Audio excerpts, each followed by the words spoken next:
Yo Shinobi fam, welcome back to Just a Shinobi. Today, we're diving into one of the wildest what-ifs. What if the Amagi was in Naruto? Part 1, so buckle up for some serious action and twists. If you're new here, smash that subscribe button for more mind-blowing Naruto scenarios. Check out the other videos on the channel, share them with your ninja squad, and don't forget to drop your thoughts in the comments. Your support keeps this shinobi going strong.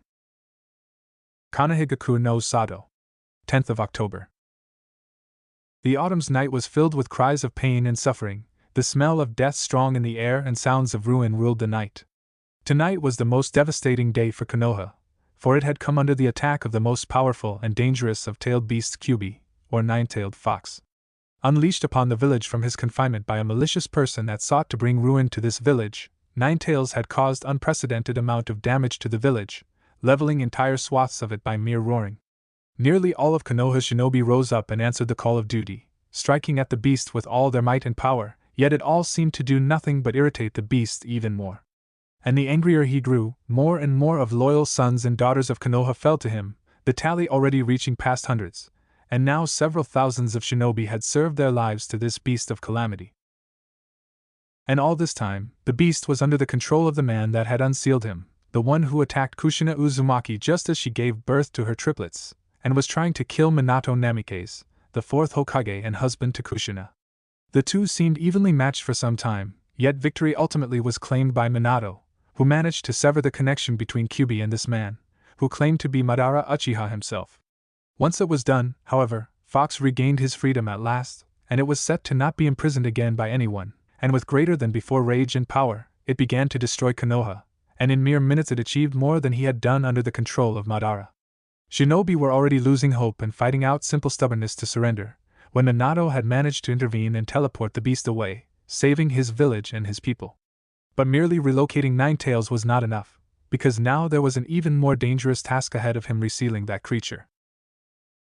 For that very purpose he teleported to the site with his exhausted wife Kushina and their children, Natsu, Narumi and Naruto. He already made his decision to have the Ninetails split into two parts and sealed into his two eldest, Natsu and Narumi, believing that the two will be able to handle the beast's power. He didn't know if Kushina would be able to handle the resealing, since the childbirth was extremely difficult and had nearly cost her life, especially with Naruto. He needed to act, and act now, as Ninetails was regaining his bearings. Kushina, I must seal the beast again. Please lend me your strength, hold him at bay. Minato asked Kushina, with her crying out of pain, with golden chains shooting out from her back and restraining the beast. That's it, Kushina. Now just hold him. Minato. I can't. Kushina wheezed out before she fell down and lost consciousness, her chains dispelled the very next instant. Kyubi roared and already began to storm towards Minato and Kushina, intent on killing them with their children. Minato already prepared to teleport his family out of here, when he heard soft feet land near him, forcing him to look to his left, widening his eyes in surprise. There stood a tall, beautiful woman with long mane of dark red hair, dressed in red and black garments, with a long Tachi sword strapped to her hip. She gazed with her crimson eyes at the beast, before the shape of her iris changed into that of Sharingan, and then it was activated, immediately stopping the beast in its tracks and literally freezing him in his place. Minato breathed out the name of the woman. Tomo? Minato could hardly believe his eyes, with the woman not even sparing him a glance, far too concentrated on containing the beast. How did you do it? Does it matter right now? You wanted to seal that beast back, then get to it, Minato. It takes my all just to maintain my jutsu on him, so hurry it up. Tomo practically snarled at him, as her right eye bled and she felt the pressure from maintaining her ability. Yes, thank you, Tomo. Minato thanked her in heavens for this opportunity, as he quickly went ahead and performed the needed hand signs. Reaper Death Seal. Tomo had nearly turned her head to Minato when she heard him but restrained herself. The very next moment, the air grew cold and heavy, as if death itself had appeared here, and both of them knew that it was true, with Minato witnessing Shinigami firsthand. Mortal, for what purpose did you call upon me in this realm? The Shinigami spoke to Minato in a chilling cold tone and voice. I summoned you to have the Ninetails divided in two and his halves sealed into my eldest children, Natsu and Narumi. Minato spoke to it, with Shinigami seemingly unmoved by his plight. Please, I beg of you. The fate of my village and all of my people is at stake. I care not for them, mortal, but I will do what you ask. Shinigami spoke and went to work. With his ethereal blade, Reaper divided the frozen beast, before grasping both of the souls with his hands. The moment it happened, Tomo had released her ability and dropped to the ground, panting and breathing heavily, her nostrils filled with blood that rushed out and whole body going numb from the stress, yet her will maintains her awake, as she watched the two halves of Kyuubi being sealed in the children. Shinigami finished his work quickly, and then turned to Minato, prepared to claim his prize. I've done your bidding, now you will pay for summoning me. Shinigami spoke as a matter of fact and began to reach for Minato. However, the moment when Shinigami was supposed to grab Minato's soul, something completely unexpected happened. Shinigami, the god of death and one to claim all souls, couldn't grasp Minato, who didn't even know what was happening. It was only a second later that Shinigami spoke up, his harsh voice now filled with disdain and rage. How dare you, mortal, to deny me my rightful prize? You think that tricking death personified will not go unpunished? Shinigami roared at Minato, who flinched and took a step back out of fear. You maybe substituted your soul with someone else's in the past, but that doesn't mean I will let this slight stand. You wished for your eldest to have the beast's power, and now you will have your youngest pay for the crime against me. The ghostly hand shot towards the crying Naruto, grasping him. No! Minato tried to stop the Shinigami, but was unable, as he was frozen in place. Shinigami reached for the child's soul and was prepared to take it for himself right away, but another thought crossed his mind, born out of malice and anger. Instead of claiming the child right away, he shall make this mortal suffer and watch, as his child is taken by death, piece by piece, while he is unable to do anything. Shinigami grasps Naruto's soul and brands it, immediately putting a stop to Naruto's cries, as a small piece of the child's soul is taken by Shinigami as an appetizer. Once he has done so, he turns to struggling Minato and speaks once more. For your gall and disrespect of this ritual, you and your wife shall watch as this child pays for your crime. Day by day, his soul and all of his being shall be consumed by me, and soon, before long, all that there will be left of your youngest is an empty husk, as his soul is sent to Yomi, to be served on the platter before me and my brothers. That is your punishment, mortal. And with that said, Shinigami had dispelled himself out of this world. In that moment, Tomo saw how Minato dashed towards his children, checking first on his eldest, and only then going to his silent youngest, grasping for him and shaking his hand away. Tomo knew not what had transpired between Minato and Shinigami, but she understood that whatever had happened, Naruto was now the one paying the price for dabbling with powers beyond men's control. It was only then that she had allowed herself to be taken by weakness and fell, closing her eyes. Unknown to all mortals, Bijou, and even Shinigami, there was one more spectator of this event, one that paid extreme attention to what had transpired. For millennia, he had watched mortals, witnessed their cycle of endless destruction, carnage and suffering, and brought about by shinobi and their wars, fueled by greed, ambitions and hatred. He saw how his very own children and their descendants, the Uzumaki, were made part of that cycle and were consumed by trying to break out of it. His people, their homes and land, all was now ruined in dust, and those that remained were little more than shades of the past, fading away as the dawn rose and bringing about the death of his civilization. For millennia he watched, and now, witnessing how the last flicker of hope for his people is now destined to be snuffed out, he breaks his watch. He has had it with the universe taking away all that he cherished. He was going to retaliate against it, and to do this, he shall do what even beings like him would dare not to. He shall go to Yomi, and seek out the one who commands these Shinigami. 6 days later. Konoha's hospital.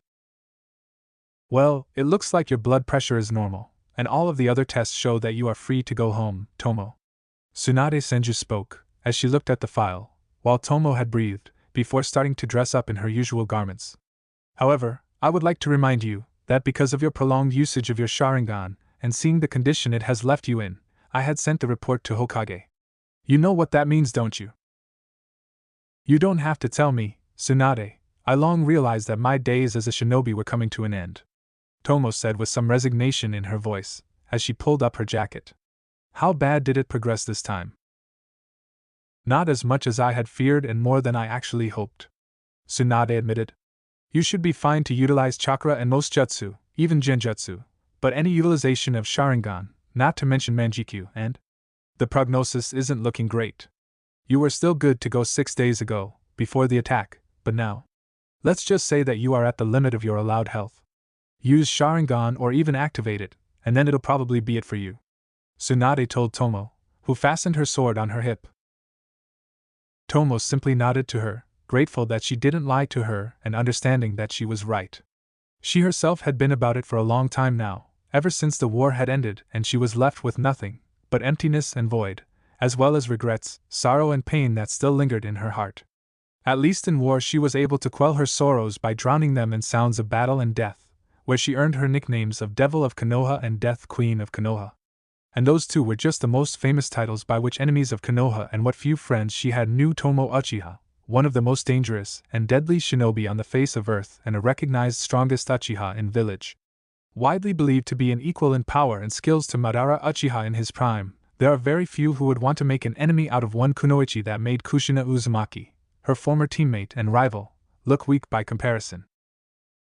Yet, for all her power, accomplishments on the battlefield and her service record to Konoha, that rivaled that of Minato and Kushina combined, Tomo wasn't as fortunate in life as her former teammate and the man that she once loved, and now was married to that said teammate. She was born to Yumiko Uchiha and Reika Senju, the only son of second Hokage Tobirama Senju, from whom she inherited her innate abilities and strong chakra. However, unlike Tsunade and her brother Nawaki, Tomo was born out of wedlock and therefore wasn't recognized as part of Senju clan, while Uchiha clan wanted nothing to do with a bastard child of second Hokage. Add to that her mother dying a few days later due to childbirth complications and her father being murdered on the mission by the third Raikage, Tomo was left alone in this world just a few days after coming to this world. Both Senju and Uchiha wanted to be rid of the child, whom they viewed with contempt and disdain, but before anyone even dared to take a step towards her, Mito Uzumaki, widow of first Hokage, stepped in and took Tomo as her own. She didn't listen to anyone when they demanded that she leave the girl alone, and when she started hearing threats being made towards her, she silenced everyone that even dared to look funny towards Tomo. First Jinchuriki of Ninetales was a woman of formidable character, one that not even Hashirama and Tobirama dared to challenge, and other Senju clansmen had to remain silent. Mito raised Tomo as if she were her own daughter, and to this day Tomo remembers Mito only as a loving daughter would remember her caring mother. Aside from teaching Tomo secrets to the arts of shinobi and developing her natural skills in elements and swordsmanship, Mito passed on to Tomo her knowledge of sealing arts, something that was only shared among the Uzumaki. Before her passing, Tomo had managed to master most of what Mito had given to her, making her one of the best masters of sealing arts in existence. A natural genius, raised in the ways of Senju, with powers of Uchiha and knowledge of Uzumaki, Tomo was practically destined for greatness, yet all she wished was to stay by her mother's side. Unfortunately for her, that wasn't to come, as when Kushina arrived at the village, the Ninetales was sealed in her, with Mito now being on the brink of death. The last moments of Mito were spent with her daughter, calming her and telling her how happy she was to have such a wonderful daughter. Mito passed away in Tomo's embrace, and since then, Tomo was left alone again. Uzumaki Princess had made a will in which she named Tomo as her heiress and made sure that everything that Mito owned, including her great library, was left with Tomo.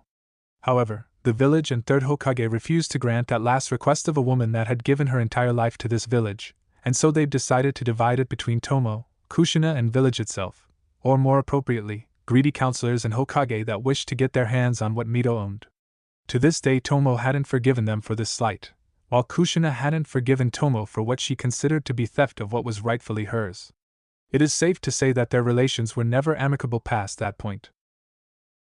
Years followed after Mito's death, and as the new war came, so did Tomo come to shine and realize herself as a great warrior and shinobi.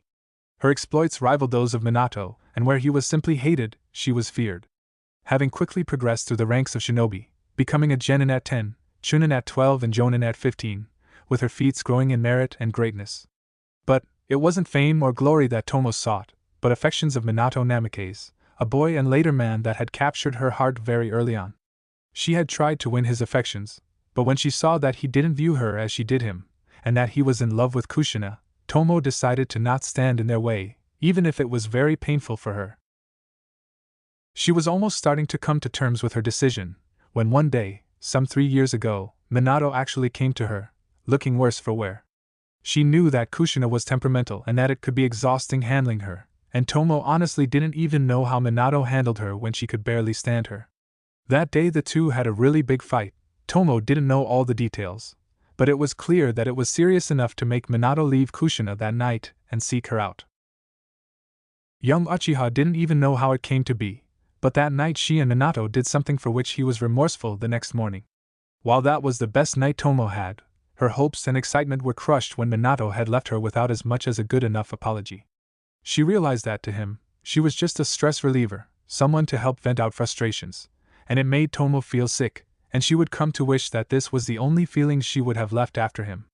As it turned out, Minato left Tomo with something she didn't expect, when a few weeks later she discovered that she was pregnant. Shocked and confused, unable to fully understand what she should do, Tomo went to Minato and told him about her pregnancy. It was clear that he wasn't ready for something like that, and he wasn't going to abandon Kushina, now that he was once again with her. He had asked Tomo to abort the child and swear to him that she wouldn't tell who the father was. Needless to say, when faced with the real Minato Namikaze, Tomo stated that she won't kill her child, and that she will keep it, but she did promise not to tell anyone who was the father.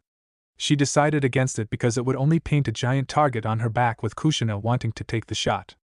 When her pregnancy became obvious to everyone and Tomo was forced to step down from her duties, she simply stated that the father of her child died during one of the battles, a common thing to occur in war, and she was left alone. Tomo delivered her child, ironically, the very same day that Kushina had delivered hers, on October 10th, giving birth to a beautiful boy with dark red hair and his mother's eyes. She named her son Masamune, and those were the happiest days in Tomo's life, as she fully dedicated herself to her son and was even planning to leave shinobi ranks to raise him. However, fate is a cruel mistress towards Tomo, and even now she decided to torment her. A few months after giving birth, Tomo had woken up, ready to feed her child, only to find her son in his crib, not breathing and growing colder with every second. Shock and crushing realization set in Tomo quickly enough, yet she refused to admit it, as she tried desperately to have her son wake up, but nothing, not even Tsunade, was able to help her. In the end, Tomo was forced to admit that her son, her precious little child and dearest person in her life, was dead. Nobody knew for certain why and how it happened, but villagers and shinobi alike quickly began to blame Tomo for this, calling her child killer and such, with people like Kushina only adding fuel to that. For months Tomo was unable to find consolation and peace, grieving her son's death, blaming herself for it, and gradually succumbing to darkness and desire to end her suffering. Had it not been for Tsunade, who stayed in the village to take care of a poor woman, and Tomo's best friend Amagi, Tomo would have long ended her life. Instead, she decided to use that sorrow and grief and turn it into a flame that would burn her enemies alive, and with newly gained Manjiki Sharingan, Tomo became fury personified. If before she was just feared as a dangerous enemy, then now she was feared as a vengeful spirit made flesh. She didn't hesitate, showed no remorse and never held back in her battles, taking hundreds of lives, even killing Third Raikage and forcing Kumogakure to sue for peace. And in nearly all of her battles she made extensive use of her new Sharingan abilities, with the first one being called Takamigara. This ability allowed Tomo to create a wide field in which her enemies would find themselves trapped and unable to do anything, not even take a breath. Everything within that field would be frozen, save for what Tomo wished to remain mobile, with not even Minato not able to escape such a trap. Third Hokage too fell into that trap, before his head lost connection with the rest of his body. As for her second ability, it was something that was even more dangerous than her first ability, and she only used it a couple of times before. However, her usage of Manjikyu didn't come without price, only Tomo decided not to notice it, as she was performing at her best. Only after Tsunade had to perform a forceful examination did it come to light that Tomo's body was starting to suffer from effects of constant usage of Manjikyu. Her Senju blood had prevented her from developing blindness and made her Sharingan as strong as it could be, but the sheer amount of time she used it was enough to leave a mark on Tomo.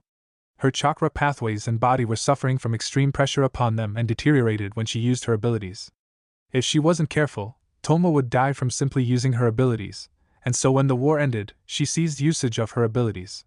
The only time afterwards she used her Sharingan was when she had trapped Ninetales and Takamigara, and that one had landed her in hospital. Now Tomo wasn't even allowed to ever utilize her Sharingan, else she dies with near complete certainty. Finishing dressing up, Tomo fixed up her hair a little bit and walked out from the curtain and stepped closer to Tsunade. So, this is it for me? Tomo asked her, with Tsunade nodding to her. Can't say I'll miss being a shinobi, if I'm being honest. Well, at least I'll have more time to spend on everything else. You could always ask to be put in the academy as a teacher. If anyone could teach those brats what it means to be a shinobi. Don't even think about it. Tsunade chuckled lightly when she heard that. I had my fill of academy the first time I went there. I won't be spending the rest of my life teaching up and coming heroes of Konoha how to tie up their shoes. No, I think I really did have enough of shinobi life. Maybe it's time to see if there really is more to life than just service to the village that will throw you out like garbage the first time it gets the opportunity. Since when did you become such a cynic? Tsunade asked her. Since I was born, Tomo answered. Sorry if I don't preach will of fire and speak about sacrificing oneself for the village. I like to practice what I preach, and following hollow ideals isn't one of those things.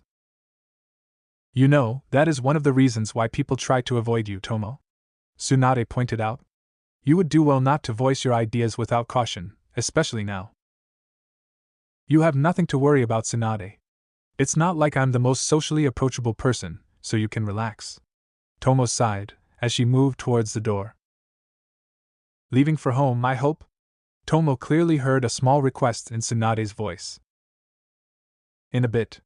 I'll just make a stop before that, Tomo said, opening the door and stepping through it. I hope it's not in Naruto's room. Tsunade caught Tomo looking her in the eye, already understanding that she was on point.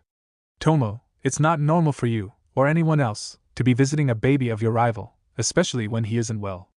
You know, rumors have already spread about it, and people are starting to think that you might be connected to Naruto's condition. And since when did I care about people's opinion? Tomo asked Tsunade, as they continued to make their way. For most of my life people have been belittling, accusing and blaming me for something. One more thing won't make much of a difference for me. And as for that kid, I don't really see him as Kushina's son. Tomo, he isn't Masamune and… Tsunade tried to speak up, but the moment she met Tomo's glare, she shut up. Don't, Tsunade. Just don't. Tomo warned her, before resuming walking. It's not about what you thought, and I must have spoken wrong. I don't see Naruto as simply Kushina's son, I just see him as a poor child that has seemingly been abandoned by everyone, including his parents. He is constantly under surveillance, and there are nurses and doctors monitoring his condition. Tsunade countered. I come to him twice a day to check up on him. Yeah, monitoring, checking up, surveying. Tomo shook her head. Tell me, how many of you have just come in and just sat there with him, kept him company? Maybe, held his hand to make sure that he knows that he isn't alone? The answer is simple, none. Sorry if I come off as weird, but it just doesn't sit right with me, Tsunade, especially with his parents not even bothering to be with him for more than a few minutes. Do please remember that Minato is a Hokage and that we've just been through the worst devastation of our village since its conception, and that Kushina is a feeding mother of 2. Tsunade reminded Tomo. 3. Tomo said. Sorry? 3, not 2. Naruto too is her child. Tomo reminded Tsunade. I remember it all, yet Minato finds time for seemingly everything, including his wife and children if Amagi is to be believed, while Kushina doesn't even want to look at Naruto. Tomo. You realize that the kid isn't long for this world, right? Tsunade said in a saddened tone, with Tomo not reacting to it. We've done everything we could, I've tried every single medical jutsu I could remember, and yet nothing, not a single thing helps him. He is just dying, and it is devastating for both parents, and they are dealing with it however they can. By pretending that he is already dead and leaving him here alone to pass away in these cold, uncaring walls, surrounded by people who wouldn't even take time to sit with him. Tomo commented with a harsh tone. I know that he is not long for this world, Tsunade, and that whatever it is that kills him is beyond your abilities. I honestly don't know how he is still going, either through fate's perverse mercy, or because of some other reason, but the least we can do for the kid is to make him feel better, make him feel cared for. Dying alone and without anyone around, that isn't a death I would wish for any child. When did you become such a good Samaritan? Tsunade asked her in a slightly annoyed tone. It's called decency and humanity, Tsunade. Maybe you should try it sometimes. It does wonders for a person and soul, Tomo retorted. Indeed it does. The two heard a soft voice ahead of them, making them stop and look at the person. Before them stood a stunningly beautiful woman with chocolate-brown long hair reaching to her hips, with purple eyes, dressed in a dark kimono with crane motif on it, which hugged her very impressive figure snugly, while also wearing a light long open red coat over kimono. She had a soft smile on her face, as she looked at her friend, who nodded to her, before bowing before Tsunade out of respect, with the woman in question simply nodding at her. This beauty was Amagi, Tomo's closest friend and head priestess of goddess Inari in the local shrine temple, as well as the only priestess serving there. Little is actually known about Amagi's past, save for the fact that she had served as priestess of Inari for most of her life and came to Konoha when she heard that the shrine there wasn't attended to and was practically forgotten. Amagi managed to somehow not only gain citizenship, but also permission to repair and reopen the temple for the people, with none knowing how she managed that. Tomo too didn't know how she accomplished it, but what she did know about Amagi was that she is a sincere, peaceful and respectful young woman that makes heads turn off nearly every man that sees her. Among kunoichi and civilians none can compete with Amagi in sheer beauty, for she has a face of a goddess and a figure-fitting one, with Jiraiya having been caught trying to catch a glimpse of her outside of her usual kimono more times than he was peeping in hot springs. Even Tsunade was slightly jealous of Amagi, who had everything that was needed to conquer anyone she could have set her sights upon. Fortunately for the populace, or unfortunately, depending on the opinion, Amagi had little to no interest in romance, as she was dedicated to her calling and didn't want to abandon it. Not that she wasn't against a little bit of flirting and compliments, she simply once told Tomo that during her younger days she was quite a kitsune, with a soft chuckle followed afterwards. The way Tomo understood it, Amagi has had her wild days and now decided to put it behind her. Despite the fact that Amagi had literally no interest in most things shinobi and hidden villages, Amagi and Tomo quickly became friends, and without her, Tomo most likely wouldn't have recovered after losing her son. The two were a common sight in the village, with Tomo enjoying Amagi's company and their talks about all sorts of things, from arts to religion and mythology, interests to which Tomo possessed thanks to Mito teaching her more than just how to kill, steal and be a shinobi. Uzumaki Princess raised Tomo to be a culturally attuned person, someone who wasn't just a blunt weapon without any grace, but a graceful, educated and spiritually rich person, even if Tomo didn't show it. Amagi was quick to discover Tomo's softer and more humane side, which brought them together, as Amagi was someone people would describe as having a bleeding heart for everyone. While shinobi in their vast majority weren't very religious or spiritually rich and interested in philosophy, religion, mythology and so forth, Amagi wasn't the most popular person among them, often even being called a fool because of her beliefs in things like gods, yokai, spirits, ghosts, and so forth. Amagi wasn't really upset because of it, and doesn't mind people speaking like that. What she can't abide is when people are trying to force others' beliefs upon others, caring not for the feelings of the enforced ones. And as for the common people, not counting counselors, Amagi is most definitely not just a very popular person, but a highly respected and even revered one, since she was head priestess of Ainari, goddess of fertility, agriculture, trade and many other things, which were central in peasants, traders and other common folks' lives. She performed burying ceremonies, weddings and so forth, so people loved her for both her role and for her persona.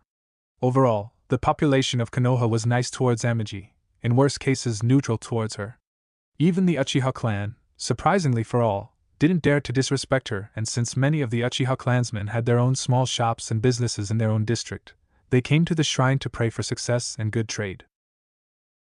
It was, however, surprising for Tomo to see her friend here, since she expected her to be very busy with burial ceremonies, prayers for the dead and so forth, not to mention rebuilding her shrine, if it was caught in the destruction. Amagi, I wasn't expecting to see you here. Are you alright? Tomo asked her. Were you and your shrine caught in the devastation? I'm quite well, all things considered. Thank you for asking, Tomo. I was fortunate that the shrine was some ways away from Ninetale's path of destruction, so the shrine suffered only superficial damage. I'll have it repaired in no time, once people are finished with their own works. Amagi answered. And here I thought you've already gotten yourself a brigade of simpletons repairing that temple of yours. Why the wait when you can just ask for it to be repaired? Surely some rich businessmen will be willing to accommodate their favorite fortune-teller. Tsunade snidely stated, with Tomo giving her a cold glare, but Amagi didn't seem to be fazed in any way at the insult. The people have far more important things on their mind right now, and it is not my place or time to distract them with my small-time problems, Lady Tsunade," Amagi retorted. "And like I said, the damage is mostly superficial and nothing was damaged seriously, so I count myself very fortunate, unlike so many others that are now without home or worse, without someone dear to them." "Then why don't you go and pray for those poor unfortunate souls, like you priestesses seem to always do all the time? Maybe you could also ask your deity to have them restored for life?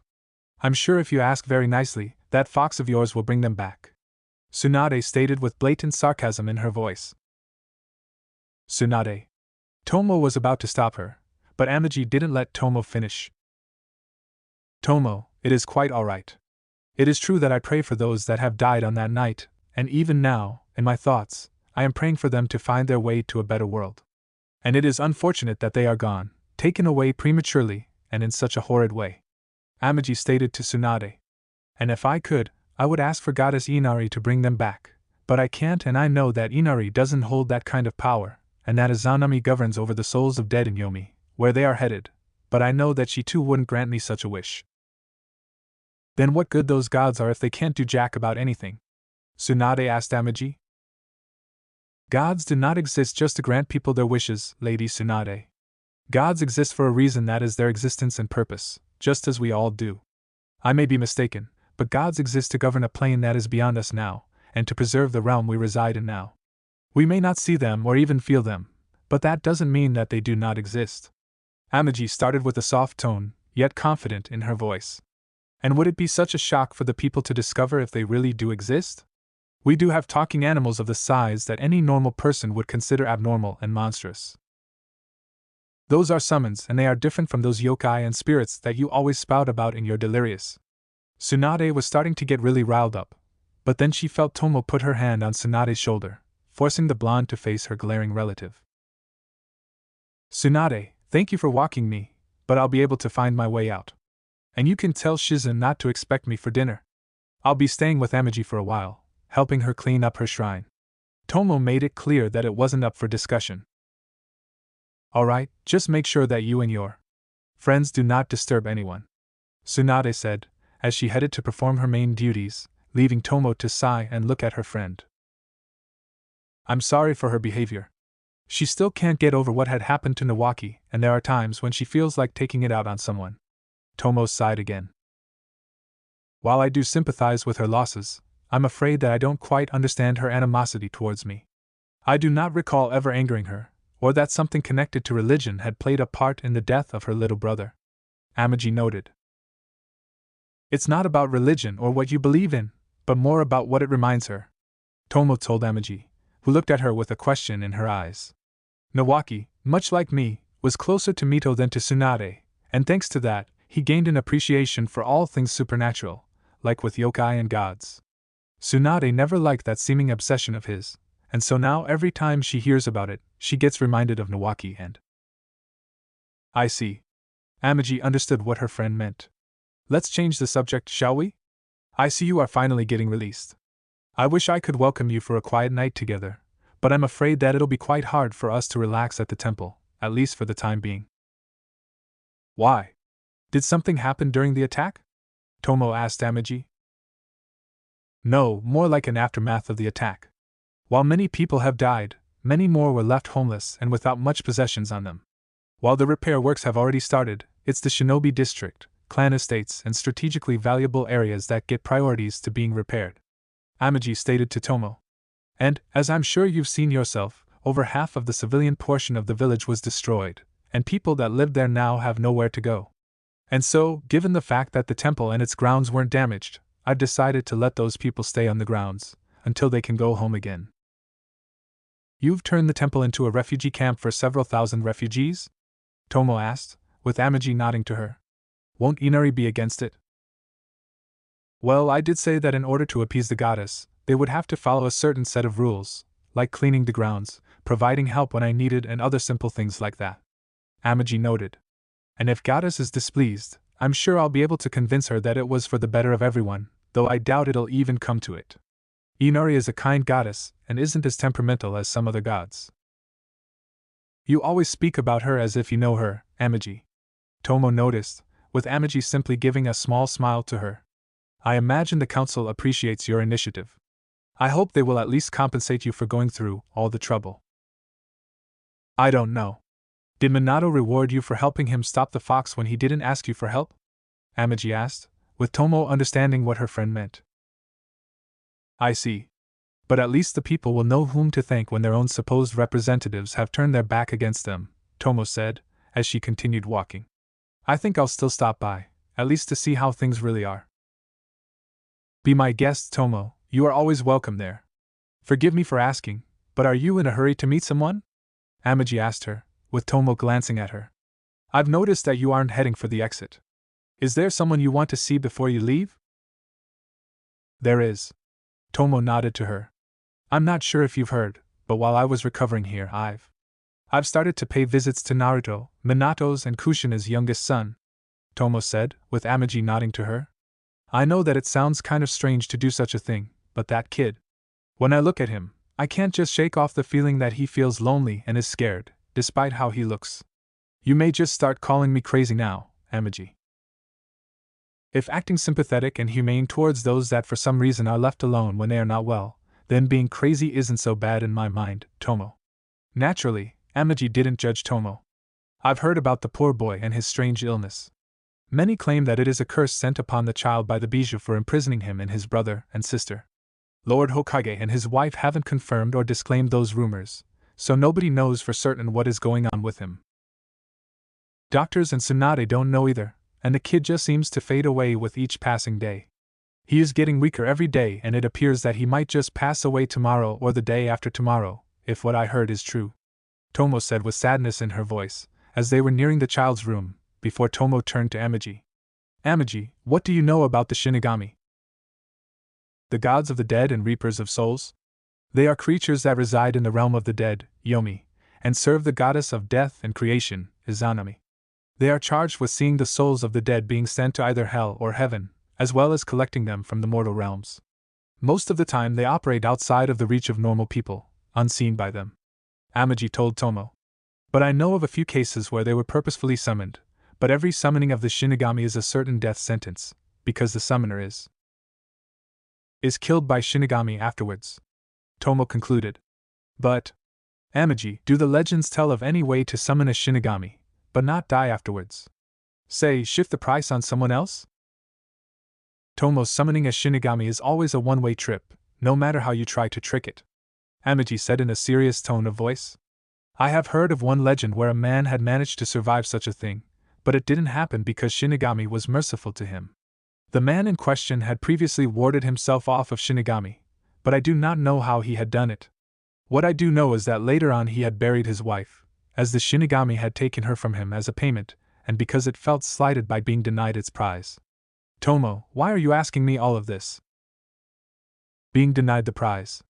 I'm asking you, because on the night of the attack, Minato had used the Reaper Death Seal, a sealing jutsu that summons a Shinigami to create a seal of incredible power, Tomo stated, much to the shock of Amagi. I know how to perform it too, and I know the effects, but that night, Minato didn't die, but I have a feeling that it is Naruto who is paying the price now. It may very well be so. Shinigami are dangerous creatures to deal with. Is this the child's room? Amagi asked, with Tomo nodding to her, before opening it. There, in a sterile clean room, strapped to the monitors, on a medical bed lay a small, unmoving child, with pale skin, closed eyes and just barely seen breathing. He didn't wail, cry or even move a muscle, and just simply laid there. A dark red patch of hair with streaks of white adorned his head, with eyes shut, and it created the appearance of the child being asleep.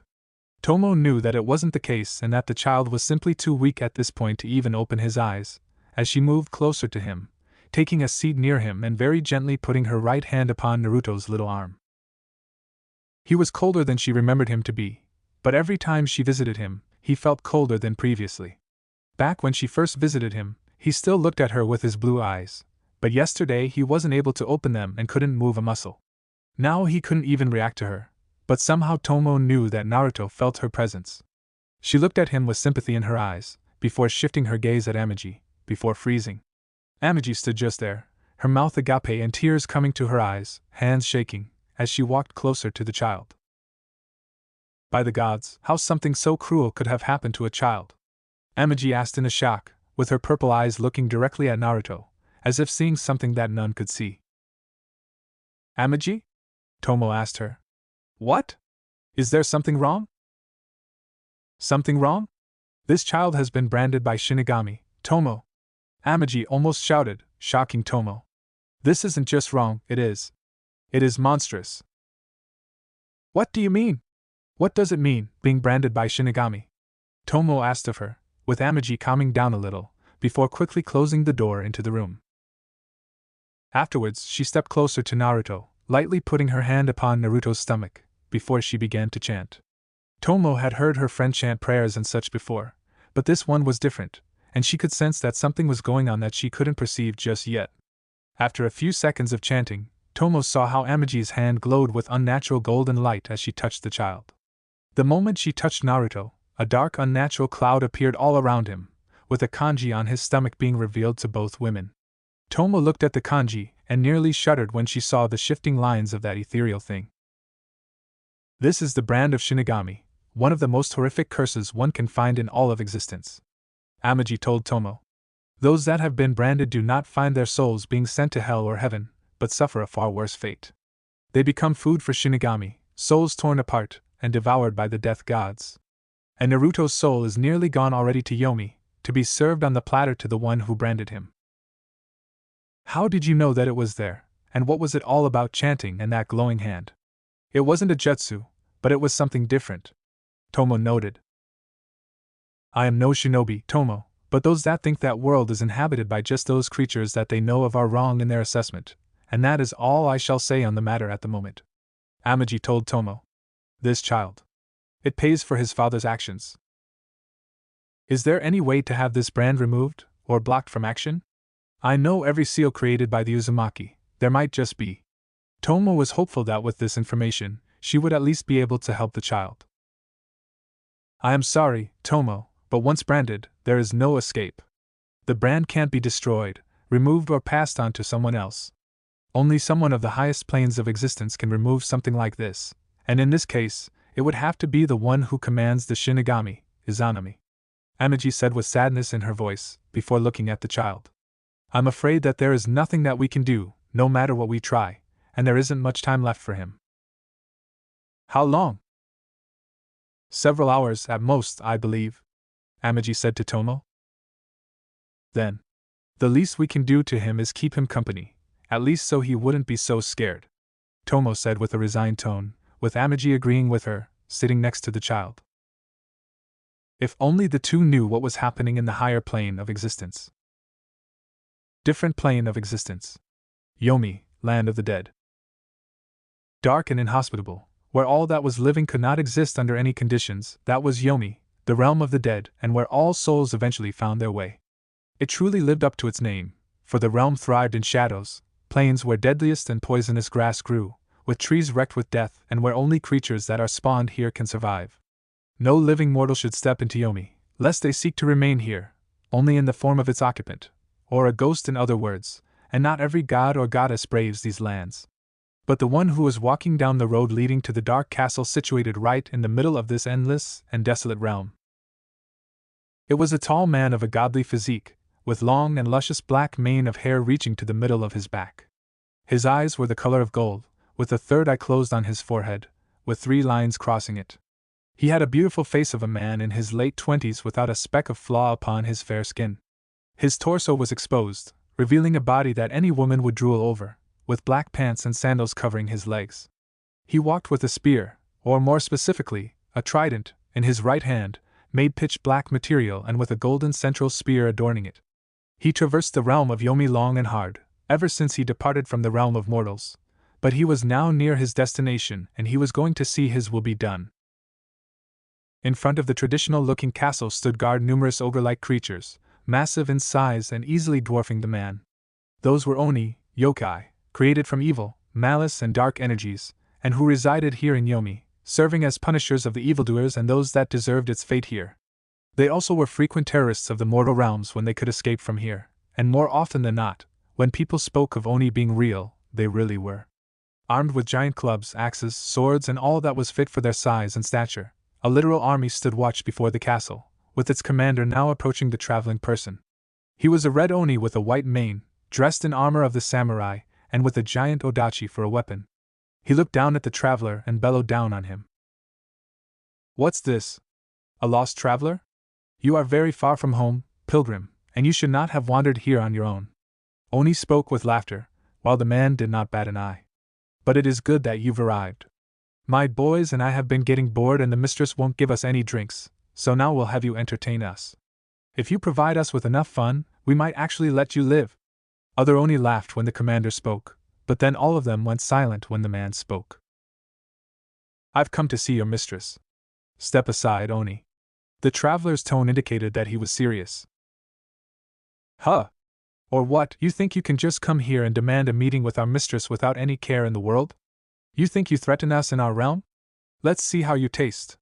The Oni commander already raised his sword and prepared to swing it, only to find his head cut off before anyone could even bat an eye, and when the severed lump of flesh hit the ground, the field was sounded with cries and shouts of pain.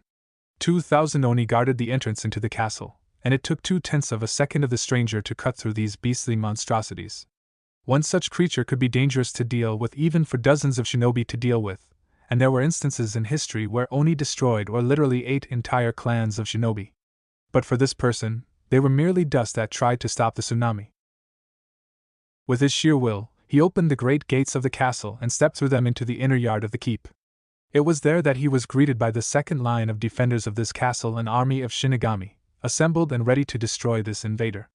The stranger didn't stop and continued to move forward, despite the fact that not even most gods would want to face such a dangerous force head-on. The leading shinigami stepped before the stranger and spoke in a grave-inducing voice. "You trespass upon the domain of death, living one. There is nothing for you to gain here, only death which you brought upon yourself today." Shinigami stated to him. "Whatever you wish to gain, whatever you sought to accomplish, know that all of it shall end in your infinite suffering, for trespassing upon the lands of our mistress.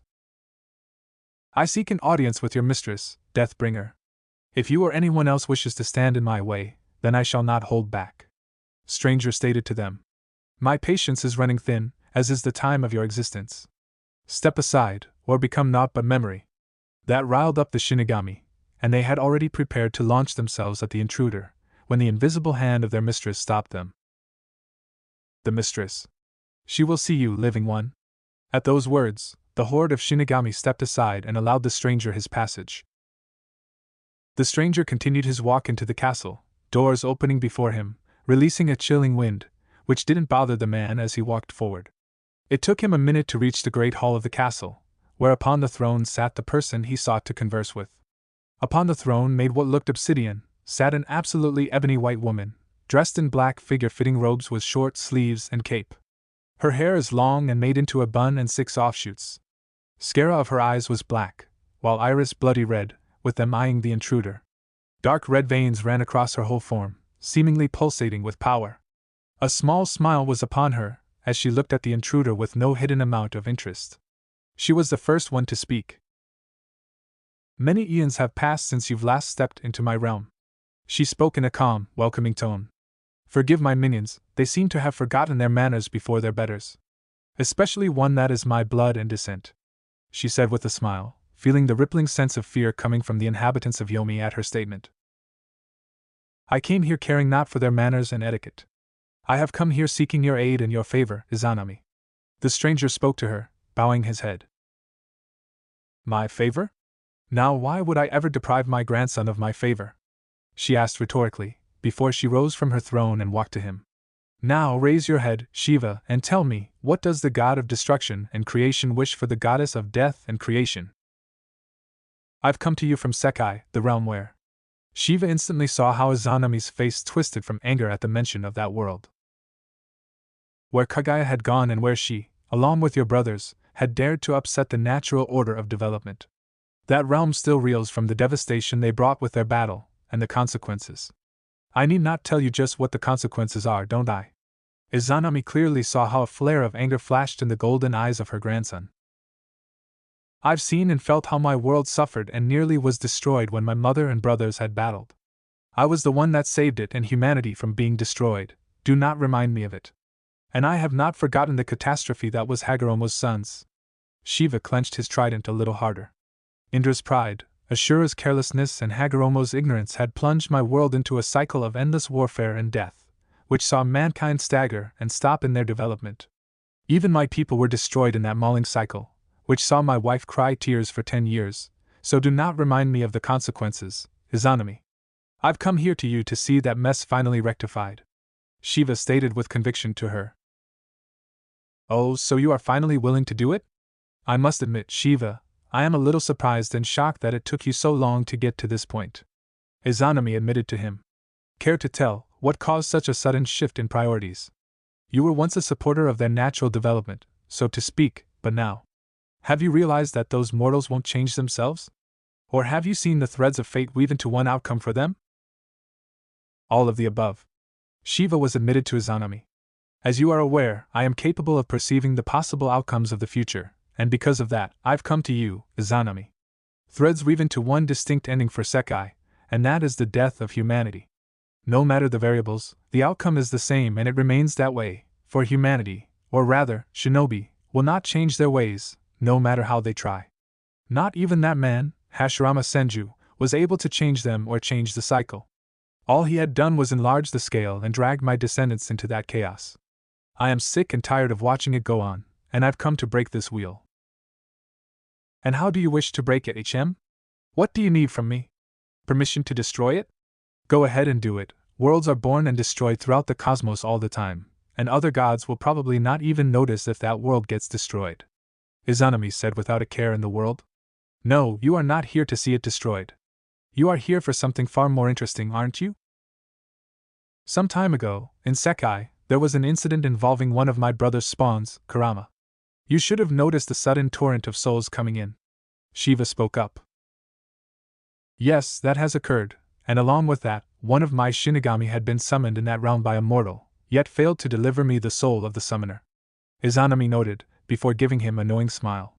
I'm aware that you were also observing that place, and that you've come here to seek to take what that Shinigami gained. I was not aware you were also paying attention to that, Shiva said.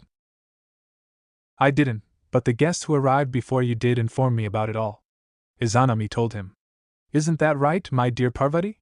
Shiva widened his eyes when he heard it, and then he heard soft footsteps behind him, making him turn around. Before him stood the most beautiful woman in all of Cosmos, one that had become his eternal companion and love of his life. Mother to his children, and female beginning to all of Uzumaki to his male beginning to Uzumaki, the embodiment of loyalty and love to one's family, along with warrior spirit and mercilessness to all of evil. She stood just a little shorter than him, with purple like sakura long hair, with a flower on the left side of her, purple eyes gazing into his. She wears a blue blouse with golden embroidery and short sleeves, complemented by the same colored shirt that reaches to the floor. She flashed him a loving smile, before grasping Shiva's cheek and speaking up to her husband. You've left with such haste and without saying a word, that I was worried you would destroy half of Yomi upon your arrival. I was fortunate that our son had lent me his peacock and I was able to arrive here faster, so as to hasten what you wished to accomplish, Parvati told Shiva, who stood motionless and surprised. You were aware of my goals, Parvati? Shiva asked of her, with her nodding to him. Your thoughts are well known to me, and it is no secret that you grieve for the death of Uzumaki people, just as I do, Parvati said, with a single tear coming out from her eye. Not a moment goes by that I do not return with my thoughts to them, and what became of them. They were swallowed up by the corrupted world and grinded into ashes, because they were different from the rest of them and tried to break out of the cycle. Do not forget that I was there when my children fell and that it was I who claimed the heads of all those that dared to set foot upon our isle. Shiva and Izanami clearly saw how Parvati's eyes blazed with crimson red for a moment, before returning to their previous color. And also their souls from me and my hounds, but I do not mind that. Knowing what fate awaited those arrogant shinobi that had dared to set foot upon the Yuzu was enough of a satisfaction for me to not demand recompense for being denied what was mine. Izanami chuckled darkly, as she moved slowly throughout the hall. Now let us get down to business, as the mortals like to say. What is it that you do, really? The soul of the child that was marked, Naruto Namike Uzumaki. It is being absorbed by your Shinigami. Shiva spoke up, with Izanami stopping, with her face displaying displeasure after hearing of it. I am prepared to grant you any recompense that would accommodate your wish. The matter isn't in just recompense, but rather in the fact that the part of soul of that child that was taken thus far has already been consumed by that Shinigami," Izanami stated to them, shocking both Shiva and Parvati. What? For the first time since coming here, Shiva allowed himself to lose what little self-restraint he had, which resulted in the entire floor of Izanami's castle being now cracked and damaged, but it was instantly repaired at the will of Izanami. The Shinigami in question was so irked and angered by what he considered to be a personal offense and theft that he didn't wait for the soul to fully reform in Yomi. Instead, he satiated his hunger upon it when it got here, piece by piece. Izanami informed them both. I only learned of it when I decided to check it myself. That upstart didn't even pretend to be sorry, relishing the flavor of that child's soul, and for that I ended his existence. I do not have any need for cruel sadists that care for their own pride rather than doing their duties properly. Unfortunately, it still means that the rest of the boy's soul is lost, and the last part that shall be arriving here soon will become food for my Shinigami. And even if I were to lift the brand off of him, he would still die mere days later, given the fact that his soul is so fractured and small. He would return here to be reformed and then later to be reborn. Such a shame, for this poor unfortunate soul, to die so soon twice in the row, and all because of the same people. Then, there is nothing to be done? That child. Can't we save him in any way? Even if. Parvati was starting to sound like she was losing hope, until Shiva spoke up. No, there is still something that we can do, Parvati, and we will. Izanami, lift that brand off of him. Shiva demanded of her, intriguing her with his conviction. His human soul may be not long for the mortal realm, but that doesn't mean that there isn't time to save him. And how would you do it, my grandson? Izanami asked him, with Parvati looking curiously at him. The same way that the Uzumaki people came to be in the first place, we will directly grant him our blessings. Shiva stated to Izanami, surprising her and Parvati. The same way you've made Kagaya and her first husband your children. We will adopt him. You would do this to that child, only to see your desires fulfilled and to see that world changed? Izanami saw that her grandson had glared at her, implying that he was heartless. No, there is something deeper than that. Could it be that you feel guilty for not preserving your children and wish to atone for your sins through him? Would we go as far as to disregard the decree of other gods about our neutrality in the lives of mortals? Would you really break the established balance, Shiva, when you were the one who swore to uphold it? I swore to uphold the cycle of life, the infinite process of change and evolution of life. Sekai suffers from stagnation and cyclic existence that serves only further the system of death, destruction, and corruption. The people have lost their harmonious way of living with nature and can't even see the fullness of their world. Shiva said with a mix of sadness and anger in his voice. Parvati moved to comfort him. The so-called balance you've spoken about, Izanami, is a perversion of change and an aberration. My brother had believed that humanity could harness chakra and use it to come together, disregarding the fact that humanity wasn't ready to be entrusted with such power. His sons had shown the flaws of his ways when they started the cycle of death. I've had enough of their mistakes destroying the world and humanity, and I have had enough of living with guilt of not saving my children. My last child now lies dying and I will not abandon him. Such conviction and strong words, just the things I would expect to hear from you, Shiva. Izanami said to him with a small smile. Very well, I shall lift the brand, and I'll even help you too with your idea, by adding a little bit of myself into your mix. That shocked them both. You will? But what do you stand to gain from it, Lady Izanami? Parvati asked her. A new grandson, from the start, and to give that poor soul a far better chance of surviving in that treacherous world. Not to mention someone I could spoil rotten like a grandmother. Izanami said at first amusingly, as she sat on her throne. But aside from that, I too would like to have my vengeance upon the destroyers of Uzumaki. They were of my bloodline, and unlike my former husband, I do not forget and forgive such things. And that child will be able to satiate my need for retribution, but even right now, I already stand to gain what I had wanted for Ian's, but couldn't reach. Izanami looked with a knowing eye at Shiva, who suddenly understood what she wanted. You would have me deliver you the souls of my brothers and their sons? Izanami. Shiva was about to argue with her, but she interrupted him. You wish to have that child saved and you've said that you would do anything for it, haven't you, Shiva? Then prove to me now that those were not just words, right now. I know that you've sworn off from touching your brother's souls and children, But we both know that they are still responsible for the chaos that plagues Sekai, and they continue to remain unpunished. At least, some of them still do so. Izanami said to them. Hamura's line has extinguished itself, and his soul has passed through my realm already. So that leaves you, Shiva, with only 3 other souls to collect for me. So what shall be your decision, my grandson? Shiva looked right in the eye of Izanami, reading a direct challenge to his convictions and determination, and there was a struggle between his desires and memory of the past. He had loved and respected his brothers, and when they were still young, he could never see himself do harm to them, but the times had changed and he was forced to change with them. And then came Indra and Ashura. They had destroyed what little chance humanity had for change and harmony by plunging it into the chaos of war. Back then, only his love for Hagoromo had stopped him from decimating them both, and then later he had to serve not just his own realm, but many others. Now he was asked to prove that his decision was finally seen as the wrongs made right were strong in his mind. After millennia of indecisiveness and cowardice, Shiva was ready to do what needed to be done.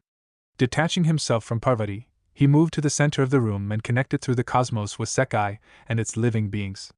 Even from Yomi, creator and destroyer god could sense and see the chakras of Hagoromo and his sons, as well as connect them directly. His search for them was short, as he found the reincarnations of Indra and Ashura, as well as the soul of his brother, seemingly scattered throughout all of Chakra that he had given to the mortals. Such a seemingly impossible task for most beings, such as locating souls that were literally entwined with Chakra, was a small feat for Shiva, just as it was locking on to them and bringing them to Yomi directly. With his will in mind, Shiva detached the souls from the young children, not hurting them or their own souls in any way, but freeing them from the fate of the 1,000 predecessors that came before. Now they were truly allowed to be what they wanted to be, without Indra and Ashura interfering in their lives and fates through their presence in them.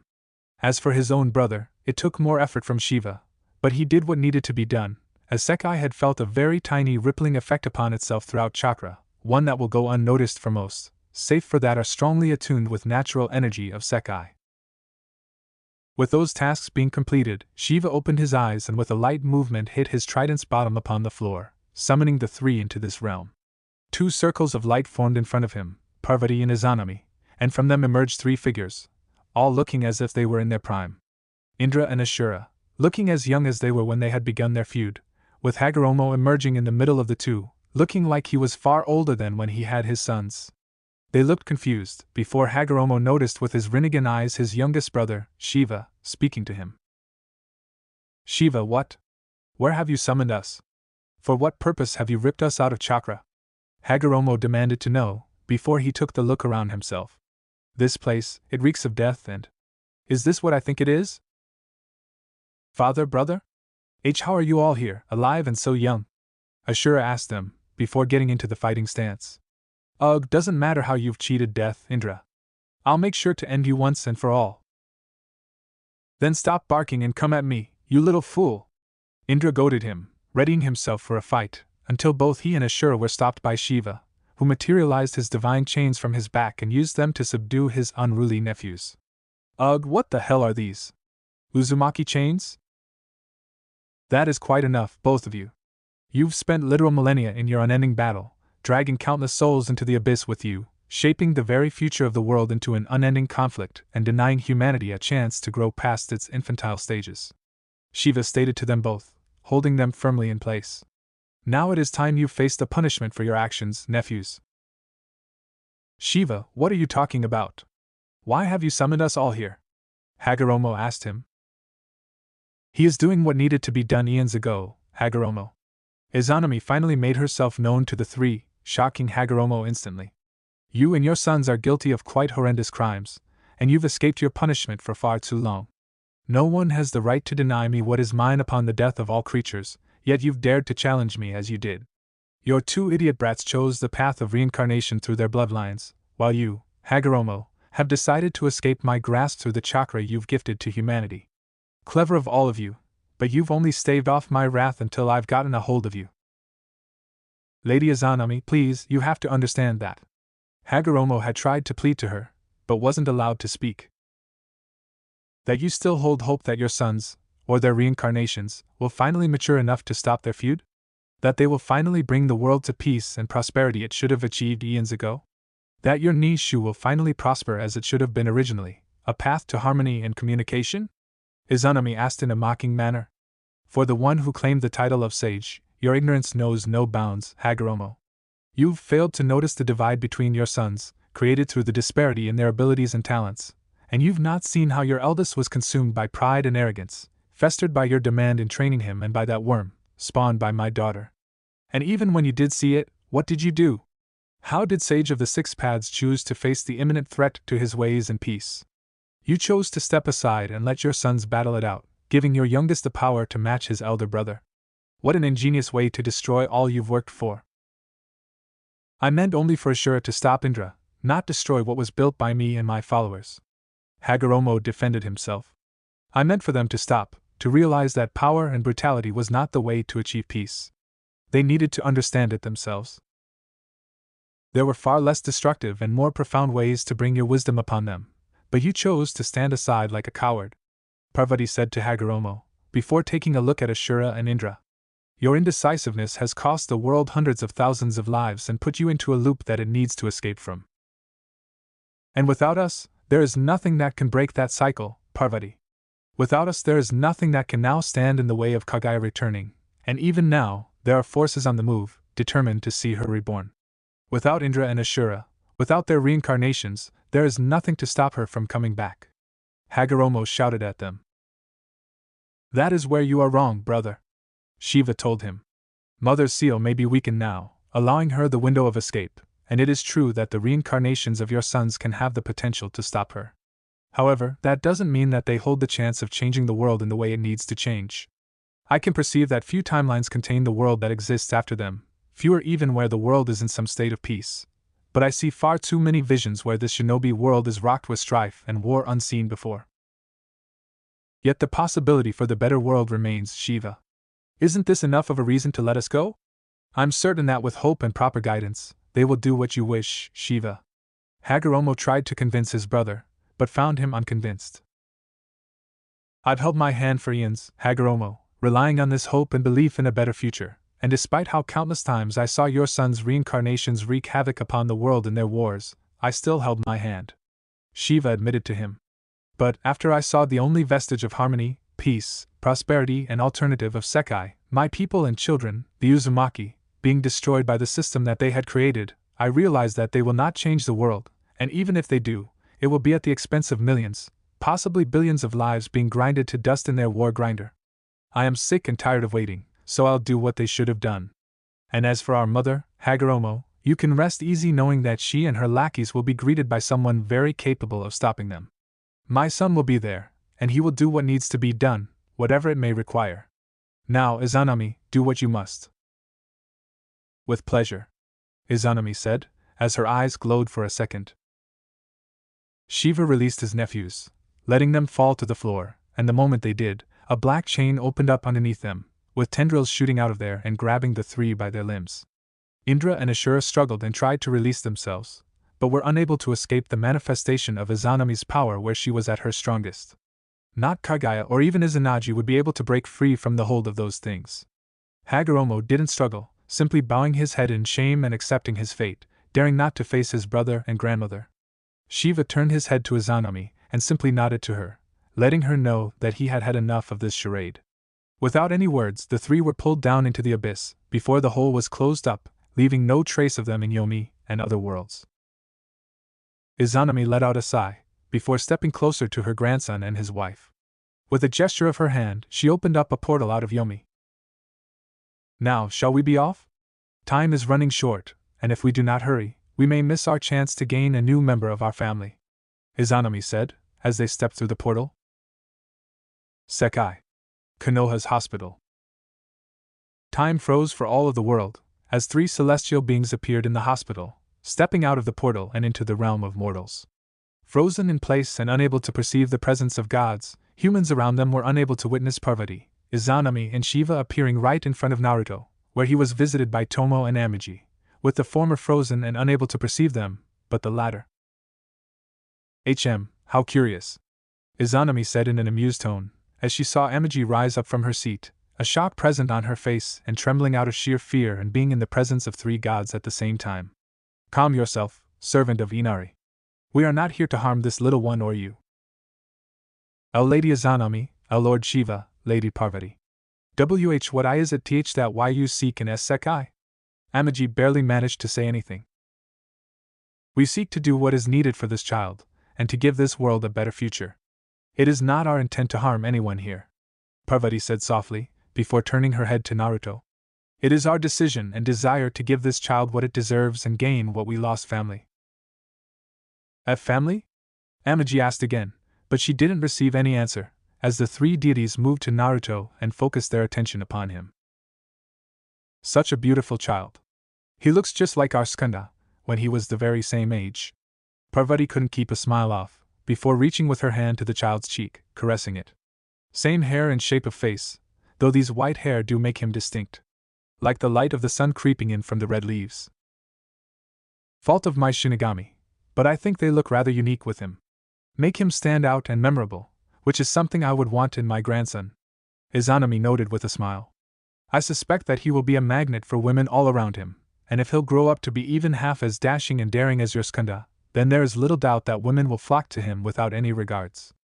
And he'll probably be all too happy about it. Izanami sent a sly smirk towards Parvati, reminding her about her younger son's attitude, making Parvati blush a little at the mention. He simply inherited a bit more from one of my friends. Extreme sides. Parvati stated with some reservation, before she turned towards her husband, who looked intently towards the child. Shiva? Looking at this child, Shiva was able to see into the possible outcomes of all that was to come from this event. He could clearly predict and see how this child will grow up, what will be his fate in this world, and what he saw had made Shiva think about his decision carefully. To place such powers upon a child, to grant even a small part of them to him, would be as risky as dangerous and unpredictable. In many futures he saw this child lynched and killed by the very people of this village, just because he didn't fit it. In others he saw the father of this child, the so-called Yellow Flash, ordering his execution, seeing him as a threat to the false prophecy. In others, the resentment and anger led this child to the dark path of destroying the shinobi world, but also creating something far worse than before. Shiva knew that he couldn't allow those kinds of future to come to fruition. But where he saw darkness, he also saw just as much light, and in other futures, Shiva perceived that Naruto will be able to do what he wished of him. He saw him as a warrior, scholar, sage and ruler, separately and combined, changing the world through hope, actions and sheer will. He perceived many futures where Sekai thrived and harmony was achieved, and where Naruto rose to join him and other deities, and there just as many where he remained loyal to only his world. Shiva felt hope and harmony in those futures, where Naruto was able to forge his own path and come to the future where the world was saved. But along with the good and the bad ones, Shiva perceived just many futures, where they intertwined and mixed in together, creating future harmonies and peace that were won or lost through bloodshed and suffering of many, including Naruto. And these gray areas, where his future son would suffer and struggle, were also the most likely to happen, and if Shiva knew something about human nature, then it was how toil and suffering can lead others down the path of destruction and pain, becoming less human and more what mortals perceived as godlike. No, he needed for Naruto to retain his humanity and human nature, morals and ideals, but he couldn't enforce them upon him. The child will find himself alone, without anyone to turn to in the future, and then there will have to be those that will need to support him.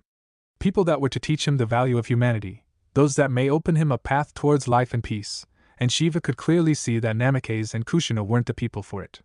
Their futures were intertwined with that of the others, where they were led and manipulated by others and made believe in following a supposedly already set route, which greatly limited their possible outcomes for the future.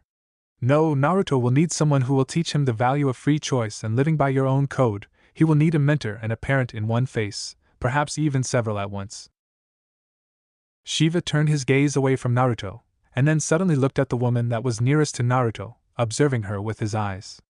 Izanami and Parvati could clearly see that something was going on with Shiva, and they suspected that it was connected to his powers of ultimate perception.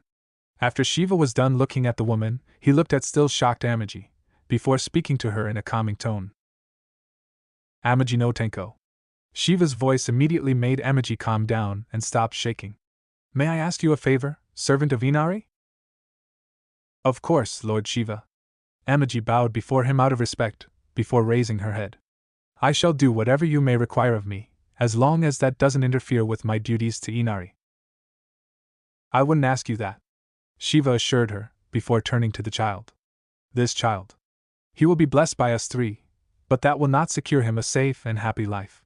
There shall be great toil and suffering awaiting him in the future, emotional and physical, and much of it will come from the people of this village. He will be seen as something to be resented and feared, treated as someone who deserves not his station in life and status, looked down upon by those that are supposed to be his closest people. He shall perceive things that people disregard as lies and myth, a world in its true colors that men do not see anymore. They will see him as a fool, when in truth he shall be enlightened beyond their abilities. Such things will break any man and even God at their core. So I ask you, Amagi no Tenko, that you and your friend Tomo Uchiha, that you protect him when the time comes and you see him in peril of slipping out of his humanity. Become what we will not be able to be for him, and what his birth parents won't be for him. This is what I ask of you, Amagi no Tenko. Will you do this for us and for this child? I will, Lord Shiva. Amagi bowed to him, with Shiva smiling at her. You have my thanks. For your friend here, tell her that the connection she has with this child isn't a way for her to dull the pain of her loss. It is what makes her human, and that she should let herself be human. Shiva told Amagi. And tell her that she had no hand in the death of her child. A hand of malice, jealousy, and envy took the child's life, one that still lives. Tell her not to seek revenge or vengeance, but to give this child what it will need, for with him lies her peace. Amagi nodded to them, as Shiva turned back to Naruto. All three deities exchanged looks with each other, before nodding, reaching consensus among themselves, before they each placed a hand upon Naruto's body.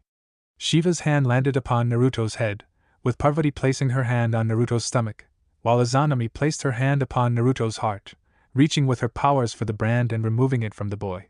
Once it was done, Amagi felt how all three deities had gifted Naruto with part of their godhood, sensing through the natural chakra how Naruto was being healed and changed at the same time. His soul, fractured and weak, was remade by Izanami personally, with Shiva and Parvati granting their essences for the child. Goddess of creation and death added something from herself for the child, a small additional gift to her already generous present. She warded him from ever being claimed by Shinigami or creatures similar to those. While the boy would still remain mortal, he was safe if a being serving to the balance through deliverance of death would take notice of him and try taking his life. In addition to his soul and this ward, Izanami gifted Naruto by changing his body, to make him stronger in the future and to fully utilize the powers that were passed down to him as an Uzumaki. He held no potential to become the new progenitor of Uzumaki people, stronger than ever, with all the gifts of their bloodline from Izanami. Parvati too was generous towards her adopted son, and gifted him with presents from all three aspects of her being. From her side as goddess of fertility, love and beauty, she blessed her son with beauty both outer and inner, which will be seen by others that wish to pursue his affections, along with ensuring that Naruto will not be without a spouse or spouses in the future. Parvati held no resentment towards polygamy, and if her child wished, then he was free to love more than one person. As Durga, goddess of war and protector against evil, goddess gifted Naruto with instinctual understanding of arms and arts of battle, for she sensed that he shall need this in the years to come. With this gift, he shall be able to master any and all weapons that come into his possession, with enough determination, will and desire. And finally, as Kali, goddess of destruction and destroyer of evil, goddess granted Naruto the strength and chakra and ability to use an even more powerful and dangerous energy key. To access it, Naruto will need to be open to all of the world around him, but Parvati feels that he shall be able to access it, and when he does, even gods will be forced to reckon with him. Shiva's gift was the final one that was bestowed upon Naruto, and it was something that he himself had spent countless years developing sight and understanding of the world around him. With this, Naruto shall be able to perceive the world just like Shiva does and will also be able to connect with it on the level that has long been lost to humanity. He will perceive the world in such a way that not even those that hide will be able to do so, such as yokai and spirits, and Naruto will be able to see and commune with them. And with understanding of things, he shall be able to see past their appearances and perceive their true natures, just as Shiva learned to do. With this, Naruto will be able to understand this world at a far deeper and greater level than other mortals and sages. And with this, Shiva hopes that Naruto will be able to perceive the world in a way that humans have not seen in ages, and will recognize what had happened to it. With these gifts, and their essences mixing with Naruto's soul, they were now done, and Shiva allowed himself to let out a small smile, before he spoke. Be well, my son. We will meet again when the time comes. Shiva told Naruto, letting him hear it. Before him, Parvati and Izanami departed from the realm. The moment they had done so, time resumed their own course and all once more began to move, not noticing a thing that had transpired just now. Only Amagi remained aware of what had happened and remembered the task that Shiva had given to her. Though she was loyal to Inari, she couldn't refuse the request of one like Shiva, and Amagi didn't have it in her to say no to him. She shall do whatever it took to protect the child and give him whatever he shall need. Gods may be unable to interfere so directly with the affairs of the mortals because of their task to maintain the balance of creation and let mortals develop on their own, but to see Shiva himself do so. There were going to be great changes in the world from this moment on. Tomo blinked, shaking off a strange feeling that something had just happened and she wasn't able to perceive it. She quickly forgot about it, when she suddenly felt movement underneath her hand that was holding Naruto's small arm. She didn't notice at first, but then she saw something that shocked her to no end before her. On the bed lay Naruto, his eyes open and moving, looking every bit as any child should. The only thing that had thrown her off a little was the fact that his eyes were completely different. From the sky blue they were now the color of golden light. Shock was written all over her face, as she wasn't able to fully comprehend how this could have happened. Just 1 second ago, this child was at death's doorsteps, and now.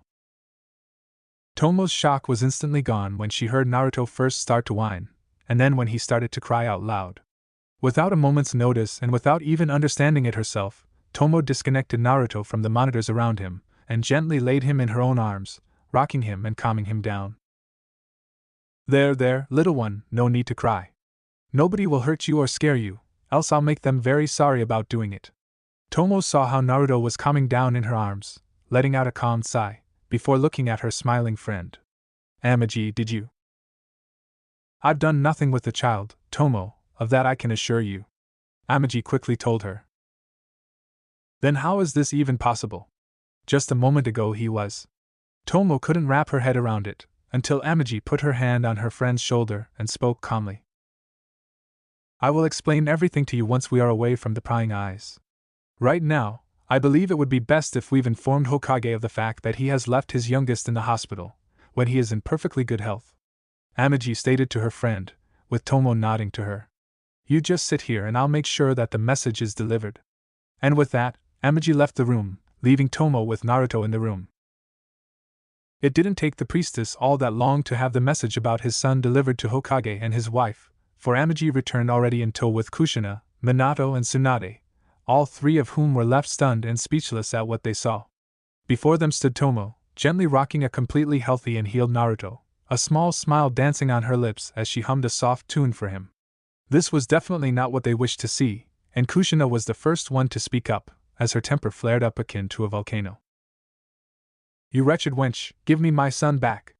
Kushina instantly screamed, scaring Naruto, but Tomo did comply and handed Naruto over to Kushina, and the moment she grabbed a hold of him, the child began to cry even more than before. Naruto, my little maelstrom. Your mommy is here and this horrid child killer won't ever touch you ever again. Tomo felt a pang of pain in her heart at those words, reminding her of the death of her son. This is impossible. The kid was dying. I need to run tests and see if he is fine. Tsunade, stunned and shocked, immediately went to Naruto, while Tomo decided to leave the room. Tomo. She suddenly heard Minato call her. I wanted to say, thank you for stopping Kyuubi.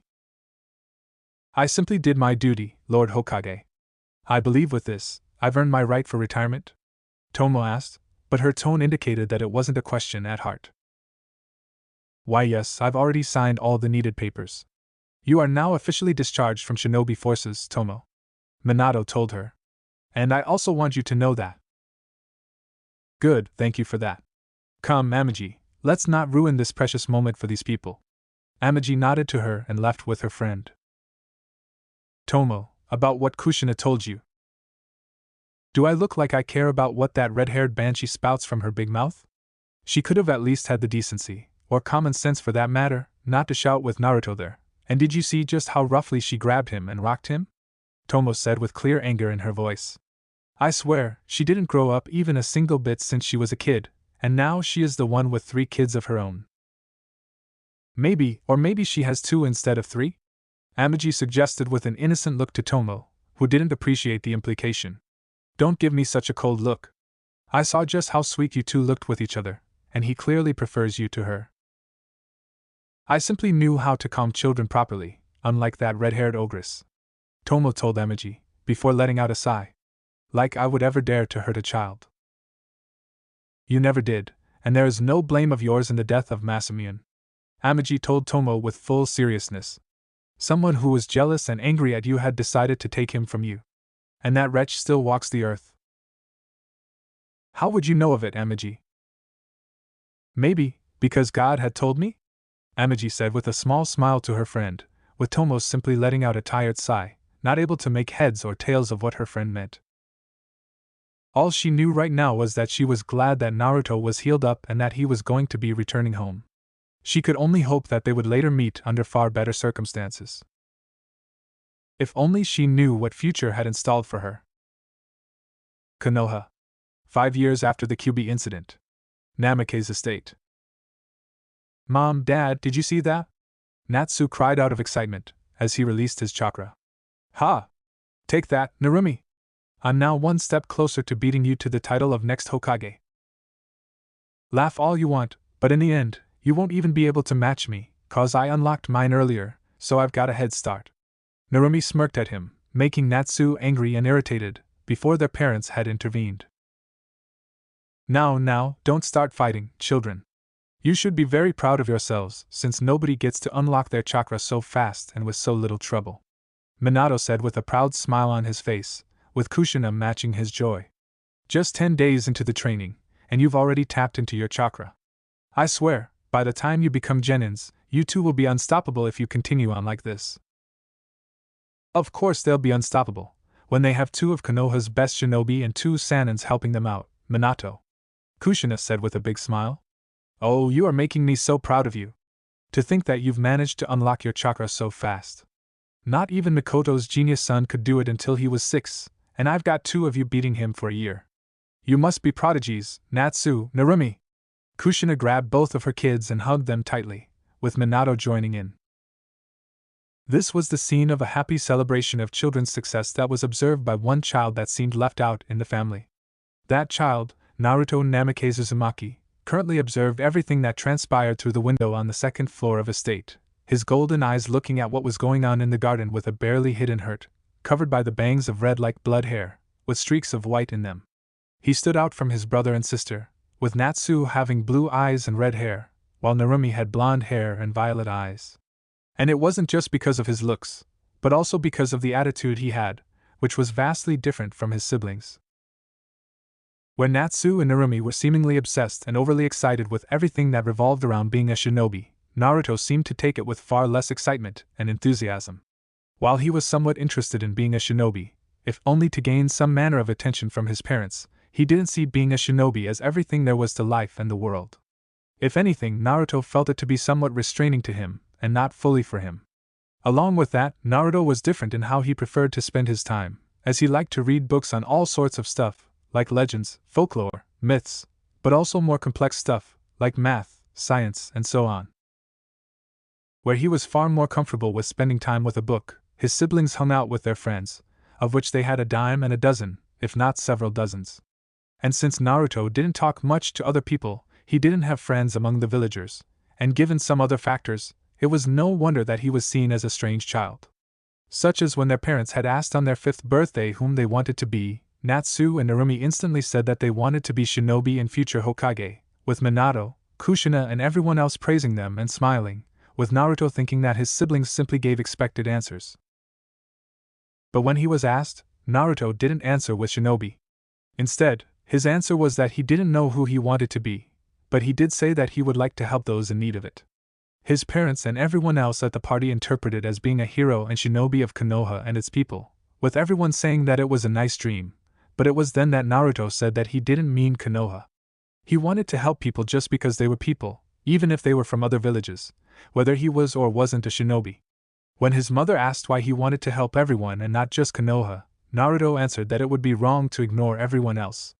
His siblings laughed at him, calling him a fool and saying that the only way he could be a hero was if he were to be shinobi of Konoha, with other children quickly picking up on him by calling him a fool. Grown-ups, along with his parents, decided to dismiss this drivel as a child's dream and nothing more, focusing back on his siblings. Most had probably even forgotten about it already, but Naruto didn't, as he was actually serious with what he said, or at least as serious as a child of his age could be. It did hurt that he was dismissed by everyone for his words and that other children called him a fool, but Naruto decided not to give it much of a thought. Just because he was called a fool didn't make him one in his own opinion, and even when village in its majority soon started to refer to Naruto as Namake's fool, he simply didn't bother with it. People have always been giving him weird looks and dismissed him in favor of his siblings, who were nearly worshipped as heroes of Konoha for holding in them the nine-tailed fox. Natsu and Narumi were used to such attention and reverence, being fed it since they were born, and it showed in their attitudes. Personally, Naruto thought it was strange that people praised his brother and sister for seemingly doing nothing. They didn't fight the Kyuubi, or do the sealing or even serve as seals itself. They are simply vessels for its power, not the ones who hold those vessels closed for fox, and they are not the ones who sealed the fox, so why worship them? This just puzzled Naruto as to why people revered his siblings so much. If anyone was worth the respect, then it would be those that had given their lives for the village and in saving people from the fox, but people seemingly forgot about these heroes, or didn't want to mention them. And as for Naruto personally, then the opinion of people was completely different, as he seemed to be an odd boy to them all, including his parents, which wasn't helped by the fact of Naruto possessing eyes with the golden color, something that his mother and father had stated should have been impossible, since they had different colors of eyes. He was their son, there was no doubt about, as Naruto had facial characteristics of his mother and father mixed into him, but the eyes. They were something completely foreign, and that wasn't the end of it yet. From what Naruto understood, he wasn't supposed to have survived when he was just born, and yet, he was healed from whatever that was killing him, and it was also the very day that he also gained his eyes. This had quickly created plenty of rumors, ranging from Naruto being a completely different child that his parents took in to stop feeling hurt, to Naruto actually being possessed by the fox's soul, with his eyes being the same as Kyuubi's. His parents didn't actually believe any of it, but because they never really addressed all the rumors and speculations, they never stopped or died out. This served a foul service to Naruto, creating him a rather bad reputation around the village, with dozens of stories being mixed into it about him being a cursed child, possessed by a fox, or not even a real Namake's. Of course, nobody had even dared to mention those rumors to Minato or Kushina, fearing for their lives and health, as they all knew about Kushina's explosive temper and preference to violence over talking. Because of this, people always gave Naruto cold glares or preferred to ignore him outright, especially when his siblings were around, but generally, people didn't do anything bad to him or harmed him in any way. So when the rumors spread of Naruto being a fool, people took to this like fish takes to water, and he quickly earned himself a new nickname, Fool of Konoha. Another curious thing that Naruto also had going for him was the fact that he could always understand and tell what people really felt when they spoke to him or were near him. It was like he could read their minds and tell when they were telling a lie or being truthful. He could also understand and sense what people felt towards him, which was something, as Naruto found out some time ago, was something that only he could do. For example, he could tell exactly how people felt towards him when he was around him, and most times it was either indifferent, some kind of disappointment, or just plain hatred or malice for some reason. Same went for his parents and siblings, and he could tell what people felt about others if he wanted. This was one of the reasons why he never felt as close with his siblings and parents as they were with each other. He could sense that his parents loved him, or at least cared for him, but when compared to his siblings, their love and adoration of them was far stronger. It was like comparing a local normal house to a clan's estate with its grounds. Naruto also sensed disappointment from his parents every time they looked at him, as if he wasn't as good as they had wanted him to be. He knew he was different from them and his siblings, but just because of that, why should they feel like he is failing them? While Naruto had long learned to keep his calm and not dwell on bad things, that was one of the few things that kept distressing him. Naruto didn't understand why people were so cold towards him, and why they thought that he wasn't his parents' kid. True, his eyes were different, but he did read in a book that it could have been because he took after his grandparents. It was possible, so why didn't people think about it? Why think the worst possible thing to be the right one? Honestly, the people of Konoha and Shinobi vexed Naruto with their ignorant attitude. His parents also surprised Naruto in a few ways, such as being completely ignorant towards rumors spreading around about their son, or in the fact that they gave far more attention towards his siblings instead of him and his little sister Mito, with whom he was currently sitting in the room. Mito was born nearly 3 years ago in September, making her 2 years old, with looks that nearly matched those of Naruto, as she sported bright crimson hair and even resembled Naruto facially, while her eyes were a violet color, same as Kushina. Out of all his siblings, Naruto could honestly say that he was closest with his little sister, as, when there wasn't anyone staying with her, she was always in Naruto's company. He enjoyed his little sister's company, and she always was able to make him stop thinking about things and just smile, with Naruto always making his little sister smile and laugh whenever he could. Like with others, Naruto was capable of sensing the emotions of his little sister, and sensing and seeing her joy was more than enough to lift his spirits and forget about all the bad stuff. Natsu and Narumi didn't seem to have the same effect on Mito, as their antics and hyperbolic personalities seemed to scare Mito, making her cry, and when this happened, Naruto was almost always able to make her stop and smile again. Because of that, along with their many friends and admirers, they didn't like to spend much time with her and thought it to be boring and a bother. Good thing that his parents didn't think like they did and paid Mito enough attention, but ever since they've started training his siblings, they'd become somewhat distant from Mito, with his mother even deciding to employ a babysitter for Mito, when she was training Natsu and Narumi. For some reason that Naruto didn't yet understand, the fact that his mother would pay someone to look after Mito instead of doing it herself, made the youngest of triplets feel angry at his mother. And it was amplified even further when he discovered that the woman in question wasn't even all that interested in looking after Mito, as she was putting on a show of doing it, so as to earn her self-appreciation of Minato and Kushina. Naruto's musings about things and his observation of his family were interrupted, when he sensed how a small palm of his sister touched his leg. He instantly turned away from the window and looked down at Mito, flashing her a wide smile, with Mito answering with giggles and the same. Picking her up with some difficulty, Naruto sat with her on the bed and spoke up. "So Mito, what story would you like to hear today? A tale of gallant ninja, or how about a tale of Fox Princess Shizuka and Big Bad Oni Otakamaru?" Naruto asked her, as this was their favorite pastime. "Foxy! Foxy!" Mito enthusiastically said, with Naruto smiling and beginning his tale. "Alright, the public made its decision," Naruto said, as he sat her more comfortably. "Once upon a time, in the mountains far, far away stood a very big and very pretty palace." "Bigger than our home?" Mito asked, with Naruto nodding to her. "Yes, it was as big as the Hokage mountain, and in there lived a very beautiful Princess Shizuka. People from all over the world, lords and samurai, shinobi and merchants, would seek her out and to ask for her hand in marriage, but she would turn everyone away." Naruto continued. "But why?" "Shizuka didn't want to become someone's wife just yet, and because they didn't see the real her and only saw what they wanted to see," Naruto said in a somewhat riddled fashion. "Because she wasn't just a princess, but she was also a kitsune and a kami that people of local towns and villages prayed to. While she was in her palace and people prayed to her, she would provide people with good harvests and protect them and their crops from rains." "Ah, so she was like Papa," Mito said with giggles. "Did she also have shinobi helping her?"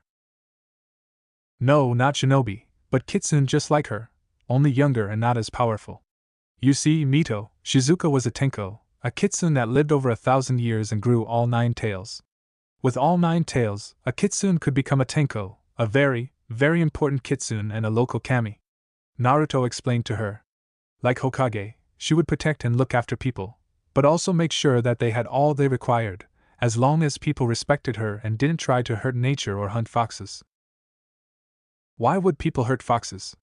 Mito asked in a saddened voice. "Everyone has their own reason, Mito, but you shouldn't hurt foxes if they do not do harm to you. Foxes are servants of Goddess Inari, a very important goddess that people pray to for harvests, money and so on. If you respect nature and sometimes feed foxes that come near your farm or house, then Inari will bless you, but if you hurt it, then Inari will send her kitsune after you and all those that hurt her foxes. And when that happened, those evildoers would start to have all kinds of bad things happen to them, from tripping on flat ground to having all of their food being eaten by kitsune and worse," Naruto continued. Now, Shizuka herself was. It was at that point when the door into his room opened up and in stepped the babysitter that his mother had hired, one Mabuki Haruno. "Ah, there you are, little rascal! Why did you take her out of her crib, you fool of a child?" Mabuki practically screeched at Naruto, who flinched at how she spoke, and kept himself from scowling at the woman, reading her like a book. Mito was lonely, and I decided. Naruto spoke up, but wasn't allowed to continue, as Mabuki stormed towards him and Mito. She pushed him aside and grabbed Mito, before stepping out of the room, with Mito protesting. I don't want to see you passing on whatever foolishness you have onto Mito, you hear me?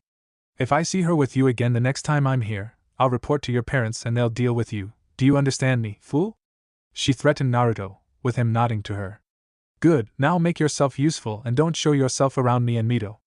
With that, she stepped out of the room, banging the door loudly on her way back, leaving Naruto alone in his room. Or so it would seem for most, but not to Naruto, because for as long as he could remember, he was always able to see things that normal people couldn't. Like, for instance, Naruto turned to his right, his gaze looking at the two other beings that were in his room. Closest to him sat a fox with dark brown fur and red eyes, with red markings on her body, and 5 fluffy long tails waving behind her. She emitted an unnatural fiery glow from herself, with only Naruto being able to see it. He could clearly see how she was angry and he couldn't blame her, since he too didn't like Mabuki one bit. She seemed to care only about herself and didn't care much about Mito, at least not as much as Naruto would have wanted. The second occupant also looked like a fox, but unlike the first one, she had only one tail, which was longer than her body. She also had white fur, with the tip of her long tail being colored red. Her eyes were yellow and she had 4 horns on her head, pointed backwards. She emitted a green glow from her body and seemed floating in the air, also showing with her violently swinging tail that she was displeased with Mabuki. These were what Naruto had been the subject that Naruto was telling about to Mito. They were kitsune, with the 6-tailed one being called Akagi, while the white-horned kitsune called herself Izuna. And Naruto was the only one who could see, touch and talk to them, with everyone around him and in the village not capable of even perceiving them or other creatures like them, which were called yokai. These yokai are capable of existing outside of human perception, with nobody, not even censors, Hyuga or Uchiha being able to see or even sense their presence. And it was much to the benefit of the yokai, since there were a great many of them living in Konoha and its local areas, varying from small forest spirits Kodama and ending with kitsune. Naruto literally saw all kinds of yokai when he was out on the streets, creatures passing by humans that would make anyone stop and run for the hills, yet none could see them, save for Naruto. This, along with his empathy thing, was also one of the strange things that Naruto could do, and a few years back, he had tried to tell his parents all about it, but they dismissed it all as a child's fantasies. He tried to prove them wrong, but all it did was earn him laughs from his parents, mocking from his siblings and later on a worsened reputation among the villagers. Now that Naruto thought about it, he could potentially understand why people were so distrustful and cold towards him, as well as prone to see him as a fool or an odd child.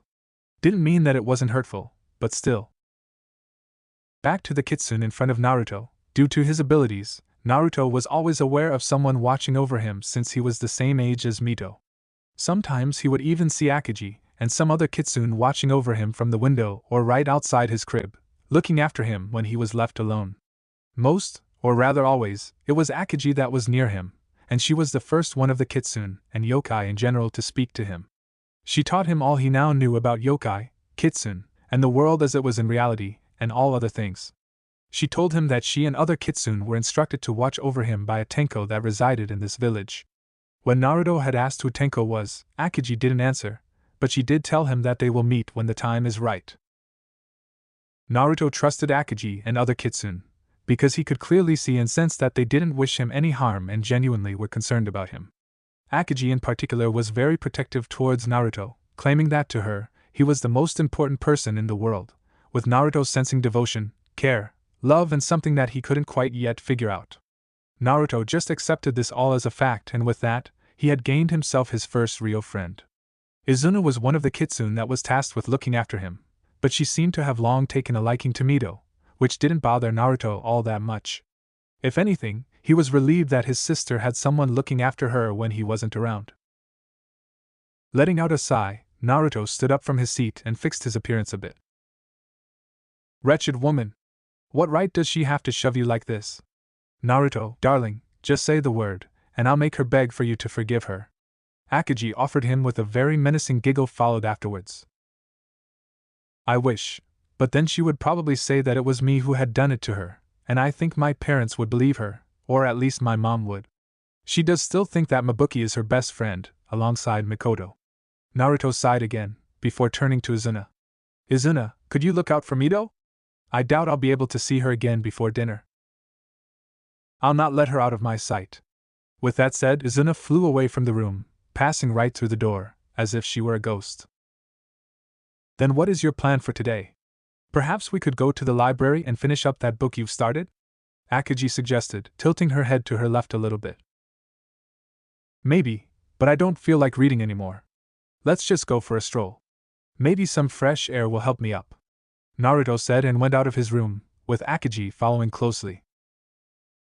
Sneaking out of the room and house was easy, as Mabuki wasn't really paying attention to him, and strangely enough, muttering something about being denied what was rightfully her, and so on. Whatever she was on about, Naruto didn't care about it and simply left the house with Akagi, but not before waving his sister and cheering her up with a funny face. Once outside, Naruto began to walk down the streets, with Akagi deciding to cast a spell over Naruto, which would make him seemingly invisible towards others. As Naruto had learned, yokai aren't just for show and they do have their own tricks up their sleeves, which they can utilize. This was what people would call magic, but for them it was just as natural as any other jutsu. And this simple spell was one of the easier ones to learn, according to Akagi, but very effective, as not even sensors would be able to detect you, while you are under that cloak, allowing you to move and speak freely. You do have to be careful not to bump or touch anyone outside the cloak, or they'll immediately see you. Akagi knew that Naruto, while he didn't show it, felt upset and bad when people projected their bad emotions on him, so she took to the habit of casting this cloak over him when they were out on the walk together. This was just one of many ways in which Akagi took care of Naruto, as she had done for almost all of his life that she guarded him. Another way was through being a confidant of his and letting him spill out his feelings, just as she felt he needed to do right now. Naruto, are you alright? Akagi spoke to him, as they moved along the street, avoiding passing by people and yokai. I've noticed that you've been brooding a bit more than usual. While I do not mind observing you do that out of aesthetic pleasure, it does make me worry about you. Is this about your parents starting to train Natsu and Narumi? Not really, at least not completely about training them. Naruto said in an unsure tone. It's just. I just don't get it really. You do not understand the reason for them training your brother and sister so early and not doing the same with you? Akagi asked him, with Naruto nodding to her. I may not know your parents all too well, but from what I've observed over years, I've come to understand that your parents are biased towards you and your siblings, though in different ways. Care to elaborate on that? Naruto asked her. Your mother and father have always been like this, maybe because of your siblings containing the nine-tailed monster inside of them, or maybe because the two are so apparent in their personalities, I can't say with full certainty. Akagi spoke up. But what I can say is that Kushina and Minato have much higher hopes for them than they do for you, and that the no small part of their bias comes from the influence of your godparents and other important people. Naruto quirked up his eyebrow at the mention of the two Sanins, before returning it to normal, as the mention of the two didn't leave a good taste in his mouth. Tsunade and Jiraiya were often guests in their house, with the latter being there almost every other day when he was in the village and not doing whatever he did. And whenever they were in the house, the two would always focus their attention on Natsu and Narumi, with Tsunade boasting how she will train Narumi to be her next successor, while Jiraiya was prattling on about how Natsu will be the next great sage after him. All the while, whenever Naruto had tried to get their attention, he would get far different reactions from them. Jiraiya would always try to wave him off, with Naruto sensing that the man wasn't just interested in Naruto, but felt that even talking to him was a waste of time. Naruto also sensed no small amount of disappointment from Jiraiya for seemingly no reason whatsoever, which when combined with earlier felt emotions had left Naruto with a negative impression of Jiraiya. As for Tsunade, she seemed weird to Naruto, because whenever he approached her, he would see her lash out verbally at him, saying that she didn't want anything to do with him, but while he did sense anger from her, he also sensed regret, sadness, and a feeling of loss. It was as if Naruto's presence was far too painful for Tsunade to endure. This was something that Naruto couldn't fully comprehend, so he didn't have a fully formed opinion about Tsunade just yet. However, just because of how obnoxious and temperamental she was at times, Naruto could see that she wasn't the type that would get along with him well. And Naruto could totally see the Sanins and other people influencing his parents, because he already knew and understood that they were a little gullible in their trust in others. Just look at Mabuki being placed in charge of taking care of Mito, and that's just one thing. His parents constantly heard praises from others about his brother and sister for no apparent reason, and they took it all without a second thought. And then there are the Sanins. They clearly favored his siblings, and that wasn't even all that hard to notice, but his parents. They just didn't seem to notice it at all. His father and mother felt some kind of special reverence towards the Sanins, especially towards Jiraiya, since Naruto himself was named after one of the fictional characters that the man wrote. Just out of interest, Naruto read the story himself when he found it in the library, and to be quite honest, that book had left something of a two-sided impression. On one hand, he did like the main character and his resolve, but overall, the antagonists and the setting, it all seemed to work almost always in the favor of the hero, and everything was too white and black. Maybe Naruto's dislike stemmed from the fact of his preference towards other genres of literature or something else, but overall, he didn't like the book, and he didn't see why his parents would name him like that. Perhaps they were under a more profound impression from the book and character? Who knows? Yeah, I can see them being influenced by them, but still, why are Natsu and Narumi getting so much spotlight? Naruto asked Akagi. Because most humans aren't as perceptive as they like to state they are. Akagi replied to Naruto with annoying tone. Do you know how a cat gets a person's attention? It meows and makes noises. Naruto answered. Are you implying that because Natsu and Narumi are so active and outgoing that they get all the attention from everyone? That would be part of the reason, but not the entire one, no. Akagi said to Naruto. Humans have a certain tendency to be blind towards those that they revere and worship, not fully realizing the whole picture. Let's take for instance your father, Minato Namikaze, the so-called Yellow Flash, and a man that had single-handedly ended the war with the Wagakure, as the humans say. Now, what was the most deciding battle in the conflict, Naruto? The Battle of Northern Ridge, where a third of Iwa's invasion force was wiped out by him. Naruto answered. Yes, that is correct, but would like to know how Minato managed to gain victory for Konoha on that day? Akagi asked, with Naruto nodding to her. Well then, the history books maybe stated that the battle was won thanks to your father's intervention, but in reality it wasn't all that cut and dry. A Wagakure had been forced into a prolonged engagement before that battle officially took place, when they tried to pass that ridge since it was defended by members of Clan 2, once a numerous and respected clan of this village, but now reduced to just 2 members. Do you know how they've met their end? They've stopped the advance of Iwa's forces and held them back, despite being outnumbered. Naruto asked. Correct, and even I, a kitsune with no particular love for humans, have to give credit where it is due. Those men and women, some 200 shinobi clad in bright red armor, held the line for 4 days straight against an army of over 2,500 shinobi. Outnumbered, with no lines of communication whatsoever and no retreat, they've managed to inflict such casualties that 3rd Tsuchikage was forced to send reinforcements to keep the offensive going, and by the end of the 4th day, he himself came to the battlefield, where only 11 warriors remained. Akagi continued. Battered, injured, exhausted and weakened to the point where it should have been impossible for them to continue fighting, yet they still stood their ground. Tsuchikage personally vaporized them with his jutsu, but he then also ordered all the bodies and armor of the clan.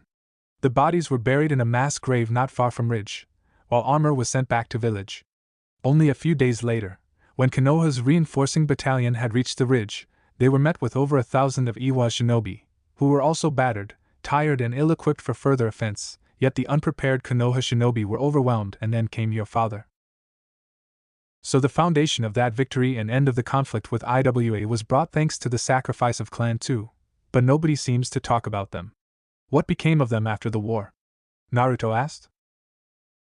The clan had lost the majority of its members, and when Kurama got out of your mother, it killed practically all the rest of 2 clansmen, when one of its tails had crushed their estate, where non-combatants were, while warriors were killed in action.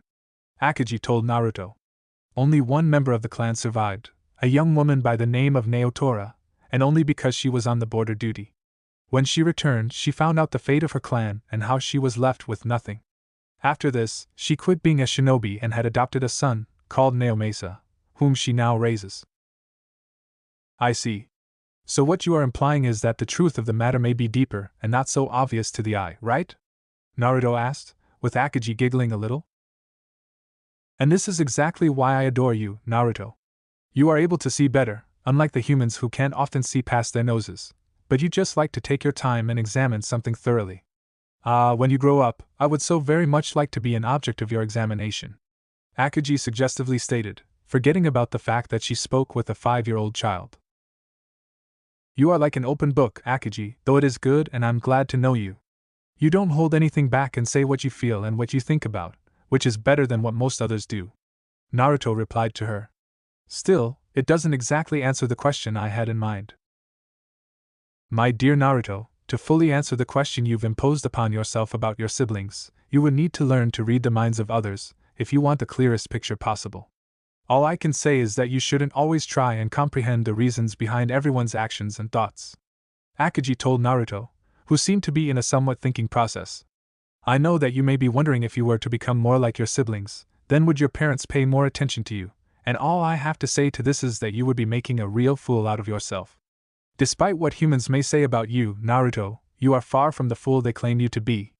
You are idealistic, true, a little naive, certainly, but you are also someone who thinks about things and does not accept them at face value. You don't just follow the crowd's instinct, you stand out, and that is good. You are unique, and that is what is important." "Thanks, Akagi," Naruto said with a small smile, before releasing a smile. "At least you and other kitsune seem to acknowledge me for who I am and not judge upon it or something, unlike my parents." "Well, if they don't care about their son when he doesn't meet their expectations, then how about you think of it in this way? Why should you care about them when they don't meet your expectations?" Akagi suggested, with Naruto turning his head to the fox. "They don't seem to care about you or your interests, so why should you strive to impress them?" "They are my parents, Akagi, my mother and father. Isn't it natural for children to want their parents to be proud of them?" Naruto asked her. "Besides, if it wasn't for them, I wouldn't be born in this world." "That may be so, but I mean that while it may seem important, why don't you think about why it is so important?" Akagi suggested to Naruto, before letting out an audible sigh. "Naruto, family isn't just blood relations and membership in some clan. Take it after someone who lived for over 50 decades. Family are people that care for you and who accept you for not what you are trying to be for them, but simply because of who you are, with all your flaws and peculiarities. To try and change for someone else's sake isn't a worthwhile goal, believe me. I accept you, and to me, you are already a family. Humans may have a different understanding of family, but to me, this is how it is." "Then I'm glad to be a part of your family, Akagi, thank you." Naruto seemed more cheered up now. "I'll think about what you said," Naruto said before the two had stopped, finding themselves in front of a certain forested area on the outskirts of Konoha. The Forest of Death was located quite some ways away from the village proper, and was surrounded by fences and closed gates, as well as warning signs so as to keep civilians and most shinobi out of that area. It was designated as one of the most dangerous places not just in Konoha, but in all of the Land of Fire, because of the dangerous and strange wildlife, man-eating plants and all other things that made that forest so dangerous. That's not to mention the fact that despite encompassing only 10 kilometers in radius, it was not uncommon for people to get lost in the forest and not be seen again. Trees, plantation and so forth were bigger and stronger than normal counterparts, and because of that no untrained shinobi or genin would go there without a purpose. This had also made this forest into an ideal place to sort out the majority of genins that took the Chunin exams in Konoha. It was quite easy to stumble upon the remains of some unlucky shinobi in the forest, at least those that weren't eaten by the forest dwellers. But that wasn't what had stopped Naruto. It was what he saw coming from the very forest itself, and the feeling he was getting from it. He sensed an intense, near overwhelming anger, mixed in with hatred and indignation. It was almost as if the forest itself was alive and was a yokai of sorts, one that wanted to get out and be free, but for some reason couldn't, and that made the forest mad. Naruto also felt extreme hatred towards humans, one that seemed so strong that it practically permeated its entirety. Along with that, Naruto could have sworn that he could hear screams of humans coming from the forest itself, cries for help and of anguish, making him shake a little bit. Akagi sensed that something was wrong, and when she realized what it was, she instantly casted over the two of them a calming aura, which returned Naruto to his normal self. As he regained his breath, he turned towards Akagi and spoke up. "Akagi, what? What is wrong with this forest? It's like it is alive and is so full of hatred and malice, and those people." Naruto was still in somewhat of a shock, but was overcoming it. "That forest is a manifestation of a kami that used to rule these lands, long before one you call Hashirama Senju had found his village here. Akagi stated to Naruto, who turned with a questioning look to her. Remember what I told you about the difference between a kami and a yokai, Naruto? That a kami is a yokai that isn't worshipped as one, and that yokai that is a kami that isn't worshipped as a yokai. Naruto answered, before turning back towards a forest. So the forest of death is literally a giant yokai, or rather kami. More like a manifestation of that kami's power, like we kitsune manifest our power into tails or our fires, but you are not too far off the base. Akagi explained to Naruto. Long before shinobi had arrived here to settle, this land belonged to a particularly powerful kami, Mariko no Kami. While most of us yokai do possess a certain affinity for a specific element, Mariko no Kami manifested herself as with powers to command the nature and elements that were inherent to it, such as water and earth, as well as some others that combined one and two, like wood. This kami was worshipped by the people that resided here before war came to these lands between Senju and Uchiha. In exchange for worship and respect, Mariko no Kami gifted them with the most fertile lands in all of the country, a strong and plentiful harvest and more. However, when shinobi did come into this area, they've driven all those that worshipped her from here, even desecrating her shrines with blood in the process. That must have made her extremely mad. Naruto commented. That is what we kitsune call an understatement. Natsumi was furious at the humans that had dared to defile her lands with their wars, and in return she made life for them here not easy. You think Forest of Death is bad enough? Try to imagine such a place encompassing all the area and territories where Konoha now stands. Akagi told him, with Naruto shuddering at the thought. Eventually, however, when the Hidden Leaf was about to be established for good, Hashirama Senju, along with Madara Uchiha and Mito Uzumaki had approached Mariko no Kami and asked for her permission to build their village. I do not know all of the details, but I do know that it was Mito Uzumaki that had managed to convince Natsumi to let shinobi establish their village on her lands. In exchange, she was promised that no more blood will be spilled in her lands, and that her shrines shall be cleared of desecrations by holy waters from 3 different mountains. For a time, the peace between men and kami lasted, but it was, unfortunately, broken by humans. What had happened? Naruto asked. What happened when the hidden villages were all established, and when Hashirama Senju decided to trade the captured tailed monsters to those villages? War. Akagi told him. More destruction and blood came into these lands, and Natsumi was obviously not pleased, and started to once again go against humans. That forced Hashirama Senju to venture into the heart of her holdings and to confront her once again, but this time in a battle. Nobody now knows the full details, but I do know that Mariko no Kami was sealed permanently inside her domain, which is now used by humans as a weeding out ground.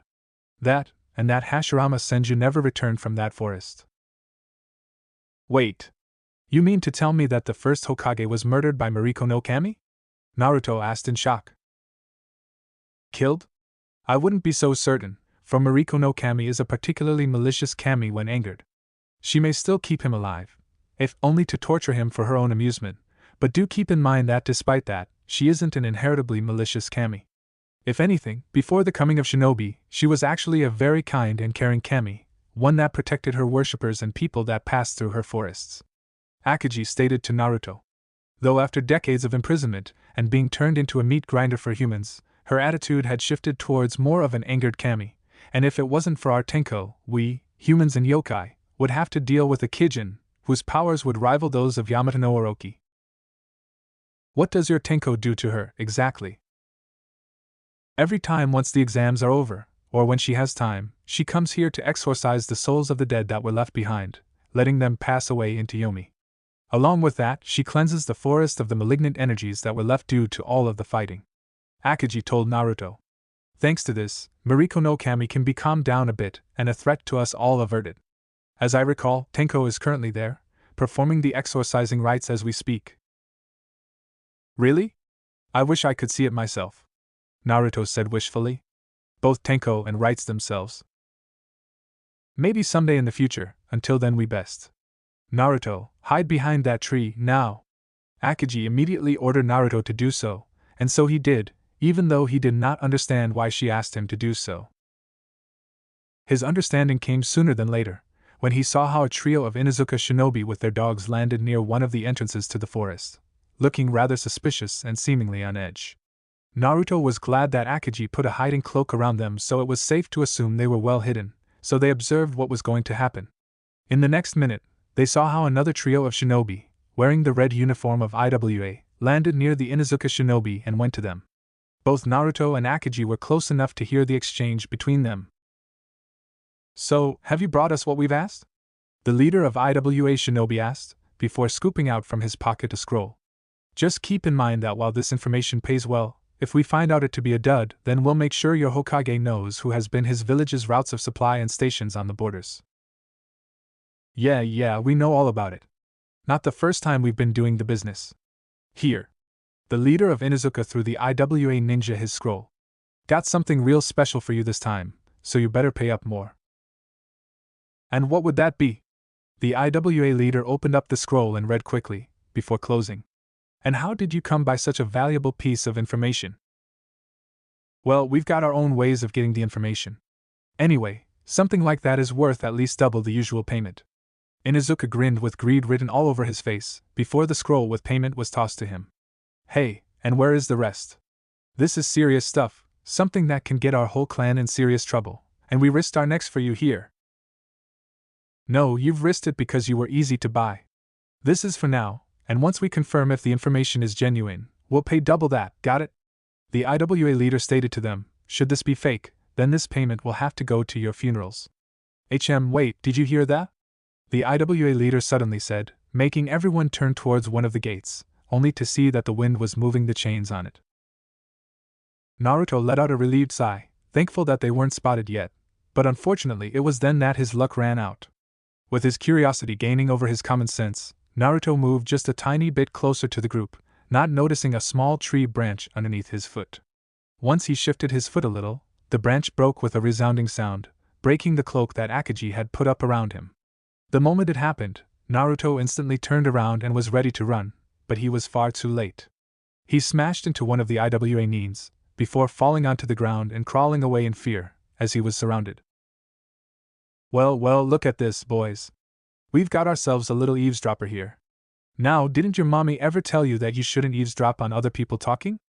IWA leader said mockingly, before grabbing Naruto by his hair and bringing him closer to him. "So, what should we do with him?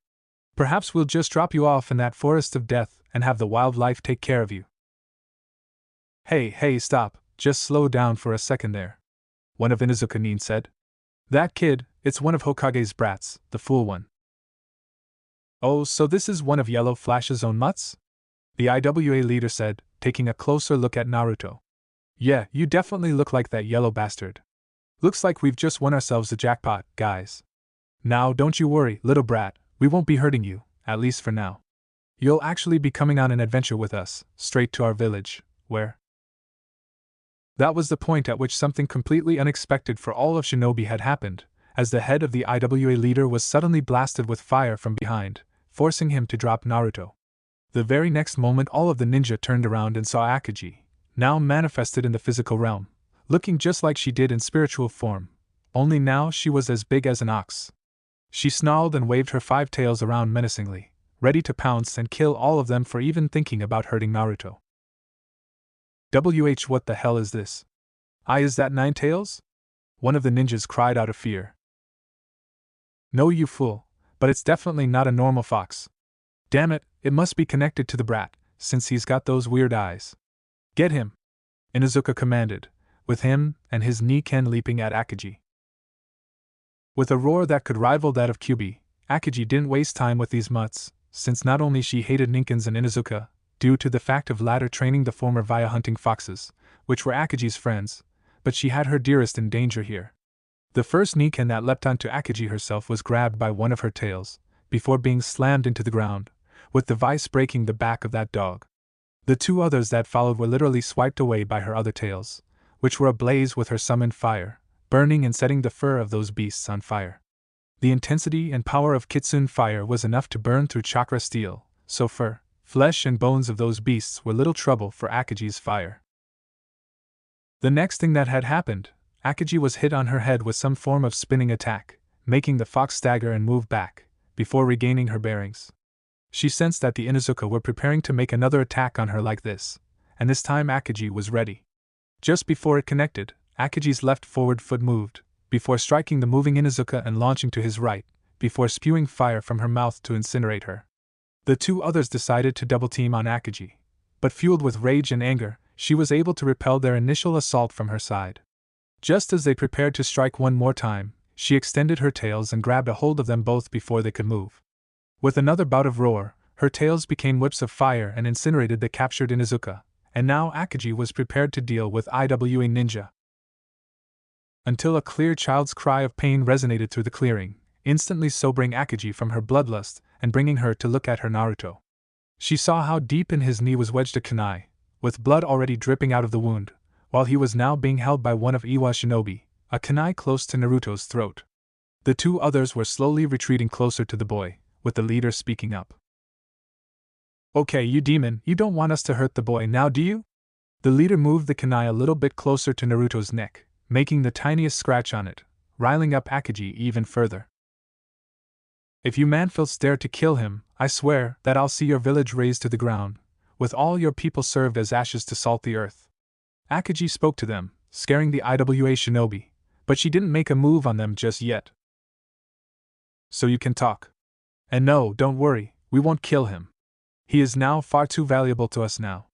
Clearly, Lord Fourth had deceived everyone, when stated that he made 2 Jinchuriki, when in reality he had made a third one as well. The IWA leader stated with glee in his eyes. "And it's all ours now. That child is no vessel for any tailed beast, and this is no tailed beast, a Wagakure ninja. You are dealing with a kitsune." A new regal and powerful voice spoke up, drawing the attention of everyone to its source, revealing it to be Amagi, walking towards them from the left of Akagi. "Amagi-ne-sama. Please, Naruto." Akagi spoke to Amagi, with Amagi simply raising her hand to calm her down. "I'll take care of this, Akagi. Do not worry," Amagi assured her, as she locked eyes with the IWA leader. "I give you one chance, IWA ninja. Release this child and flee, or I will make you pay for hurting him." "And just what do you think you can do, huh?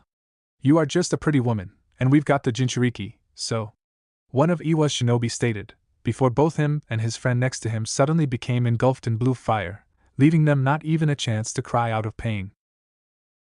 A second prior, Amagi's eyes had glowed with dim golden light, as she cast her spell upon the fools. The leader looked shocked at what had just transpired, before looking back at Amagi. This is a trick.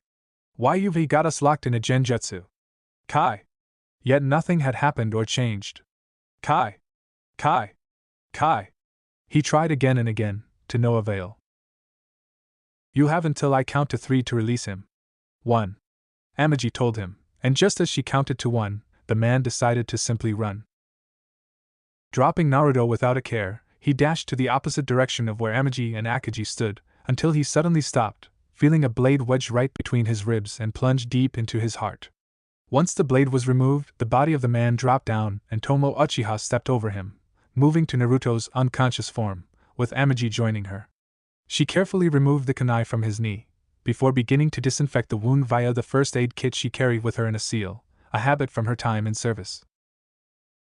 "The wound's not as deep as I feared, so he'll be fine. A scare may remain, but that is nothing too serious." Tomo concluded her analyses, as she cleaned the wound. "Just apply a band-aid for now, Tomo.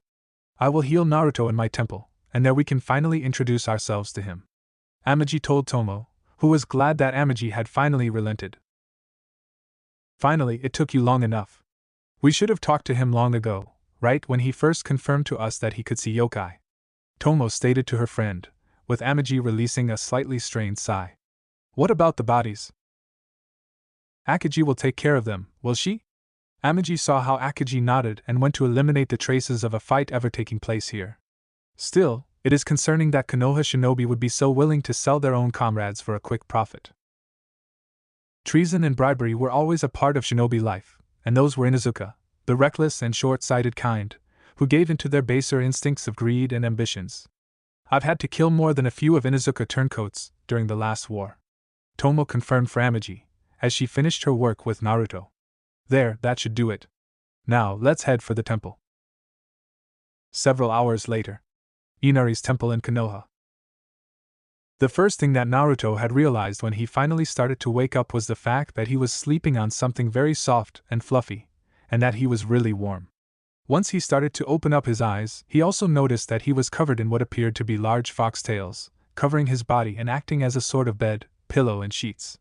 When he used his hand to stroke one of the tails, he immediately heard a response in the form of a moan, coming from above him, making Naruto look up.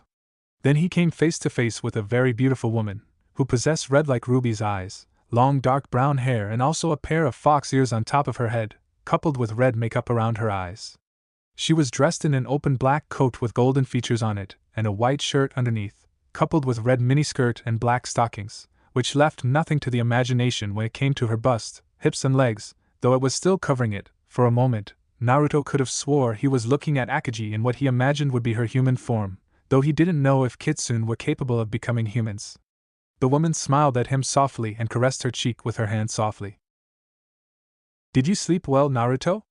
Now Naruto was certain that this was Akagi in human form, for it was her voice. "I thought you might get cold sleeping, so I've decided to make you a bed out of my tails. Do you like them?" "Why yeah, they are soft and very warm," Naruto answered honestly, with Akagi being instantly pleased with the answer. Akagi?" "Yes?" she instantly responded, locking her eyes with Naruto. "Is something the matter? If you want, you can sleep a little bit more. Don't worry, I'll keep watch over you, and I find myself unable to pull my tails from you." "TCH, of course you couldn't keep your tails away from him," came a more serious, colder tone, with another fox girl revealing herself to Naruto. Unlike Akagi, this girl had white hair and white-colored fur on her 5 tails, while she dressed in a white open coat with blue features on the sleeves, just like with Akagi, while sporting a black shirt underneath, covering far more of her cleavage, but still proving a peek at her generous assets.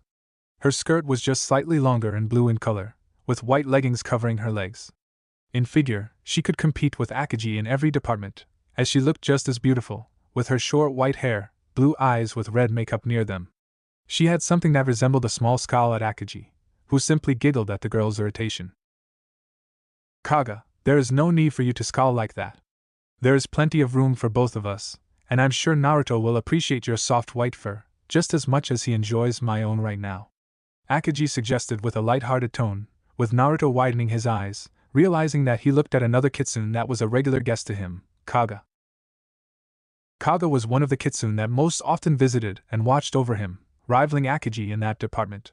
Where Akagi seemed more light-hearted and easy to get along with, at least for Naruto, Kaga was the serious and nearly no-nonsense type, one that seemed fully focused on her duty and didn't like to deviate from it, at least at the first glance.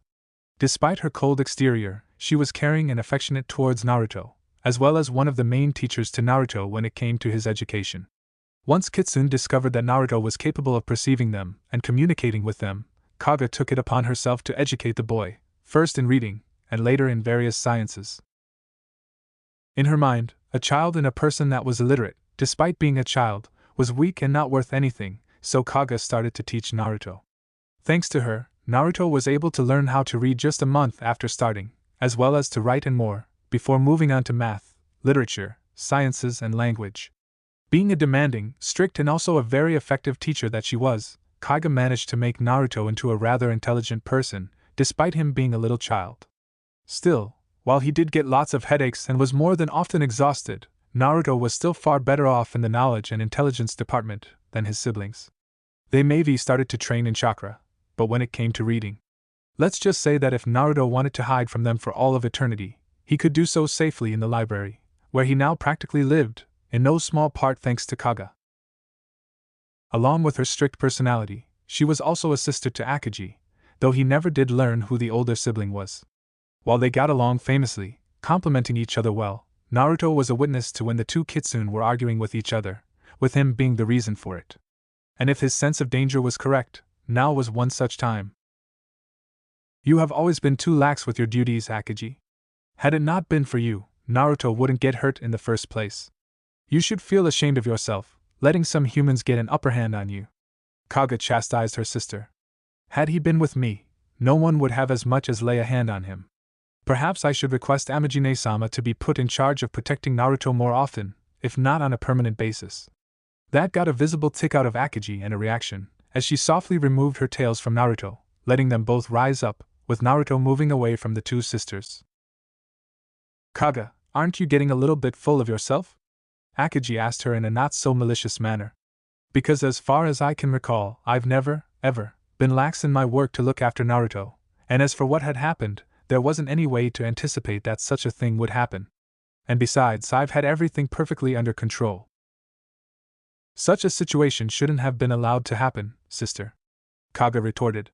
Yet not only did you not properly defend him, but you've even allowed him to get injured and nearly captured. It is obvious that what Naruto requires is a disciplined and dedicated caretaker. Perhaps one who, for instance, had taught him how to write and read? And who scared Naruto every time that said teacher got into an ill mood? Akagi asked back, with Kaga's brow twitching and her tail starting to swing a little more erratically. Did you know that I've always managed to calm him down and make him go to your lessons when you scared him? Had it not been for me, our dear Naruto might have grown afraid of books and writing, especially with how you worked with him. Yet I was the one who taught him the value of knowledge, intelligence, and reading, unlike you, who seemed perfectly fine with him going illiterate, just like his siblings. Kaga retorted to her sister, with now Akagi's tails starting to swing more. With me, Naruto discovered what a treasure of knowledge is, and because of this, he is far better prepared for the world than his siblings. Maybe you should go and watch over them, dear sister. Oh no, I wouldn't want to deprive you of the opportunity to teach those brats what it means to be afraid of holding a book. So why don't we go and show them the value of traumatizing education? Akagi suggested, with Kaga narrowing her eyes upon her sister. We'll be here perfectly fine, waiting for you. Me and Naruto, alone and without any interference. So that he would get attacked again? Not a chance, Kaga stated with force. And besides, Naruto must be getting tired of your presence. Maybe he would prefer to spend time with a fox that knows how to restrain herself in front of a 5-year-old child. Or maybe he would like to be with a kitsune that makes 5-year-old children read books that are studied by upperclassmen in schools, Akagi asked with steel in her voice. And besides, it is obvious that Naruto prefers to be with me over someone as cold as you are. After all, he did state that my fur and tails are the finest. Now Kaga was truly starting to get angry. Liar, he simply said that they were fluffy and warm, nothing more. Kaga spoke back, before smirking a little. But that is just the first time he had to touch a kitsune's tail, and naturally he would be impressed, even if it's the tail of a lousy kitsune such as yourself. Naturally, once he gets a taste of my soft, snow-white fur, there will be no contest as to which kitsune he would most likely want to be. Oh ho, as if he would ever get warm with your tails, sister. I mean, the way you are always so stiff and cold, I fear he might catch a cold from just touching them, Akagi said with strength in her words, before starting to glare at her sister. So do not get in the way, Kaga. I am perfectly capable of taking care of Naruto. How funny, I was about to say the same thing, Akagi. Kaga started with a glare, and Naruto was starting to get afraid that the two might be getting ready to fight. That would have been the case, had the door into the room not opened and stepped Amagi with a seemingly calm look on her face. Both Akagi and Kaga stopped their glaring match to turn and look at her approaching them. Amagi-ne-sama. Akagi was about to speak up, before Amagi suddenly whacked Akagi on the head with her right arm, making younger Kitsune yelp out of pain and grab her head with her hands, with a visible bump already there. Ne-sama, Just as Kaga was about to defend her position here, she received the same procedure from Amagi, leaving her clutching her head and nursing a new large bump on it with her sister in a near-identical position. Akagi, Kaga, how many times have I told you not to fight each other? Sisters should get along no matter what their personalities may be, and fighting is no good way to make friends. Amagi stated with a sagely wisdom, before softly taking Akagi and Kaga's right hands. Now, shake hands and apologize to each other. Or else. The moment Amagi said that, Naruto could have sworn that the temperature in the room dropped to 0, and both Akagi and Kaga shivered. I am sorry, dear sister. Akagi and Kaga said at the same time and shook hands, their argument forgotten already, with Amagi's smile dawning upon her face. That's better. Now, could you two please give me and Naruto some privacy and tell Tomo to come here? Amagi asked Kaga and Akagi, with both nodding to Amagi and leaving Naruto alone in the room with Amagi, who turned to Naruto and smiled softly to him. I apologize for how they behaved just now. They are wonderful sisters to have and love them dearly, but there are times when I have to remind them of how to behave. I hope they haven't scared you, Naruto. No, they didn't, Naruto answered, as took a good look at Amagi, and nearly had to close his eyes. Both Kaga and Akagi exuded powerful auras around them, with Kaga's being blue in color, while Akagi's red, and both had evenly matched intensity and power. But when Naruto looked at Amagi, it was like he was fully surrounded and encompassed in her aura of soft, warming and radiant power. It was as if Naruto was in the middle of the forest of death, only instead of feeling rage and murder, he felt calmness, safety, and love. Naruto didn't know if this was what a god or kami felt like, but he had a feeling that Amagi was far more than just a kitsune. Hey, are you also a kitsune? Naruto asked in an unsure voice, with Amagi softly smiling at him. Where are my manners? I'm sorry, though I saw you first quite some time ago, we haven't yet been properly introduced yet, Amagi said gracefully, before stepping closer to Naruto, and revealing to him her kitsune ears and 9 tails chocolate brown colored fur.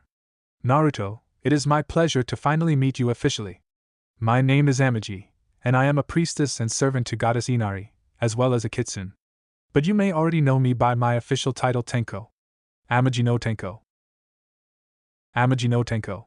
Wait, does that mean that you are the one who told Akagi, Kaga and other kitsune to look after me? Naruto asked Amagi, with her nodding to him. But why did you exactly do that? From what I understand, kitsune aren't yokai known for protecting people, unless those are their family.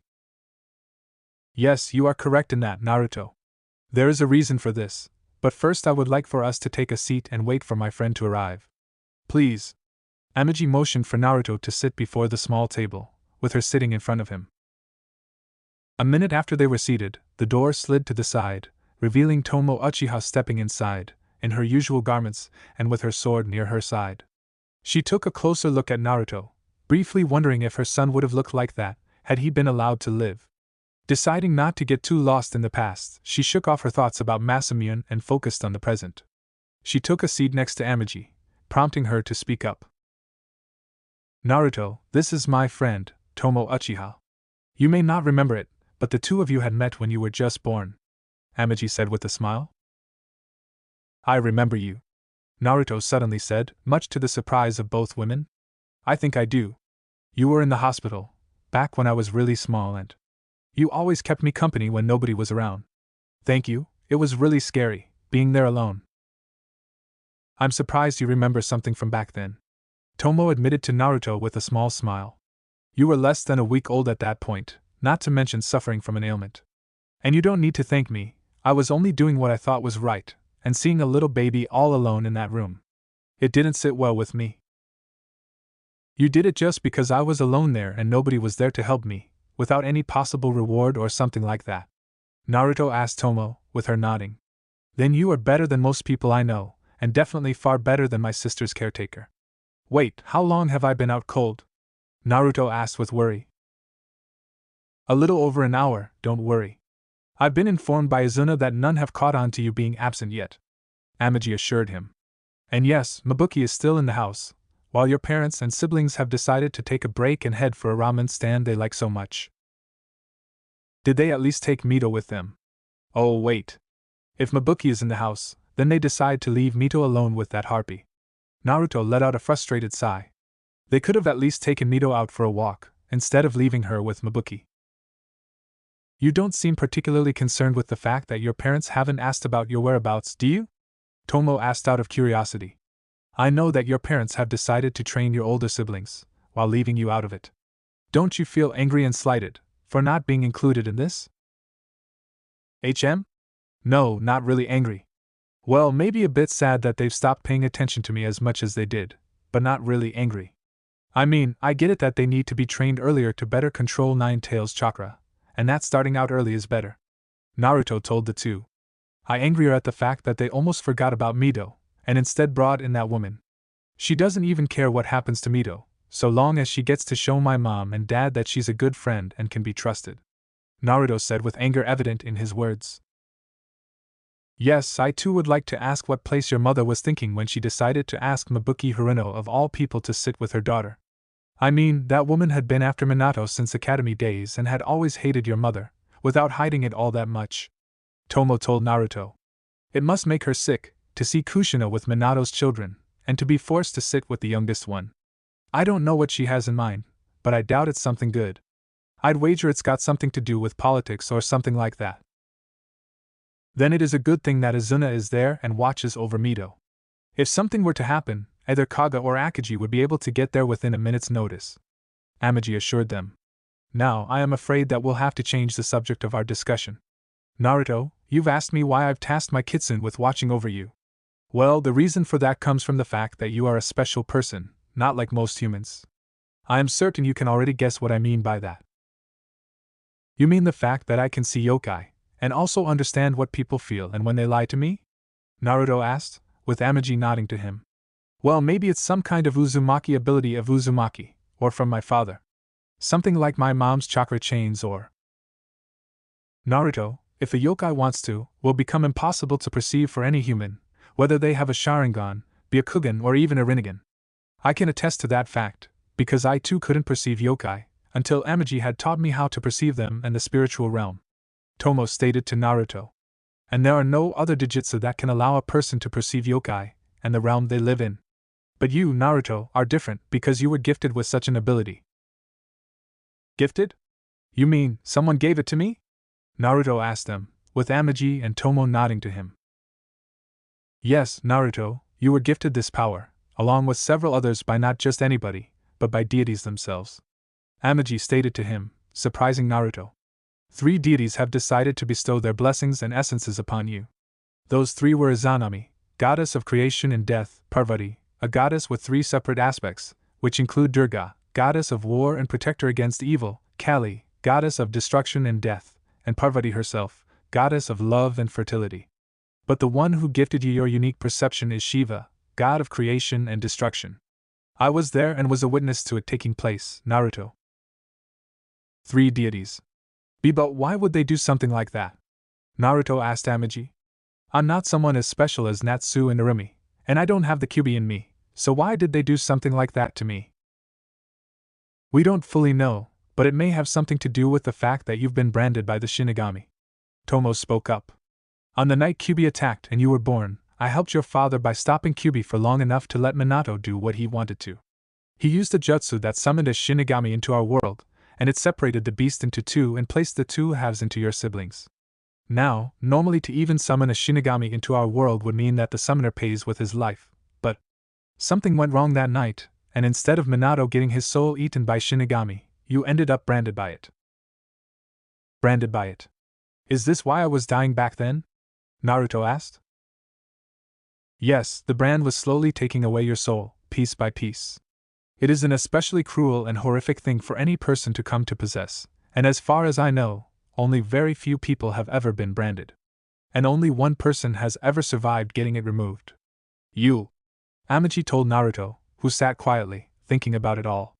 However, while the brand was gone, your soul was already so weak and small that you wouldn't have survived much longer. And that was when the deities came and they've shared some of their essences, their own soul, with you, Naruto, so that you may survive. The sign of it you see all the time in the mirror, that being your own golden eyes. Same eyes as Shiva's, your father. My.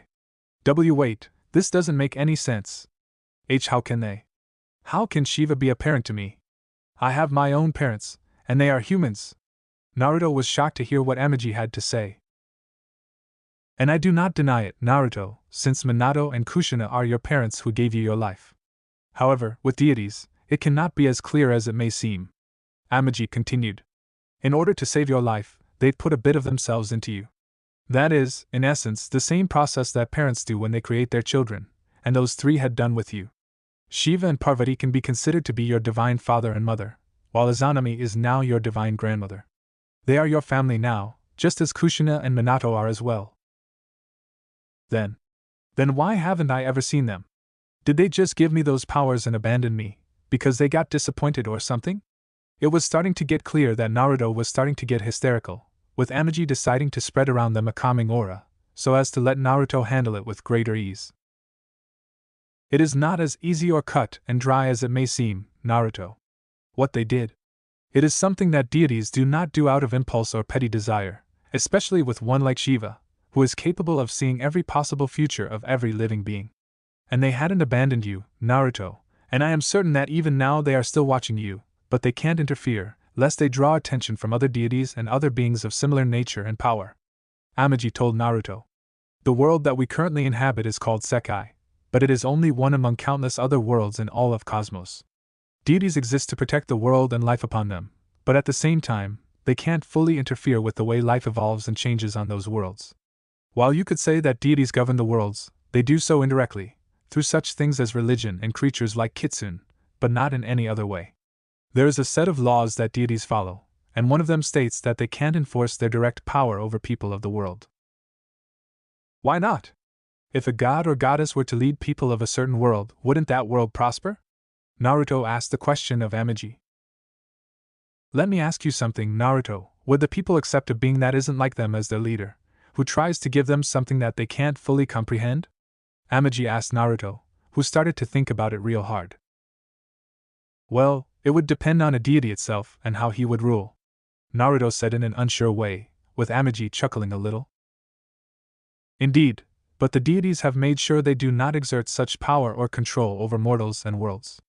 The last time such a thing happened led to a millennia of tyranny by Kaguya Otsutsuki, and then when her sons, Hagoromo, Hamura and Shiva, rebelled and defeated her, it led not to peace, but only to the creation of a cycle that now grips this world. Amagi revealed this to Naruto. This world, Naruto, had been once controlled by a daughter of Izanami and mother of Shiva, and her actions, along with actions of Hagoromo and his descendants, had stopped this world from progressing and humans from growing up as people and individuals. Naruto was once more shocked to hear what Amagi had to say to him. What? What are you saying? Are you saying that our world is? Is that right? Naruto asked in an unsure way. It is a hard pill to swallow, Naruto, but when you put aside your ideals and blind loyalty, and start giving it thought, it becomes evident that something is clearly very wrong with our world. Tomo spoke up again, getting Naruto's attention. If you don't believe us, then let's think about it. We may have shinobi, Naruto, but do you know what a shinobi truly is? Do you think it's a hero to one's village or people? No, it is a person that was trained since childhood to do things most people can, made to kill, steal, lie and destroy lives, execute any given order without giving it a second thought. And there are thousands of them, ruthless and specially trained warriors that in 1 minute can go from being a person's savior to being that same person's killer. I've seen such situation happen far too many times to count. When shinobi backstab yesterday's friends and allies, or when shinobi from one village betrays his own for quick profit or something else, and that's not to mention all the different infractions in the villages, brought about by politics, corruption, or power plays. And this is just the tip of the iceberg, Naruto. An iceberg that was formed thanks to my ancestors not being able to settle their personal feud. Ancestors? Naruto asked. It is a long story, Naruto, one that intertwines with the story of Shiva and Hagoromo, but that isn't the point at the moment, I am afraid. Amagi told Naruto. The point is, Naruto, is that the world we live in, one that you were born into, is one where power dictates everything, and everyone tries to make a grab for it, amassing it and wanting only more. Power for more power, and nothing else in the end really matters in the shinobi world. It is a near-endless cycle, where the weak and deviant are grinded into dust, while strong feast on top of their bones. And anyone who tries to break away from the system, to pose even the slightest threat to the cycle is ultimately destroyed. Such was the fate of the Uzumaki people. The Uzumaki? Wait, you said people, not the clan? I thought that Uzumaki was just a clan, living on a separate island. My mom always gushes about how she is now the only real Uzumaki and is now head of the clan. Naruto noted out. She can get carried away at times, but still. Oh, I bet she's been telling that to everyone willing to listen, that loud-mouthed ogre. Tomo muttered under breath, but it was still loud enough so that everyone could hear it. Your mother, for the lack of a better term, is an arrogant, self-centered hypocrite that spouts to everyone how she is the sole real princess of Uzumaki clan and the inheritor of its traditions, customs and so forth. Except the fact that she doesn't even know said customs and traditions, or what that clan of hers truly was. The Uzumaki were a somewhat isolated people, with their own customs and traditions, as well as several clans so forth. For most of the world, Uzumaki may have been a clan, but in reality, calling an Uzumaki that hailed from Taira clan by the name of their people would be the same as calling an Uchiha a leaf, just because he hails from the same people. The point is that your mother is trying to fit in shoes that are way too big for her. How do you know all about it? Naruto asked Tomo. Because I was raised by the person your mother claims to have studied under, Mito Uzumaki, born in Minamoto clan, same as your mother. But clans, families, and blood weren't as important to Uzumaki as they are to others. They cherished bonds made with others and were accepting to people that accepted them. Within them burned a fire that could light the way for a new path, yet one that shinobi weren't able to perceive and advance by. Tomo said with a sad sigh and look. You want to know how Uzumaki differs from the other people, Naruto, then look up above this table and tell me what you see. I see a lamp. An electrical lamp, to be precise. Naruto said, with Tomo nodding to him. Yes, yet some 40 or even 30 years ago, something like that was considered to be impossible to achieve for most people of the world. All, save for Uzumaki, who achieved it over 350 years prior to any of the hidden villages ever being established. Tomo revealed it to Naruto. They've developed natural ways of creating electrical energy, medicine and procedures to cure most ailments without using chakra, TV, ovens and so forth. And do you know why they've done it while most of the world didn't get it until Uzumaki people were destroyed? Because they weren't focused on warfare or politics with the big world. They just lived in peace, Naruto said, realizing what Tomo and Amagi meant. Is this what you meant by saying that the world we live in has stopped in its progress? Yes, Naruto, that is what we mean, Amagi confirmed to him. Not just in technological sense, but also in a moral plane. The people have not just stopped, but regressed. In the world of shinobi, it is always easier to lie, cheat, kill and steal, than to ask for help or offer one, and that doesn't just concern the shinobi. Even daimyo and nobility of the lands and countries are victims of this system and cycle, since they grow up in the world where a human life's value depends on how much money it will cost to kill him. Those in positions of power, like daimyos, they do not truly care about what happens to the world or even to their people and country, for they are so removed from masses and world, that they don't even realize the full extent of the catastrophes they allow to happen, or worse yet, provoke into taking place. Would you like to know one of the main reasons why the Uzumaki people were nearly wiped out? It happened because the daimyos of other lands had witnessed their boons and prosperity, and wished to grab it all themselves. Do you think they've asked for it? No, they did not. They simply sent their best weapon to take it all, shinobi. All 4 out of 5 great nations participated in that horrendous event, with Konoha being the only one to not take part, since it already had the access to all those technologies, though at worse quality. This is the reality of our world. Naruto power dictates right. Naruto sat there, shocked to the core and wishing he couldn't believe what he had heard, what Amagi just told him. But there wasn't even a speck of lies in her words, since he knew for sure she wasn't telling lies to him. The Uzumaki were wiped out just because of a bunch of greedy nobles and daimyos had wanted to take what wasn't theirs, and instead of just asking for it or trading for it, they just sent shinobi to get it. And they did get it all, but in the process destroyed an entire nation. And all because of other people's greed. And that is when Naruto began to fully think about all they said, about the world they lived in, people in it, and all that was happening. That's when Naruto started to feel like a real fool for the first time in his life. Shinobi weren't heroes, no matter how many people the civilians and public had tried to make them to be. They were merciless instruments in the hands of those in power, and when they weren't controlled by others, then they were potential weapons of massive amounts of destruction and casualties. Trained to kill, to steal, to gather information and cheat, from a young age, and literally indoctrinated into believing that this is the only way to live. And this has been going on for hundreds of years with no end. The Sengoku period may be officially over, but in reality, it just took on a new face and continued in a more organized fashion. The shinobi world wars, conflicts that see villages clash with each other in battles and where lives are thrown away in thousands. Thousands, tens of thousands of shinobi and other people, all of them with lives of their families, dreams and so forth. All are grinded into dust by war and death. And villages portrays their most skilled killers and mass murderers as their heroes, while those that have fallen are more often than not forgotten. His own father and mother are the prime examples, with his father earning his name as Yellow Flash not just because of his jutsu, but also because of how fast he moved in battles. And even though the war is over, shinobi still fight and engage each other, because even Naruto understood that there was no true peace in the shinobi world. An endless war, one that simply heats up and dies down, but never stops, that is their world, a world where he and Mito were born into. And he was destined to become a part of it. His dream about helping people was still within him, but with the world as it is, he really was a fool to think that he would be able to help all the people, especially when those said people will expect a stab in their back at any moment and opportunity. A world that is stuck in an endless loop of war, betrayal, alliances, and whim of the powerful. This is the world where people can level mountains, create lakes and seas with chakra and use all that power for the benefit of everyone, but all they do is use it for destruction and death of others. And he will be learning it too as well, with his brother and sister already on their way to becoming next mass murderers, and what is worse is that they don't realize it yet. Hell, their own parents are lying to them, and Naruto can't help but feel appalled at all of this. And then there is Mito. His sweet, precious and innocent little sister, a light that warms his heart. She too will be swallowed up by that cycle.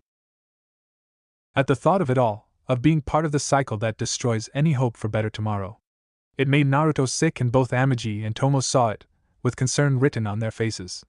It took everything from Naruto just to regain his composure, but there was now darkness in his eyes, one that Tomo had seen in others and herself. It was the realization of the flawed world that they lived in and the feeling of sickness at it. Naruto collected his thoughts and breath, before speaking up. Amagi, the reason why you protected me was because if people were to find out I was different from them, then they would try to kill me, or to make use of me, like a weapon or something? Naruto asked in a disturbingly calm voice, with Amagi nodding to him. We kept an eye out for you because we couldn't know how your powers and nature would manifest themselves. Along with that, a lot of people in this village not only are superstitious, but also naive and arrogant, and because of how you look different from the other children of Hokage, they had gotten in their heads the ideas of you being either possessed by Kurama, or being Kurama himself in disguise. Amagi explained to him. My foxes have kept not just an eye out for you, but also slightly manipulated the thoughts and minds of those around you, so as to lower their aggression towards you. Glares and bad words weren't the only things they are capable of. And my parents don't even know about it all, Naruto stated, with some kind of grim understanding. For those people, I am a monster, yet my parents are heroes, despite all the deaths they caused and how I've nearly died because of them. Talk about a messed up world. Did Shiva or others tell you anything about why they've done all that to me? No, Naruto, all I know is that Shiva asked me to look after you, that the life ahead of you will be difficult and hard. Amagi said with sympathy. I can't say I know or understand how Shiva thinks and acts, but he isn't a cold, calculating machine or an uncaring god. He doesn't make a plan for the mortals to follow, but gives them an opportunity to use, one that opens 1,000 roads, with millions of possible outcomes. He did the same thing to you, Naruto, and he called you his son. I may not be very well versed in things divine and all that, but from what I can tell, from what I saw and what I understand, I'd say that Shiva saw something inside of you, a potential to make a mark on the world, or to even change it for good. Tomo said with honesty in her voice. But that's not what really matters in the end. It's what you actually want, Naruto. What do I want? Naruto asked again, thinking about it for a few seconds before speaking up again. When my parents asked me what I wanted to be, I told them that I wanted to be someone who helps people, no matter who they are and where they are from. I was laughed at and then my words were disregarded as something a naive child would say, with my siblings and some others telling me that I can only be a hero if I serve the leaf. I now realize that I was naive in my beliefs and dream of thinking that I could do as I please. But that doesn't matter, Naruto suddenly stated to them. Naruto? Amagi asked with curiosity. Just because the world is wrong, doesn't mean I have to follow its set rules, and I don't care what others may think. Men or gods, shinobi or daimyo, I don't care if they just disregard my ideals and dreams, because I care for it, and I don't want to change that about myself. I will help others, men, gods and yokai, not out of greed or ambition, but because they need it, and when they need it. Naruto's voice gained firmness and determination radiated from him, with Amagi smiling at him, with Tomo silently feeling good about the kid. I don't want to be Hokage or daimyo, but I do want to help others, and to do that, to help people live in peace, I would have to do something impossible, and I'll do it. And what would that be? Tomo asked him. It's to change the world itself, and if that's what it takes to stop this cycle, then I'll do it, one way or another. Naruto declared with firmness and strength. I know that this world doesn't appreciate people that do not fit into the system and that don't play by his rules. Well, then I'll just learn this world's rules and how it works. I'll learn to the heart of its system, but when the time comes, I'll break that cycle. If I have to become the strongest warrior in the world to destroy the shinobi world, then so be it, but I will not be a shinobi at heart. I'll not be like that, because even if I may use shinobi tactics, weapons, jutsu and other stuff, but at the core I'll not succumb to the temptation and darkness. Both Tomo and Amagi saw and felt that Naruto was sincere and actually determined in his thoughts, and it showed as both felt it. They were seeing not just the birth of a new person here, one that wasn't willing to break the cycle, like Tomo had done. He will bend, but not break, adapt, but never adopt the philosophy. Such a road ahead of Naruto. It will be one filled with dangers, hardships, and even possibly the world itself being turned against him. To survive, much less succeed, he will need to have every possible advantage in his arsenal, knowledge and training that would put to shame even some of the most gifted geniuses in the world. To walk the path to a new world, he will need to become someone capable of breaking the old one, someone who can be more than just a man or shinobi. And they both understood it. Are you serious about it, Naruto? Tomo asked of him, with complete seriousness clear in her eyes. Will you walk that path, one where you may find yourself alone and all of the world prepared to destroy you for being something different from them all? Yes, Naruto said without a second of hesitation in his voice, with Tomo letting out a sigh. That's exactly what I feared you would say, Tomo said, but without any sadness or worry in her voice, only a smile coming to her face. All right, Naruto, if you really are determined, and I can clearly see that you are as determined as it gets, then you'll need to be prepared for the world to come after you. And I don't mean just learning all the stuff you can get. You need to start training to fight like a shinobi, to understand and live by it, if only to learn how to tear that abominable thing down. And lucky for you, son, my schedule is as clear as it gets. Wait, are you serious? Naruto asked Tomo, who nodded to him with a toothy grin. I'm as serious as it gets, Naruto, and an Uzumaki, whether born or adopted, never goes back on its word. You better believe that I'll train you, and I'll make you more than anything that Academy, Minato and Kushina could even mold you into. Tomo told him. I carry with me knowledge, skills, secrets, and jutsu of Senju, Uchiha and Uzumaki, along with everything that I've learned in my life.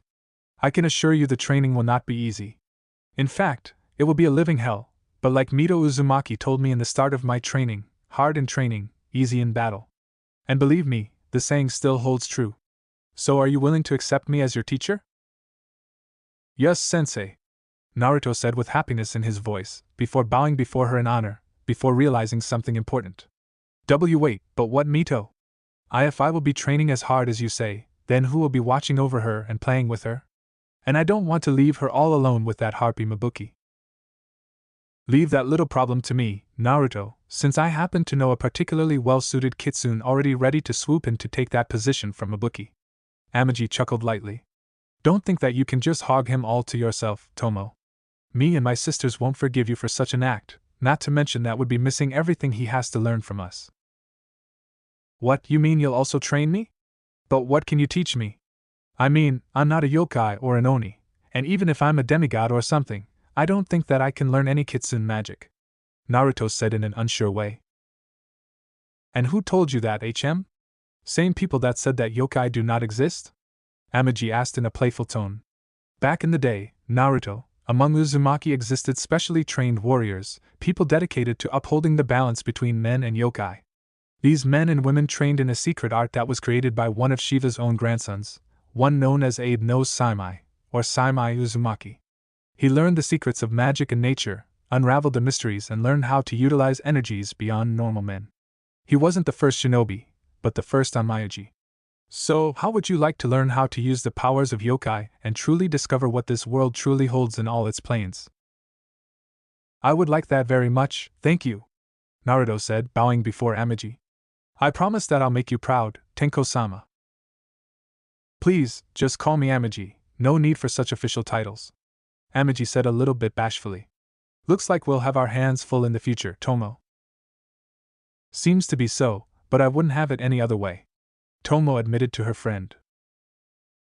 She could feel that this kid will go far, and she will be there to help him progress, for as long as needed. 8 months later. Namake's estate.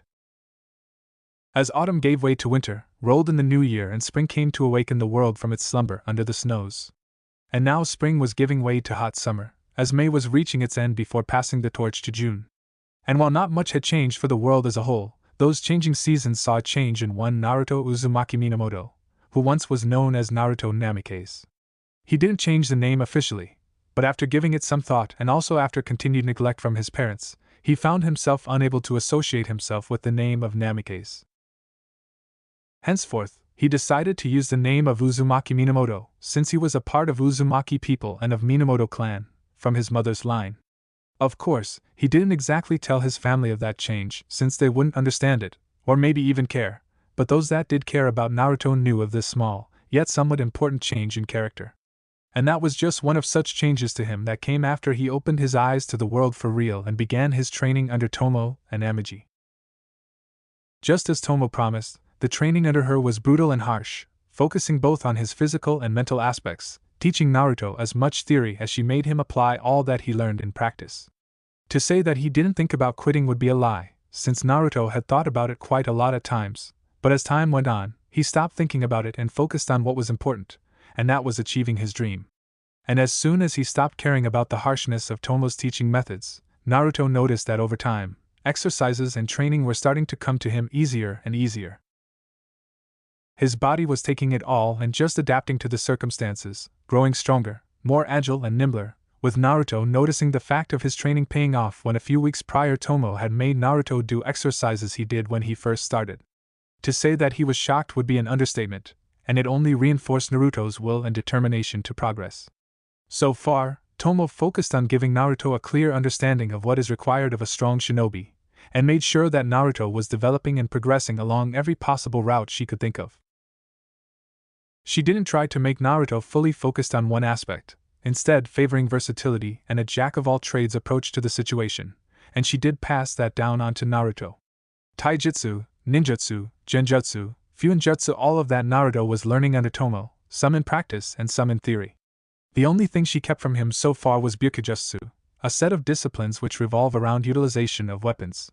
While he did technically train in that department, learning how to use kunai, shuriken and some similar weapons, Tomo decided to postpone the training with real weapons until she knew that he was ready, and Naruto didn't complain.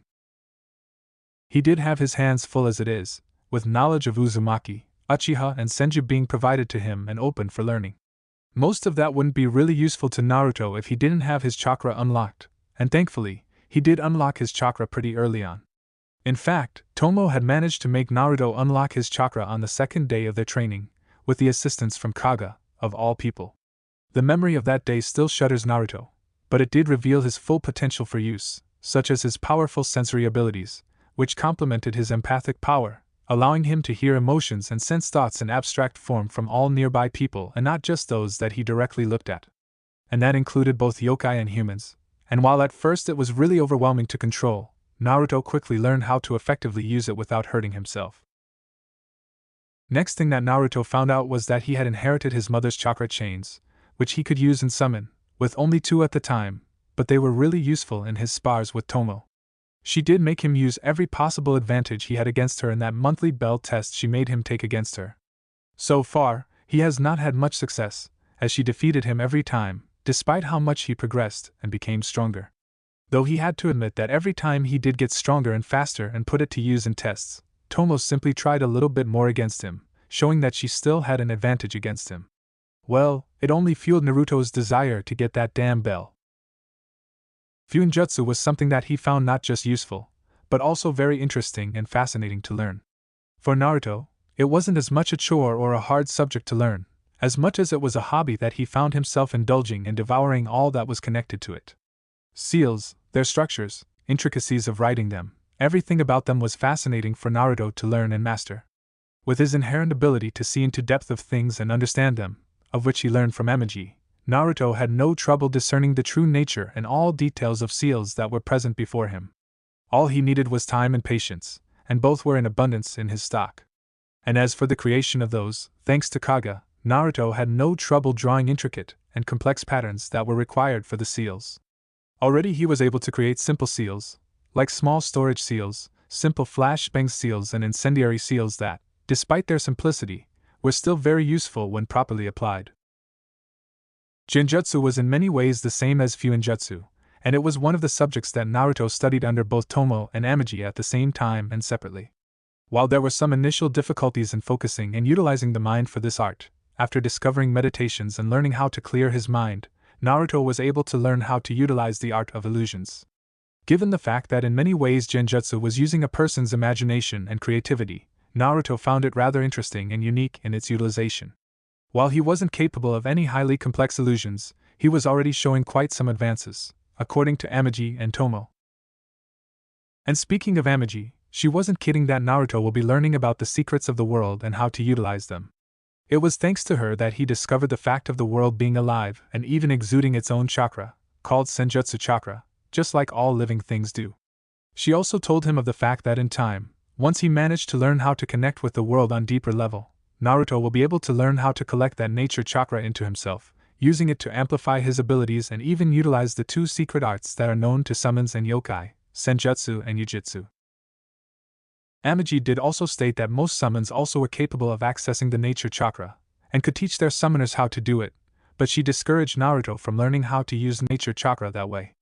According to her, while it did provide a very significant boost to powers, it will also never be a fully complete sage mode, as she called it, because the sage learned it from someone else and not on his own. While it was confusing at first, Naruto did figure out that Amagi meant that by learning sage mode and using nature chakra, a human will have to learn how to do so on his own, without others' help. That, and also the fact that sages with summons learn to use nature chakra at the place where summons live, which is also, as she stated, was polluted with summons essence, so when a sage trains, he also absorbs some of it into him, gaining characteristics of the summon when using sage mode. In short, as Amagi herself had put it, if Naruto learns how to use sage mode from summons, he will be able to use it only up to 30% full power, whereas were he to learn it on his own, he would use all 100% of nature chakra's powers and abilities. And as for his studies in the realm of Onmyoto, as was called the art practiced by Onmyoji, Naruto was mostly still in the theoretical area, studying various yokai, their characteristics, where they lived and how best to approach them. If he thought yokai was diverse before, then now he has to say that yokai really did come in all shapes and sizes. From simple biwabokubaku to monstrous and legendary Yamata no Orochi, there is simply no end to yokai that Naruto keeps finding out about. Along with that, Naruto also recently began learning more of the esoteric arts of Onmyoto that are at the core of the art. According to Akagi and Kaga, once Naruto is strong enough and grown up a little bit, he will be able to create a special pact with a yokai, creating a bond between them and making the yokai a familiar, or a shikigami as they called it. Such shikigami are capable of not only bolstering the powers of their master, but also grant special abilities to the one they make contact with. And as Naruto was already guessing, both Kaga and Akagi were prepared to become his first shikigami, and he wasn't at all against it, since he knew they were his closest friends and their loyalty would be undisputed. He already promised to make them his shikigami when he reaches that point, but for now he still needed to learn more about nature chakra and Onmyoto, before starting to utilize it for full effect. While a yokai could become a shikigami for any person, all of Kitsune's sisters did emphasize to Naruto that an experienced Onmyoji is capable of bringing out not just his own potential, but also full power of his shikigami, while an untrained contractor won't be able to make use of all abilities provided by the shikigami. Aside from the training and studying, Naruto found his life to be surprisingly fulfilling in both mental and physical growth, as well as in recreations and hobbies, as Amagi, Tomo and others had encouraged him to not just focus on training and to grow as a person. This led Naruto to discover that he had a couple of hidden talents that he didn't suspect to possess at first. The first being his talent in playing the flute, something that he enjoyed doing quite a lot, which helped him relax and get his mind off unneeded things. Over the months, ever since Tomo had made him a flute, his now most prized possession, it became a very often sight to see Naruto either at the Inari temple or somewhere in the forest, playing his flute. More often than not, he had quite a large audience consisting of the yokai of all shapes and sizes, with even a couple of biwabokubaku finding their way to him, just to play alongside him. Along with playing flute, Naruto's other hobbies included playing shogi and chess with Amagi or other kitsune, spending time at the temple and learning the rites to Inari, along with other deities. But another field where Naruto found himself interested and immersed in was writing of all things. So far, he had only written a couple of short stories and poems, with the latter probably being his weaker side, whereas stories were something he seemed better accustomed to making. Amagi did mention to him more than once that he had a good hand for writing and vivid imagination, along with stating that the quality of the current literature has dropped below acceptable levels, something that seemed to really aggravate Kaga.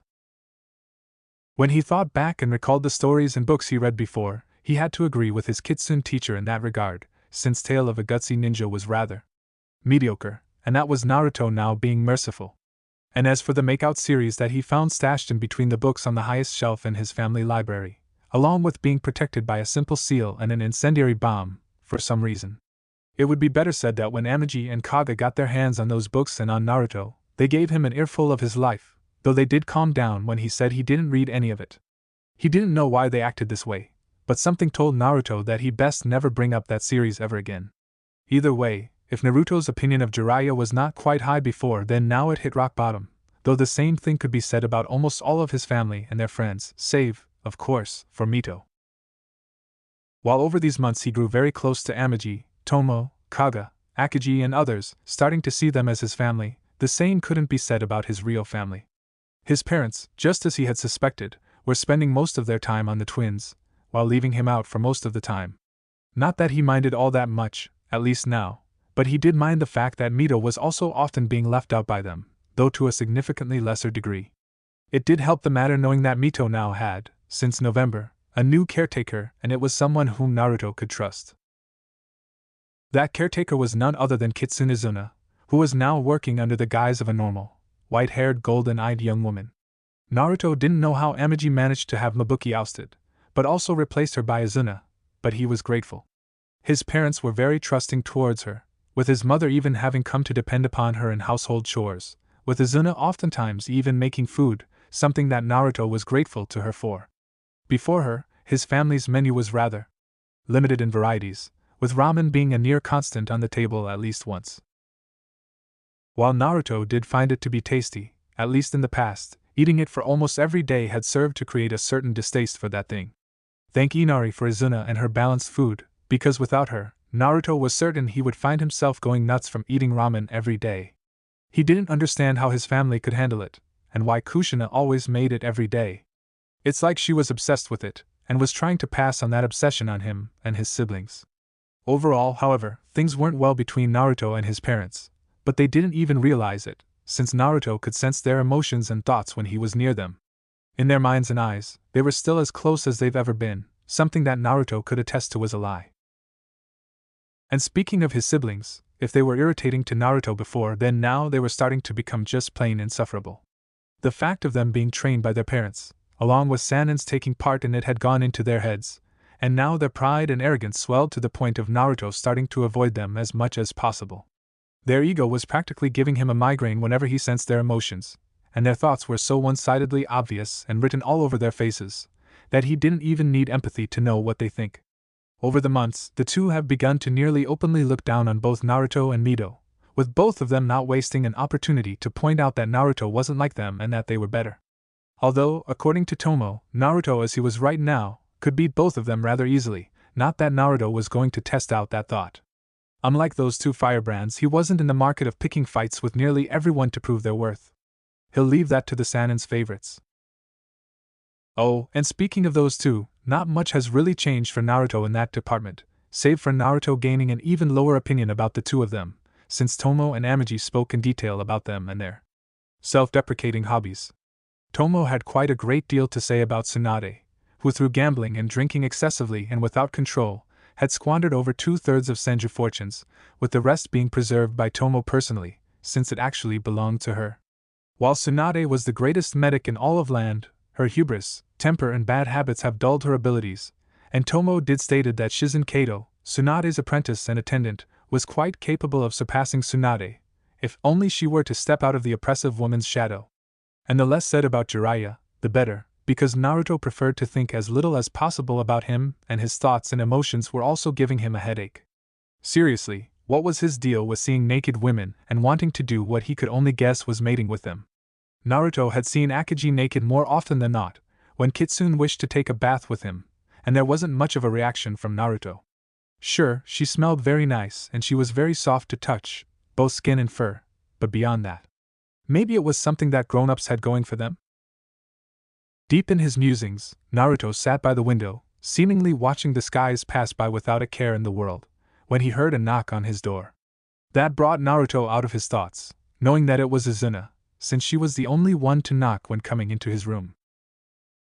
"Come in." Naruto spoke up, with the door opening, revealing Izuna in simple civilian clothing and looking like a pretty civilian woman. "Naruto, your mother wished for me to tell you that the lunch is ready," Izuna said with a small smile. "Don't worry, I've managed to convince her to leave ramen out of the menu for today." "That's a relief, thank you, Izuna. I'll be there in a minute," Naruto said, as he got up from his seat. "And also, we are having Tsunade and Jiraiya for tonight," Izuna added without much of an enthusiasm. Naruto blinked when he heard that, but then he used his sensory abilities, finding out that they indeed were here. He must have been reminiscing a little bit too intensely, if he had managed to miss their arrival. Oh well. "Maybe you should take an early leave, Izuna, lest Jiraiya gets into one of those fits of his?" Naruto said with disdain at the man. "I think I'll be staying at home today, maybe playing a few songs with Mito." "That is very nice of you, Naruto, but I've had to deal with more than one pervert over my time, and I've learned how to effectively put them down," Izuna assured him, before leaving him. With a sigh released from his mouth, Naruto departed from his room and headed downstairs towards the table. Once he got there, he could see that everyone was already seated, with only his seat that was near the end of the table and close to Mito, was the only one empty.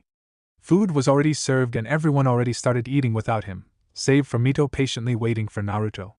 When he got into the room, Tsunade was the first one to see him and addressed him, barely gulping down food before that. "You're late. What were you doing there upstairs, counting skies or sleeping?" Tsunade said with clear disdain in her voice, with anger pouring out on Naruto, while he steeled himself and his nerves. "I'm sorry for being late and preventing you from eating, Lady Tsunade," Naruto said in an even tone, with Tsunade huffing. "Yeah, you better be sorry, you lazy bum. We were starving, and you didn't show up when Mom called for you," Natsu accusingly stated to Naruto. "Well, you are not starving now, are you?" Naruto asked in a rhetorical manner, riling up Natsu and Narumi, before Minato decided to put a stop to this spat. Now, let's just calm down and enjoy the food your mother and Izuna made. And Naruto, please be on time and pay attention when we call for you, okay?" Minato asked in a fatherly fashion and smile, with Naruto sensing that his father, while oblivious, still felt some kind of disappointment in Naruto, a reason for which continued to avoid Naruto's perceptive mind. "Now that we are all here, let's eat." With that said, the lunch continued, with Naruto taking his seat and eating his food. And while Namikaze and Jiraiya engaged in small talk between themselves while eating, the only ones not to do so were Naruto, Mito, and, surprisingly, Tsunade. While Naruto and Mito were silent due to the fact of them knowing not to talk while eating, something that Naruto, thankfully, taught his little sister early on, Tsunade was a whole different case, since she was observing Naruto intently and wasn't practically taking her eyes off the boy.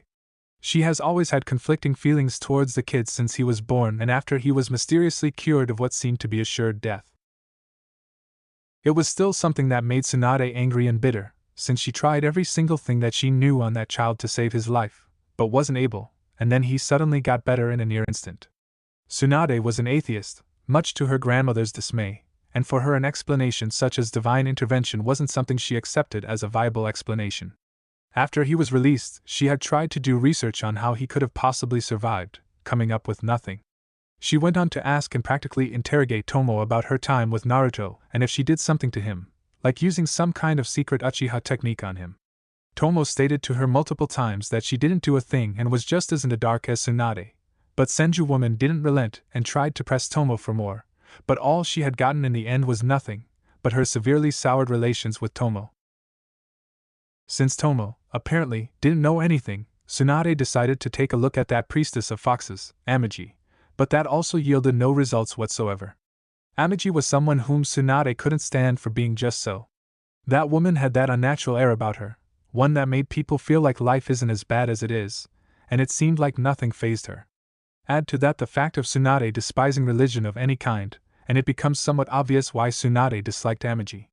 That, and also the fact of mentioning religion and yokai made Tsunade think back about Nawaki, who always seemed to believe in them and even claimed to have met them, while Tsunade didn't believe him and always told him to shut up about his fantasies.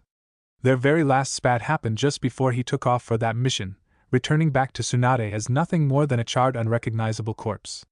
Ever since then, Tsunade came to hate almost all that reminded her of religion and yokai, all just to make her pain a little less loud. And yet every time she looked at Naruto, that pain returned and gripped Tsunade's soul harder than ever, along with the feeling of jealousy towards the boy, who was given the second chance at life for no good reason. Why should that kid get away from dying, while her little brother didn't? Where was justice in that? Those were the kinds of thoughts that surged in Tsunade's mind when she looked at Naruto, and every time he had tried to talk to him or her to him, she couldn't bring herself to say a nice thing to him. All she could do is react to him with anger and irritation, before starting to feel ashamed of herself, but being too prideful to admit it out loud. And so, Tsunade simply continued to observe the kid from afar, and when she had the chance. Everything seemed to be going rather mundane with that kid, until a couple of months ago Tsunade started to notice some serious changes happening with the brat. For starters, he seemed to have started to grow up a little bit faster, seemingly for no reason. Tsunade could have just written it off as something to do with his food, but he did say same things as his siblings, and they didn't grow up as much, while Naruto already was higher than both Natsu and Narumi, and even seemed a little more built than they are, as if he was training. Whatever was happening to Naruto, his parents definitely didn't have anything to do with it. Next thing she noticed about Naruto was him hanging out at Inari Temple of all places, often spending a whole day there. Tsunade couldn't fathom for what reason would Naruto want to be in there, especially when he could be either home or playing with other kids, but she did notice that all other kids and grown-ups seemingly ignored him or gave him a wide berth. Maybe it had something to do with those rumors about the kid being abnormal or something, who knows? Whatever the case, Naruto was a very often guest within the temple, and seemed to be on the first-name basis with Amagi and Tomo, of all people, with him talking to them like they were good friends. She didn't get any details from Katsuie, whom she had ordered to follow the kid without getting noticed, but Katsuie did say that Naruto was well liked by Amagi, and that he also seemed to play a flute, very well in fact. The kid seemed to be really full of mysteries that Tsunade would like to know about him, for some strange reason. Maybe it stemmed because he looked and reminded her of Nawaki, or maybe it was because of him cheating fate, or simple curiosity. Whatever the reason, when Tsunade set her mind to something, she was determined to get to the bottom of it, and now seemed like a perfect time for it. So, Naruto, learn any new songs for that flute of yours?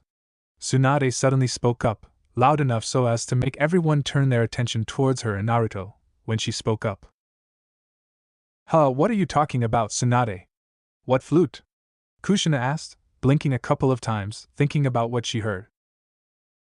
The flute that Naruto plays. Didn't you guys know? It would appear that Naruto has a talent for music, specifically with the flute, which is quite something to hear. Tsunade knew full well that none of them knew about this, and she wished to use this to provoke Naruto into giving her a couple of answers. Maybe you could play it for us sometime in the future? Tsunade suggested with seeming interest, while Naruto already could feel condescension and curiosity from her. Naruto plays really well. It's really beautiful and always so nice to hear him play for me. Mito chirped in, before turning to Naruto. Big brother, can you play for me later today? That song you called Spring. Spring. Spring's dawn, Mito, and sure, I'll play it for you whenever you want. Naruto answered with a smile and without missing the beat, sensing surprise from Tsunade and confusion, since she expected to have put him in a difficult situation.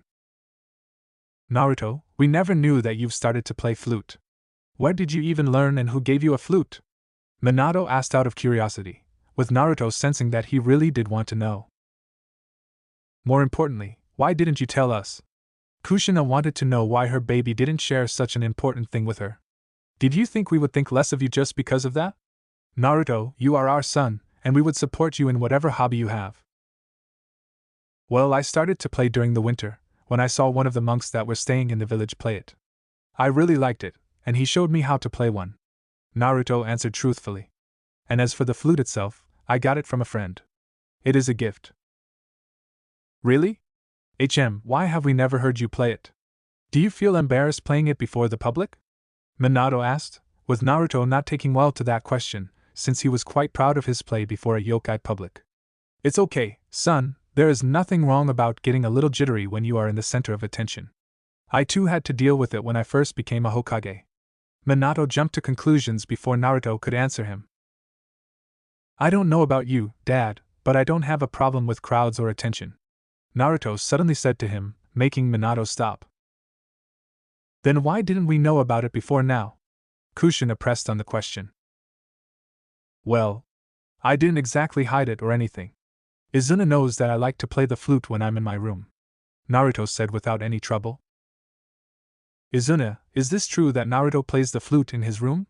Kushina asked her, as Izuna was walking down the hallway. Oh yes, Naruto does play his flute when he is in his room, quite often in fact. Izuna confirmed with a nod, before continuing. I once asked him about it, and he said that if it was distracting me, he would stop, but it really doesn't. In fact, it's very beautiful and touching when he picks up his flute and plays it. I often just stop for a minute or two just to listen to it when I'm doing chores. He has a real talent for it. I'm sure anyone who hears how he plays will agree with me. Izuna smiled at Naruto, before getting back to her duties. Well, looks like we've got a future lady killer growing up here, eh? Jiraiya jokingly said, before giving Naruto his signature grin and look. You know, quite a few women find musicians really appealing and attractive. Perhaps in the future I can teach you how you can use the flute to get them all to. At that moment Kushina and Tsunade gave Jiraiya a murderous look, making him shut up. Jiraiya, stop trying to corrupt my children with your pervert antics. Kushina growled at him, before calming down and turning to Naruto. That is actually great, Naruto. I always wanted to learn how to learn some kind of musical instrument, but I never got around to do so. I especially wanted to learn the flute, since it was an Uzumaki traditional instrument. Maybe you can show us how you play today? Who cares what that fool likes to play? Natsu said indignantly, with Naruto giving him a curious eye, sensing that Natsu was jealous of Naruto, due to the latter becoming center of the attention today. Any fool can learn how to play that stupid thing, even one like him. Natsu, that isn't a very nice thing to say about your brother.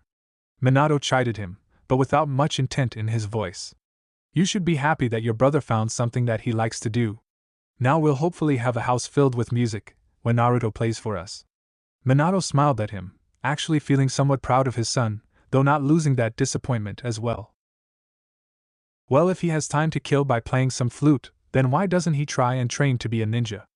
Narumi suddenly asked, with a poisonous feeling of condescension felt by Naruto. We've already learned how to channel our chakra and how to use shuriken and kunai, and what did you learn, little brother HM? She asked all too sweetly, with Naruto forcing himself to steel himself from answering back. Well, not everyone gets to start training to be a shinobi as you do, Narumi. You and Natsu are really special, and because of that we can't let that special talent of yours go to waste, not to mention that you have Kyuubi chakra in you. You two need to train really hard if you want to become truly great shinobi, just like your parents and yours truly, the great Toad Sage of Mt. Myaboku. Jiraiya declared himself proudly, making others sweat a little.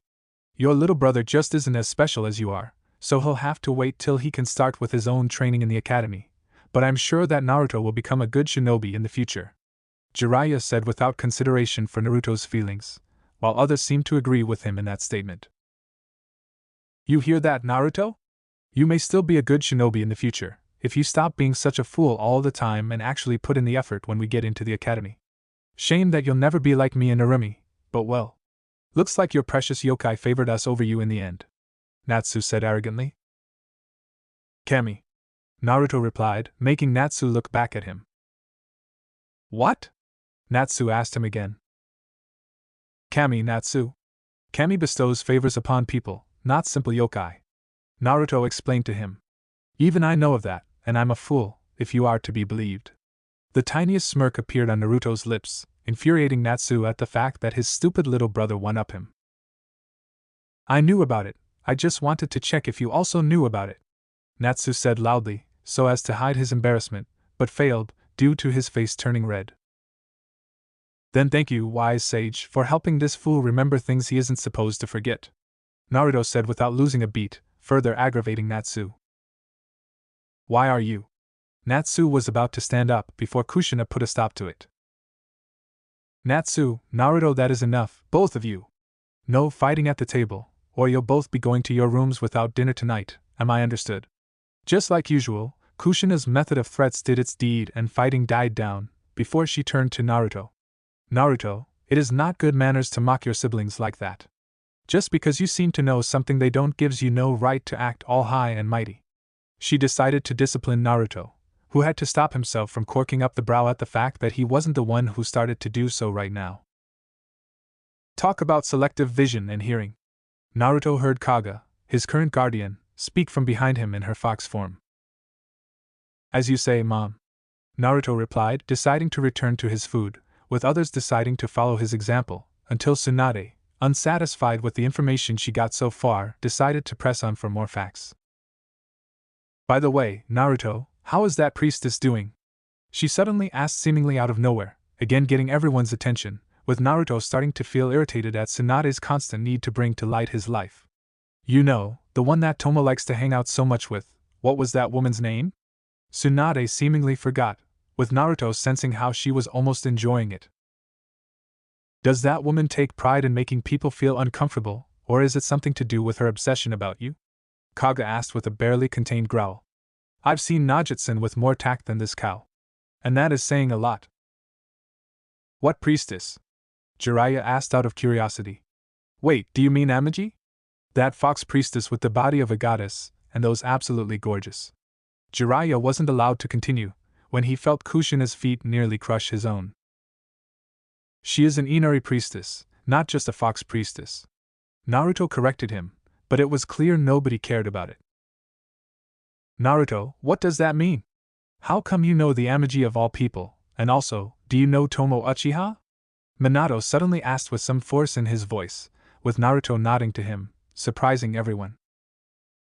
Yes, I met them a long time ago, when I was out on a walk near the woods and I saw Amagi coming out of them. Naruto bent the truth a little bit for this one. She was curious to see me so far away from home, and after we talked a little, she offered to take me to her temple. I was really interested in it, and we went there. And that's where I met Tomo. Naruto, don't you know that you can't just let some strange weird people talk to you, much less walk you to their places? Kushina was angry at Naruto, especially now that she heard about Tomo.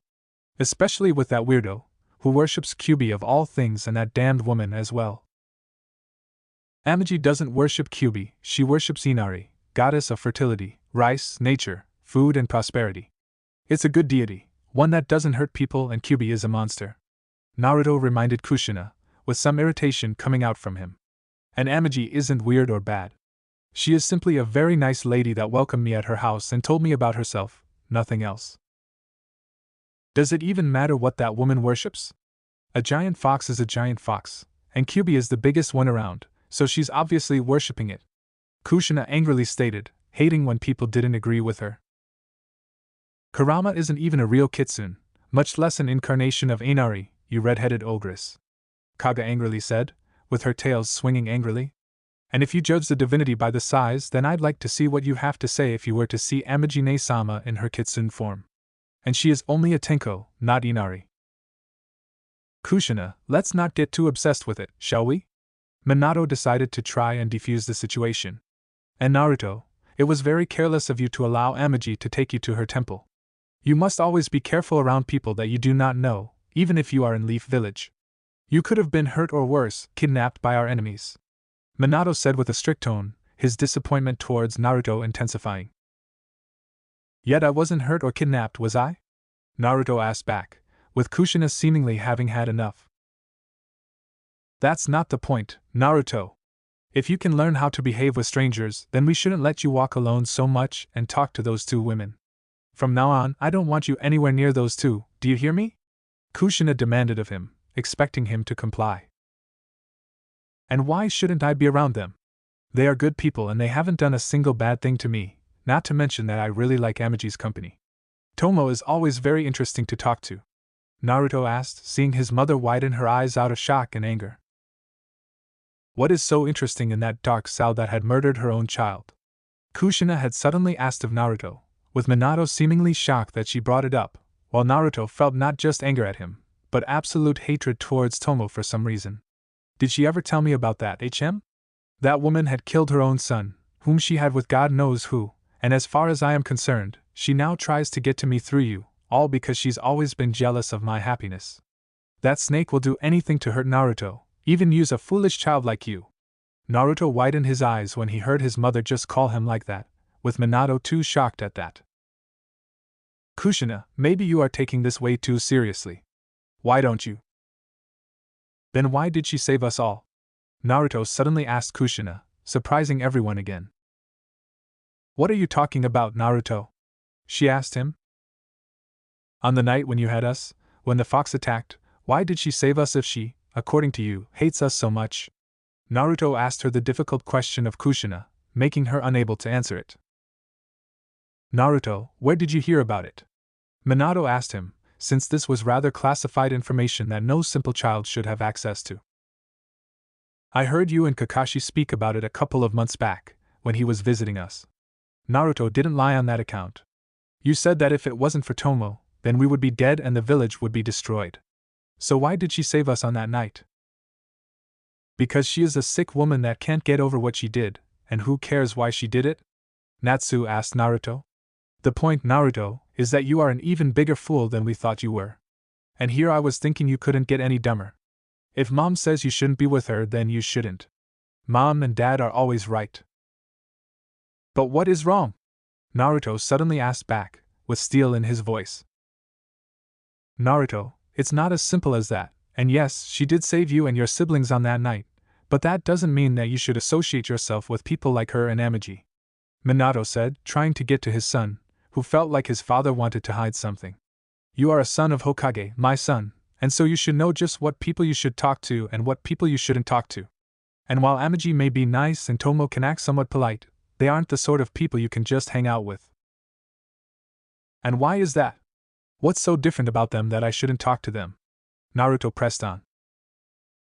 What's different? Fool, you are Hokage's son, and who are they? Some dumb fox priestess and a psycho that can't make up her mind. They are beneath our status, obviously. Narumi said as if it was the fact, with Naruto starting to get on the wit's end of his patience. Seriously, little brother, if you start to hang out with people like them, not only will you become even more foolish, but you'll probably fail as a ninja as well. And what will you be after that, HM? So, who in your opinion should I hang out with, dearest sister? Naruto asked with a sweet tone, but fully laced with sarcasm. Gushing fans that can't say no to anything you have to say, or airheaded fans that only care about dolls, boys, and how cool you look? Because if that's the people to be around with, if you want to become a great shinobi, then thank you, but I'll pass. Naruto said with full seriousness, shocking everyone. Brat, did you hear yourself just now? Do you know what you've just said? Tsunade asked him and looked at him as if he was half crazy. I'm not deaf, Lady Tsunade, and yes, I heard myself and I meant it. Naruto said it with more clarity. If I don't get to be a shinobi, then I'll be fine with it. There are other things to do in life. Of course a fool, and a weakling would say that. Natsu said it, with Naruto turning his angry eye towards him. At least this fool and weakling knows how to write more than his own name, unlike the almighty and all-knowing hero, whose accomplishments range from. Remind me, why are you a hero again? Naruto asked in a mocking manner. That's it, you fool. I'll show you exactly why I'm a hero, and you are just a dumb nobody who should have died when you were little. Natsu rose from his place, with Naruto following suit, while his older brother was marching towards Naruto. Natsu! Naruto! Minato rose up from his place, glaring at both of his sons. That's enough, both of you! Apologize to each other immediately, or I'll send both of you to your rooms this instant. PFT, whatever? Sorry. Natsu's apology came off as completely lacking sincerity. My apologies. I should have known my place, before the hero of Konoha, who so bravely holds a raging beast inside of him, saving us all. Naruto's apology maybe sounded soothing and sincere, but only because he was able to hide his emotions better. At least you know your place, Natsu said with a smirk, before returning back to his seat, as did Naruto. And Naruto, I want you to promise me that you will stop seeing Tomo and Amagi.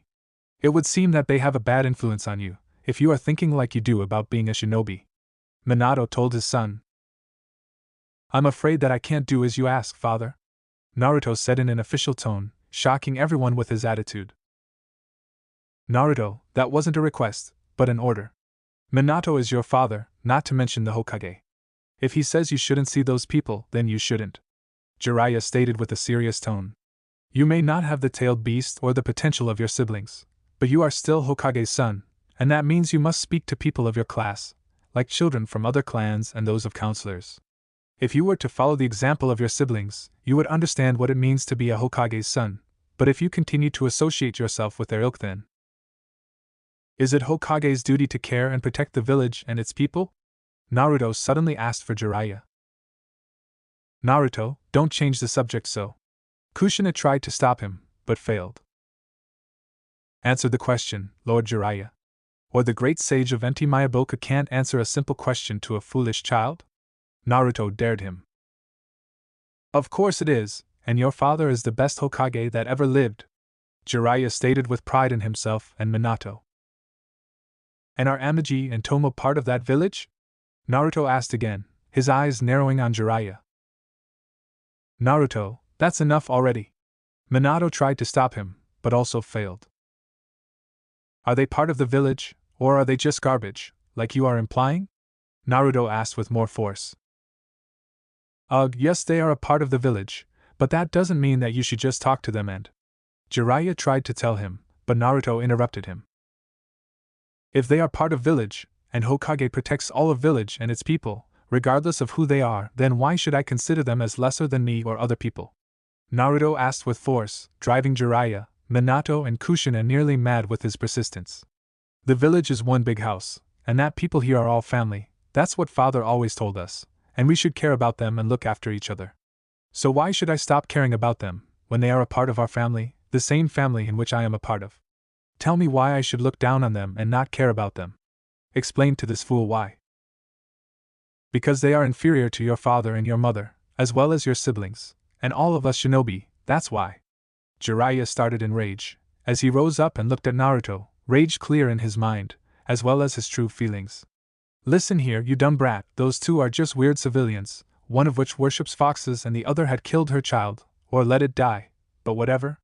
The point is, this is a shinobi village, and those two are not shinobi, so they don't count as good people to hang out with. Your father is Hokage, and like his son, you should be with people like Nara, Hyuga or Yamanaka, not some vagabonds that have decided to settle down here under the protection of better and more important people than they are. They are the real people, those that truly matter in this world, not those civilians that are only of use to us when we need their help. So, what you are saying is that everyone that isn't a shinobi shouldn't be counted as a human being? Naruto suddenly asked, and Jiraiya gave his answer to him. Yes. Jiraiya said it out loud, sporting the victorious smirk, before realizing what he just said. Wait, I didn't.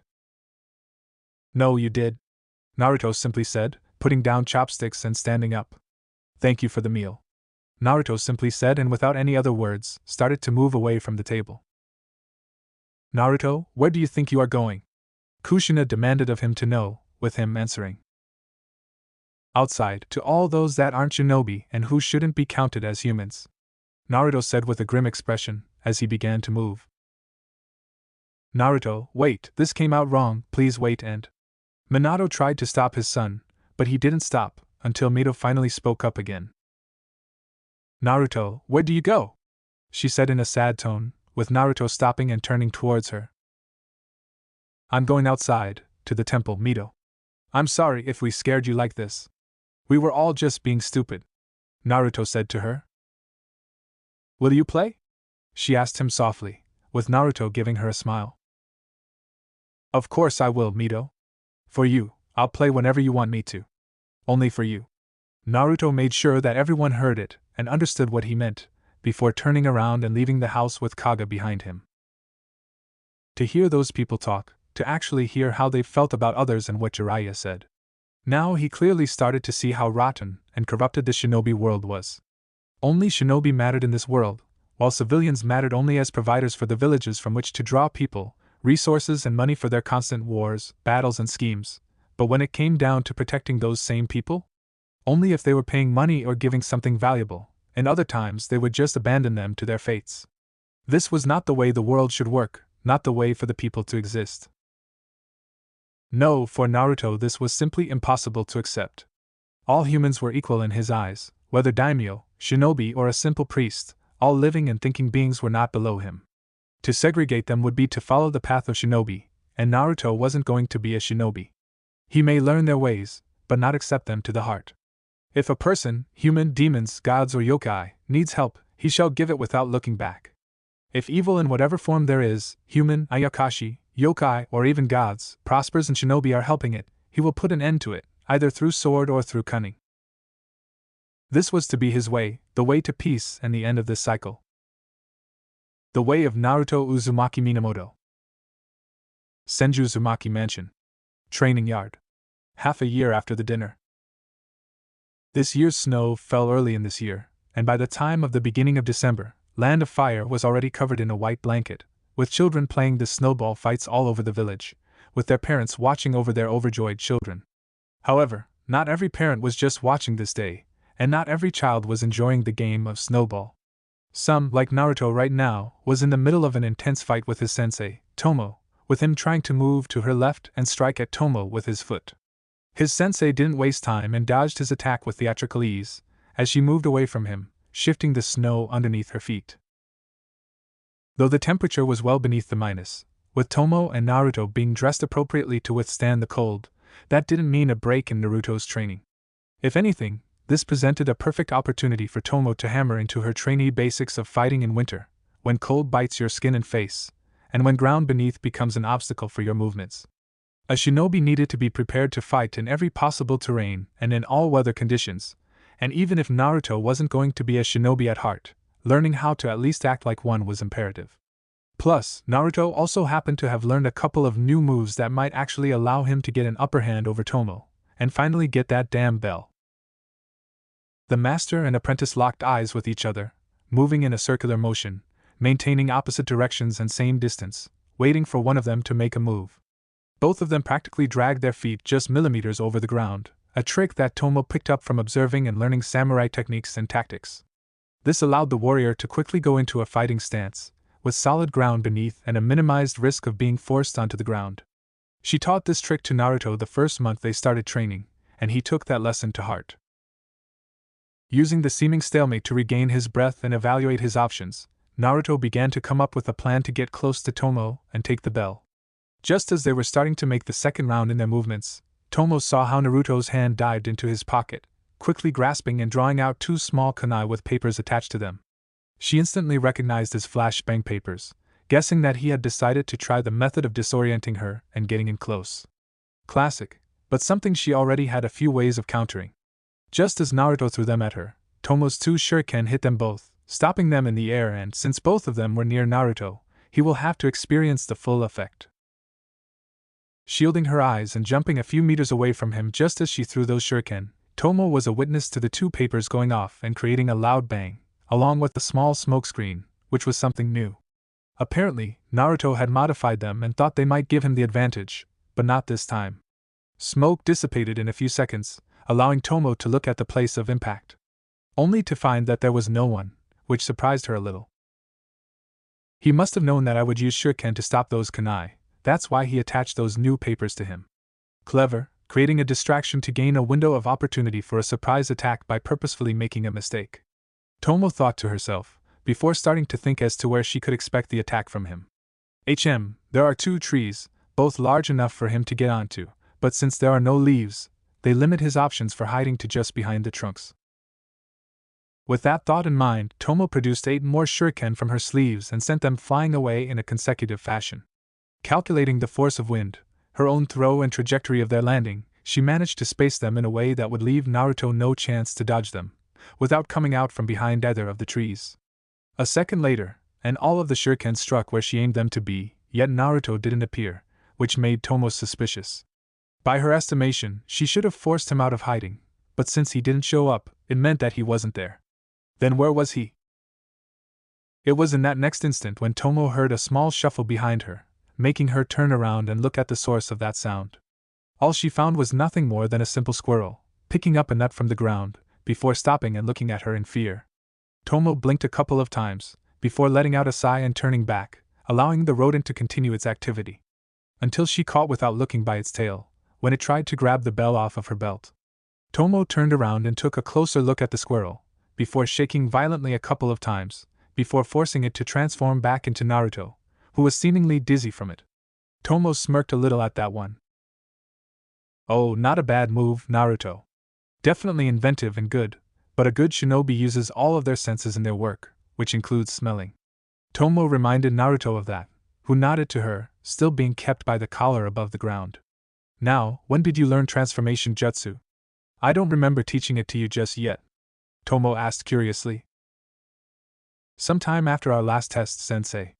You did encourage me to study as much as I could and learn more skills when I have the opportunity. And so I did learn some new tricks like this one. And then Naruto popped right in front of her, leaving Tomo completely shocked at what she just witnessed. That was it. Did that kid just pull a shadow clone on me? With transformation to boot? When and how did he learn it? Do Kushina and Minato just leave scrolls and manuals on these kinds of jutsu lying around in their house for him to pick them up? Tomo mentally asked herself, coming to terms with the fact that her student just pulled off a D-rank ninjutsu on her, and a B-rank ninjutsu at the same time. Her musings had come to an abrupt end, when Tomo suddenly found herself as a target of 3 chakra chains, coming out from under the ground and instantly starting to wrap around her. Only her trained instincts had kept Tomo from getting her arms wrapped around them, but her torso and legs got entangled in the golden chains. Just as it happened, Tomo found herself in the shadow of Naruto, who was trying to strike at her from atop the tree, leaping onto her. Quickly organizing herself, Tomo threw her fist at the coming Naruto, hitting him in the arms that he put in a shielding manner in front of him, until he also popped, revealing a log in his place. Now Tomo was starting to guess that her student had upped his game by a considerable margin and decided to do so as well, as she performed a one-handed seal. Earth-style, ground quake. The instant she slammed her palm into the ground, it quaked and shuddered, with the chains dissipating and a popping sound being heard beneath her. Okay, I am officially impressed, Tomo mentally admitted before she used her sense of hearing to hear when Naruto was, finding that he was hiding behind one of the trees this time, as she heard his heavy breathing.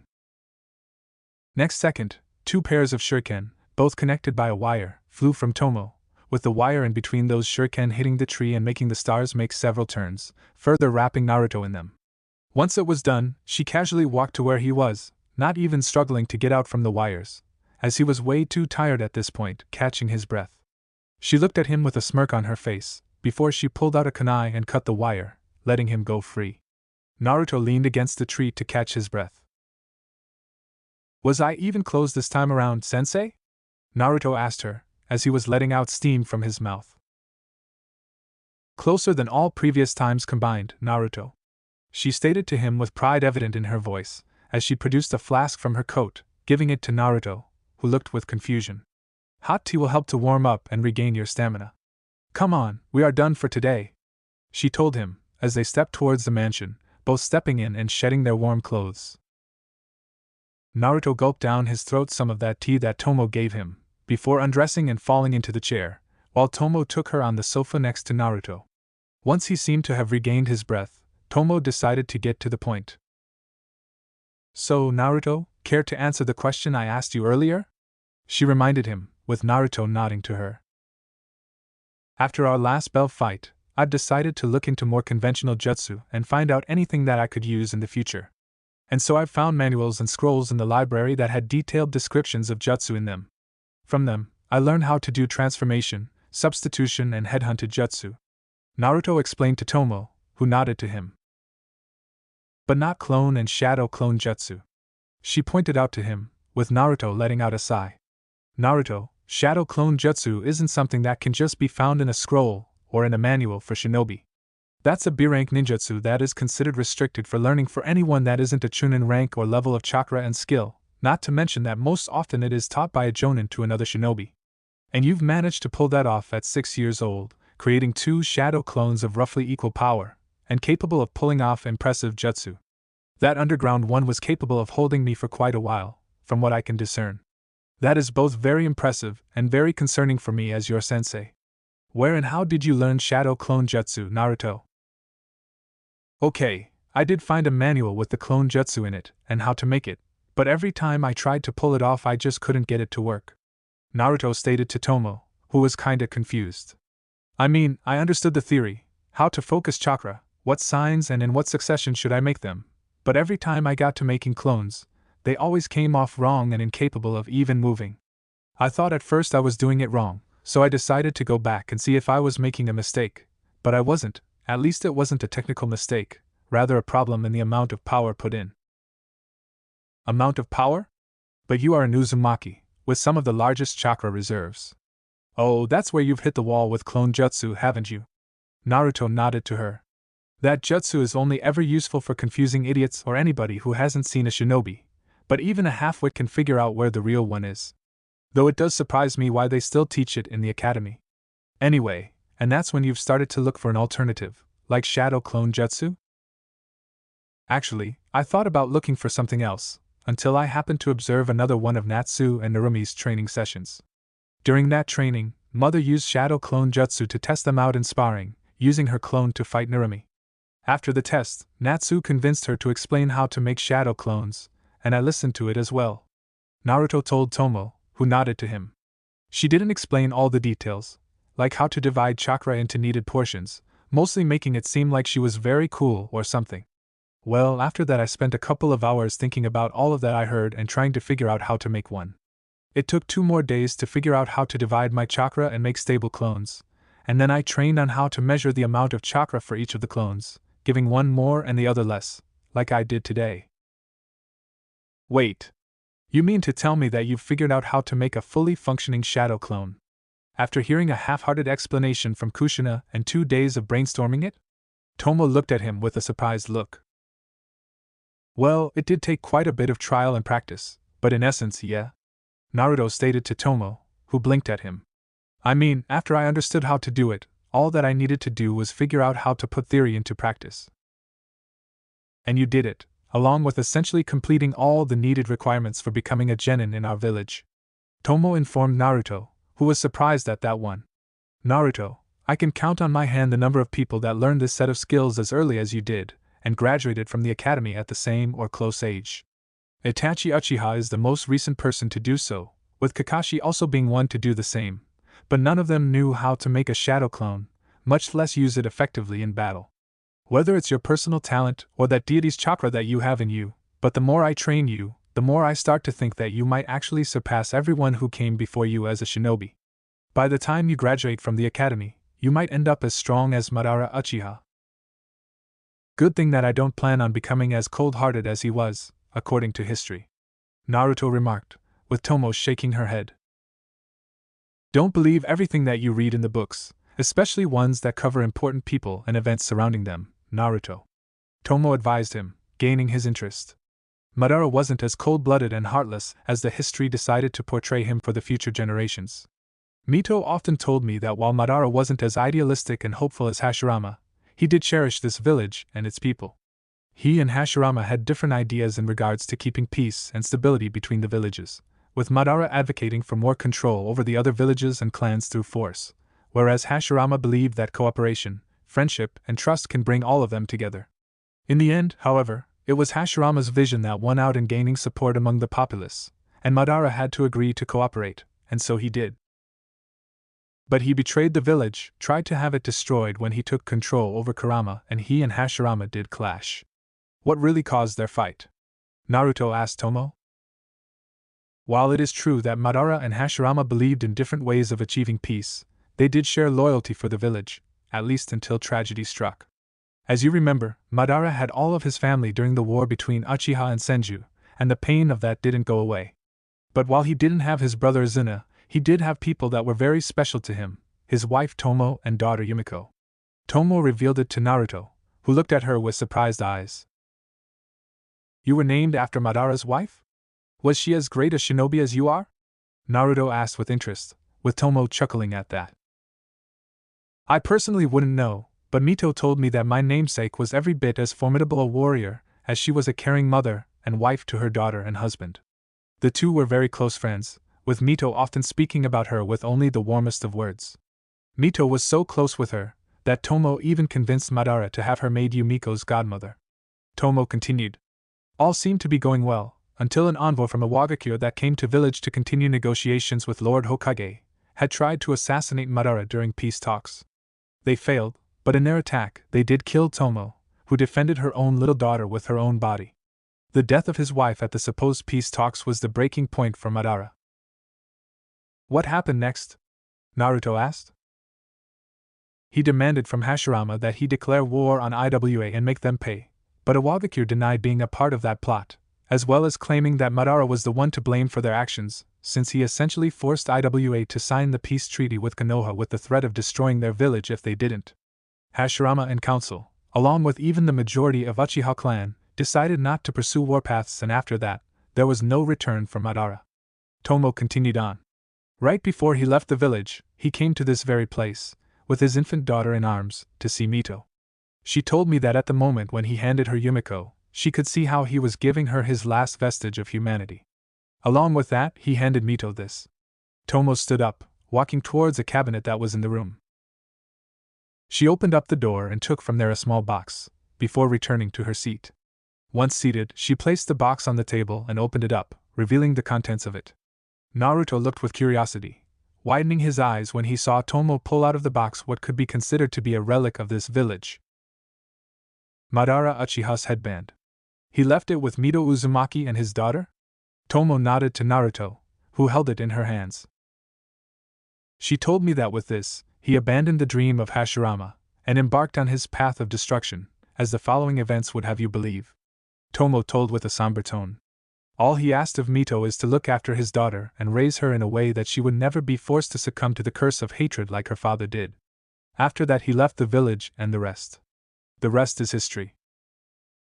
What is the curse of hatred? Is this some kind of curse, like the one that Akagi or Kaga can cast? Naruto was curious, and Tomo shook her head. No, Naruto. We may not look like them, but the Uchiha are deeply affectionate and emotional people, who cherish the bonds we create over life. Strong emotions and passions, like love, friendship, joy, but also anger, pride and fear are key aspects to awakening our power, Sharingan. For an Uchiha, there is nothing more valuable than his beloved friends and family, since it gives him strength to go on and fight for them. Tomo told Naruto, as she looked down on the headband. However, when you take away from the Uchiha what they value the most, just rip it away from him, then he will be left with nothing more than pain, despair and loss. And after that, when all you have loved and cherished gets taken away from you, all you can think of is making those that did it to you pay. Instead of love comes hatred, and like a bottomless sea, it consumes you. You drown in it, let rage and fury consume you, pushing away all that once made you human and gave you joy in life, with the memories of your loved ones now serving as the source of your endless rage. That is the curse of hatred, Naruto. Sensei. Madara fell to it twice, first when he lost his brother in war with Senju, and the second time when his wife was taken away from him. Mito did fulfill the promise she made to her old friend, and Yumiko never got to know the horrors that curse of hatred brought to a person. But her daughter didn't escape it. Tomo said with a cracking voice, a tear falling onto the headband.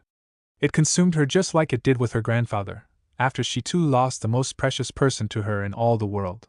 When her son, a small bundle of life and joy, that was only 2.5 months old, had passed away, taken from her by some unknown force of nature or an ill intent. The only thing that matters to her in this cruel and unforgiven world, her little son, who wasn't even allowed to grow up. Was taken from her, and in place of all the love, joy and happiness, came grief, emptiness and darkness. And that's when his mother gave into the hatred. That's when I lost what made me human, when my little Masamune was taken from me. At that moment, the headband in Tomo's hands slipped out and with a resounding clang hit the floor, with tears following suit, as Tomo was no longer capable of holding it in her. Tomo Uchiha was a strong woman, stronger than even his own mother, in Naruto's mind, and he had seen that strength and resolve manifest in her training. She was also compassionate and humane, showing it to Naruto in spending time with him outside of training and always finding time to make him feel better and to encourage him to go further. As a sensei, Tomo Uchiha was determined and ruthlessly efficient, and as a person outside the training yard, she was a good woman with a kind heart, troubled by the ghosts of the past and made a pariah by the people of this village. But this was the first time Naruto had seen her like this, when he saw past her confidence and power, to see a tortured and broken woman that had lost what she valued the most. To say that this was disturbing and distressing for Naruto would be an understatement, since he was never used to seeing the person he admired so much in such a state. He heard from his mother that Tomo had killed her son, but he never believed Kushina, not even for a second, because saw in Tomo's eyes and actions that she would never hurt a child like this, much less kill her own for whatever reason. How could a mother kill her own child and then act like this? The answer was obvious. She never did the deed, and something else took Masamune's life, and was still unable to let go of it, with the past haunting her to this day. Naruto didn't need his abilities to perceive that right now he wasn't facing his sensei, but he was looking at a tormented woman, vulnerable and fragile, that hid behind that powerful facade he had created all those years ago. Does this display of weakness and vulnerability diminishes Naruto's respect and admiration for her? Not in the slightest, for it only serves to further Naruto's faith in Tomo, as he now sees her most preciously guarded side, the human underneath all the shinobi layers that she built around herself. She was human, and that was enough of a reason for Naruto to respect and admire his sensei, and right now, like all humans do in their own time, she needed to be shown that she wasn't alone here and that there were those that cared about her. He stood up from his seat and moved to stand right in front of the crying woman, forcing Tomo to raise her eyes and look up at him. She saw Naruto's golden eyes looking directly at her red ones, unable to pierce through them and see what they hid behind themselves. She had cracked at the memories of her son, unable to contain the pain and suffering that she felt over the years. It took Tomo years just to overcome the grip of hatred and anger, but the lull of it was always present, like a poison that was never fully removed from the body and still traveling along her body. An ailment that Tomo will always carry with her, never able to be rid of it, for if she were to take it away from herself, she would lose what made her human. Right now, she thought at that moment that Naruto must have felt disappointed in her, seeing his powerful and imposing sensei in such a sorry state. What a truly discomforting sight it must be. Those were the thoughts of Tomo, but they were dashed away the moment when Naruto did something that the woman never thought she would see done to her. Instead of telling her to pull herself together, or to simply sympathize with her loss, like all others would have told her, he did something that was unlike other people. He opened up his arms and stepped closer to Tomo, pulling the crying woman into a warm hug, completely stunning and silencing her physically and mentally. He held her close to him, as close as possible for the small child like him, with Tomo sensing warmth coming from Naruto and how it seemed to melt her sorrow a little bit. She couldn't understand why he did it to her. And Naruto. Tomo's weak voice spoke up. Why? Because this is what people do to each other when they are sad and hurt. They shouldn't close themselves off and just let it all bubble up. They should help each other when they are hurting. And right now you are hurting very badly, Naruto said in a soft voice, holding Tomo close, with her on his small shoulder. And if I can't help the woman I admire the most, and who holds my complete respect, then how can I help all the others? How can I save this world when I can't save one person I love the most? Naruto asked Tomo, surprising and shocking her once more. It was only at that point when Tomo truly realized that she wasn't raising Naruto to be a shinobi. Behind all the training, tactics, teachings and other things that she was passing down onto him from herself, she had forgotten one simple thing that shinobi were forced to possess in order to succeed in this world. They were required to be able to do away with their humanity at a moment's notice, to fully embrace our darkest instincts, and turn them into a weapon against our enemies. All shinobi were taught that, yet not all were able to regain their humanity back when the need was no longer there. To let go of the feelings of shame and weakness was as easy as that, and to keep it that way. The desire for never to be burdened by such things as morals and compassion was often too great to not fall. Tomo knew many shinobi who had done so, changed forever by their dashing of humane emotions and morals, forever changed and made into something that shouldn't have been allowed to exist in the first place. Some of them were put down by Tomo's sword even, she herself had nearly fallen in the same abyss, and when she learned just how deeply she sank, she almost took her own life. Amagi saved her back then, by doing exactly what Naruto does to her now, showing her that she isn't alone and that he is always there for her. When she heard what Naruto told her, she wished she could have reprimanded him for saying such foolish things, for stating to do things that are impossible, or point out to him the need of sacrifice even in such a noble quest. But she couldn't even bear to think of it, because it would have sounded wrong and Tomo was unable to say it. She knew that Naruto also knew that he won't be able to save everyone, or that on the path ahead of him there will be times when he will have to make impossible decisions. Yet if he were to lose hope, to put aside what made him human and different from shinobi, to lose that resolve to always maintain his morals and soul, then this world was truly lost to salvation.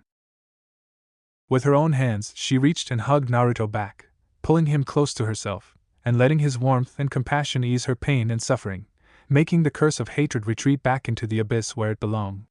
With tears running down her eyes, Tomo felt how a burden was being lifted from her soul, how a weight of inability to grieve was lessening, and her heart was once more starting to beat at the rhythm that it once had. With her hand, she caressed Naruto's head before speaking up. "Naruto, can you promise me something?" Tomo asked softly of him. "Anything," Naruto answered her. "Promise me that no matter what happens in the future, no matter what pain and suffering you may have to endure, promise me that you will always stay true to your heart and never let go of your humanity. Promise me that you'll never become a true shinobi," she asked him, her voice nearly trembling. "I promise, sensei. I'll always follow my path, even if it becomes too hard," Naruto promised her, as he pulled away from her gently. "Good, and Naruto," she looked with her teary eyes at him. "From now on, whenever we are not training or are together and among friends, please call me Tomo." "Very well, Tomo." That made the woman smile a little at him. "Tomo, can I ask you something?" "Yes, what is it, Naruto?" she asked, curious to know what he had in mind. Could you tell me about your son Masamune?" he suddenly asked, surprising Tomo to no end. I would like to know just what he was like, but if you don't want to." "No, it's fine. There is just not a whole lot to tell you about him, Naruto," Tomo told him. "I still would like to know about him, because I wish I could have met him. He would have been a great person, I am sure of it," Naruto said without a shade of doubt in his mind and words, making Tomo let out a sigh. "Very well, but I'll have to warn you that there may be some things that you will not like, and that I hope you understand that I am not perfect, and even I made huge mistakes in my life," Tomo warned him. "I never thought of you as perfect, Tomo. I always thought that you were just human," Naruto said with a smile, making her chuckle a little at what he told her. Very true indeed." Tomo smiled at him, before letting out a sigh. "But you may also find out things that you don't want to hear, Naruto. Even if so, I do this not because of just my own curiosity," Naruto told her. "People should speak of what plagues them, and without speaking to each other, how can they understand and connect to one another?" Naruto asked Tomo, who saw that he was serious in his decision, and nodded to him, agreeing with what he said. "All right," Tomo said and began her tale to Naruto. Half a year later. Konoha. Spring air was filled with the smell of freshness, and the heat of the sun wasn't as hard on the people as it would be in the coming summer. Instead of driving people mad through hotness, it instead gave its warmth and heated the ground and air of Konoha, creating a seemingly perfect atmosphere for all to enjoy. Children were out playing, their parents and other people were out on the streets, doing whatever they were doing, while shinobi were enjoying the peaceful times that their village was currently experiencing. And yet, even in this seemingly ideal and serene time and place, there was an unseen tension that was rising within the village, festered by the years of distrust and prejudice. For most, this was hard to perceive, but those who were aware of the coming storm were deep in thought as to how to avoid the coming catastrophe. One such person was none other than Fugaku Uchiha, head of Clan Uchiha and leader of Leaf Police Force, who was currently patrolling the streets of Konoha in his solitary manner, dressed in his police garments, with people either stepping away from the man or bowing a little out of respect. Most of the civilians and simple shinobi did the latter, while shinobi from the clans or of higher ranks kept their distance from him, and he couldn't blame them. These people knew that there was storm brewing, created by Clan Uchiha and Konoha's leadership, who have found themselves at a discord. Fugaku couldn't help but let out a sigh at the memories of how it all started to go wrong for his clan. While his clan was one of the two founding clans, Uchiha never did enjoy the same honors and dignity that their once rival Senju did. While Lord First had treated them fairly and justly, with him giving the Uchihas a prominent place in the politics of Leaf, as well as freely incorporating them into the various spheres of life, like military, trade, and administration and so on. But everything had started to change once Tobirama Senju became second Hokage, and it was then that the Uchiha clan was reshaped into a visage it now possesses. If before Clan Uchiha was capable of adapting any identity it wished, then with the coming of Tobirama Senju, they were turned into the guard dogs of Konoha, relegated only to maintaining order as a Konoha military police force, comprised exclusively of Uchihas. While officially it is believed that the police force was by Tobirama in order to show his trust, but in reality, It was a way of ostracizing and distancing Uchiha clan from the Leaf Village and its populace, turning the once well-respected and admired clan into boogeymen and something that people and shinobi despised, somebody who watched over their every move and could take them in for even the smallest of crimes. For some, this may seem as if Uchihas were given significantly more power than any other clan in the Leaf, but in reality, this was just a ruse that came undone once Tobirama began to implement his real politics in place. While it is true that he had reformed and refined the political system of the Leaf, creating a bureaucratic apparatus that was Konoha Council that could help Hokage solve the trouble of Leaf. Every major and minor clan was included in the council, as well as all the civilian spheres of life, including guilds, enterprises, and industries and so on. All but one had received a place of prominence and a voice in Konoha's politics, and that was Uchiha clan. This was the first serious slight that they had to endure. Next came the redistribution of resources and fertile lands that clans had owned and utilized to sustain themselves. During the Sengoku era, when clans were constantly at war and there was no guarantee that you may or may not survive the next day, most clans had learned how to be self-sufficient. Wars between clans were constant and disputes amongst various nobles, samurai lords and daimyos were always abundant. There was always a risk of failing in a mission or falling out of grace with their patrons, which also shifted as fast as clans appeared and disappeared. This had forced shinobi to also learn how to provide for themselves not just through being mercenaries, but also through various other crafts that would sell very well and sustain the clan in a top fighting condition. Farming, foraging and hunting was essential, of course, if a clan had hoped to survive harsh winters, but many also adopted more dedicated industries for themselves, like with Yamanaka clan pioneering pharmacy through their flowers, or Nara through breeding deer and collecting their fur and other useful things from them. Uchiha clan was always a more militarized clan than most, and because of that and their previous experiences in the battlefield, it learned to be self-sufficient in both food and water, as well as armaments. Right now, many may not remember it, but there was a time when Clan Uchiha was the main supplier of weapons to Konoha, and all because the Uchiha clan excelled in not just mining ores, but also using said ores and crafting weapons from it. Best swords, spears, kunai, shuriken, everything that a mind could think of, all of that was Clan Uchiha's forte. And that didn't change when the Sengoku era came to an end. Many of the Uchiha members that didn't become shinobi instead worked tirelessly to give Konoha not just enough weapons for war, but also various necessary tools for everyday lives of civilians as well, such as utensils, kitchen appliances, and instruments for building. Everything from simple nails to armor and swords, all of that was provided by the Uchihas and in such good quality that even samurai lords of Land of Fire were often their customers, wishing to arm themselves and their forces with good quality weapons. When the village was first established and clans started to come together, Clan Uchiha was in control of 7 iron mines and 25 farms, utilized for growing and harvesting wheat and rice. They established an effective metallurgic industry that allowed the Uchiha clan to grow rich and powerful not just through being very powerful ninjas and possessing Sharingan, but also through commerce and industry. They were an integral part of the village, until Tobirama had stripped them of their resource-rich lands and mines, taking 6 out 7 mines and giving those to civilians instead. While Clan Uchiha was still capable of maintaining itself through that 1 mine and 5 farms that they were left with, this meant an end to their monopoly in metallurgy, and soon enough, Uchiha's high-quality products were replaced with cheaper, more abundant, and of lesser quality products that flooded the market. All Clan Uchiha could do from there on was just maintain themselves and try to gain profit from farming, but that hope also came undone, when civilians also took over providing for shinobi the food, kicking Uchiha clan out of the food market. This left the once independent and highly self-sufficient clan no choice as to fully invest themselves into the military police force and in training strong and powerful shinobi.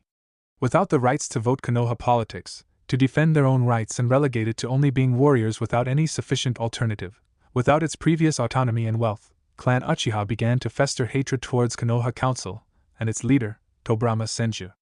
Had he not died during the First Great War, the Uchiha clan would have rebelled far sooner, even if they did at first bite their tongues. When Hiruzen came to power, he had managed to smooth relations between Uchiha and Konoha and, at least for the time, he managed to prevent the escalation of tensions and potential discord within the village.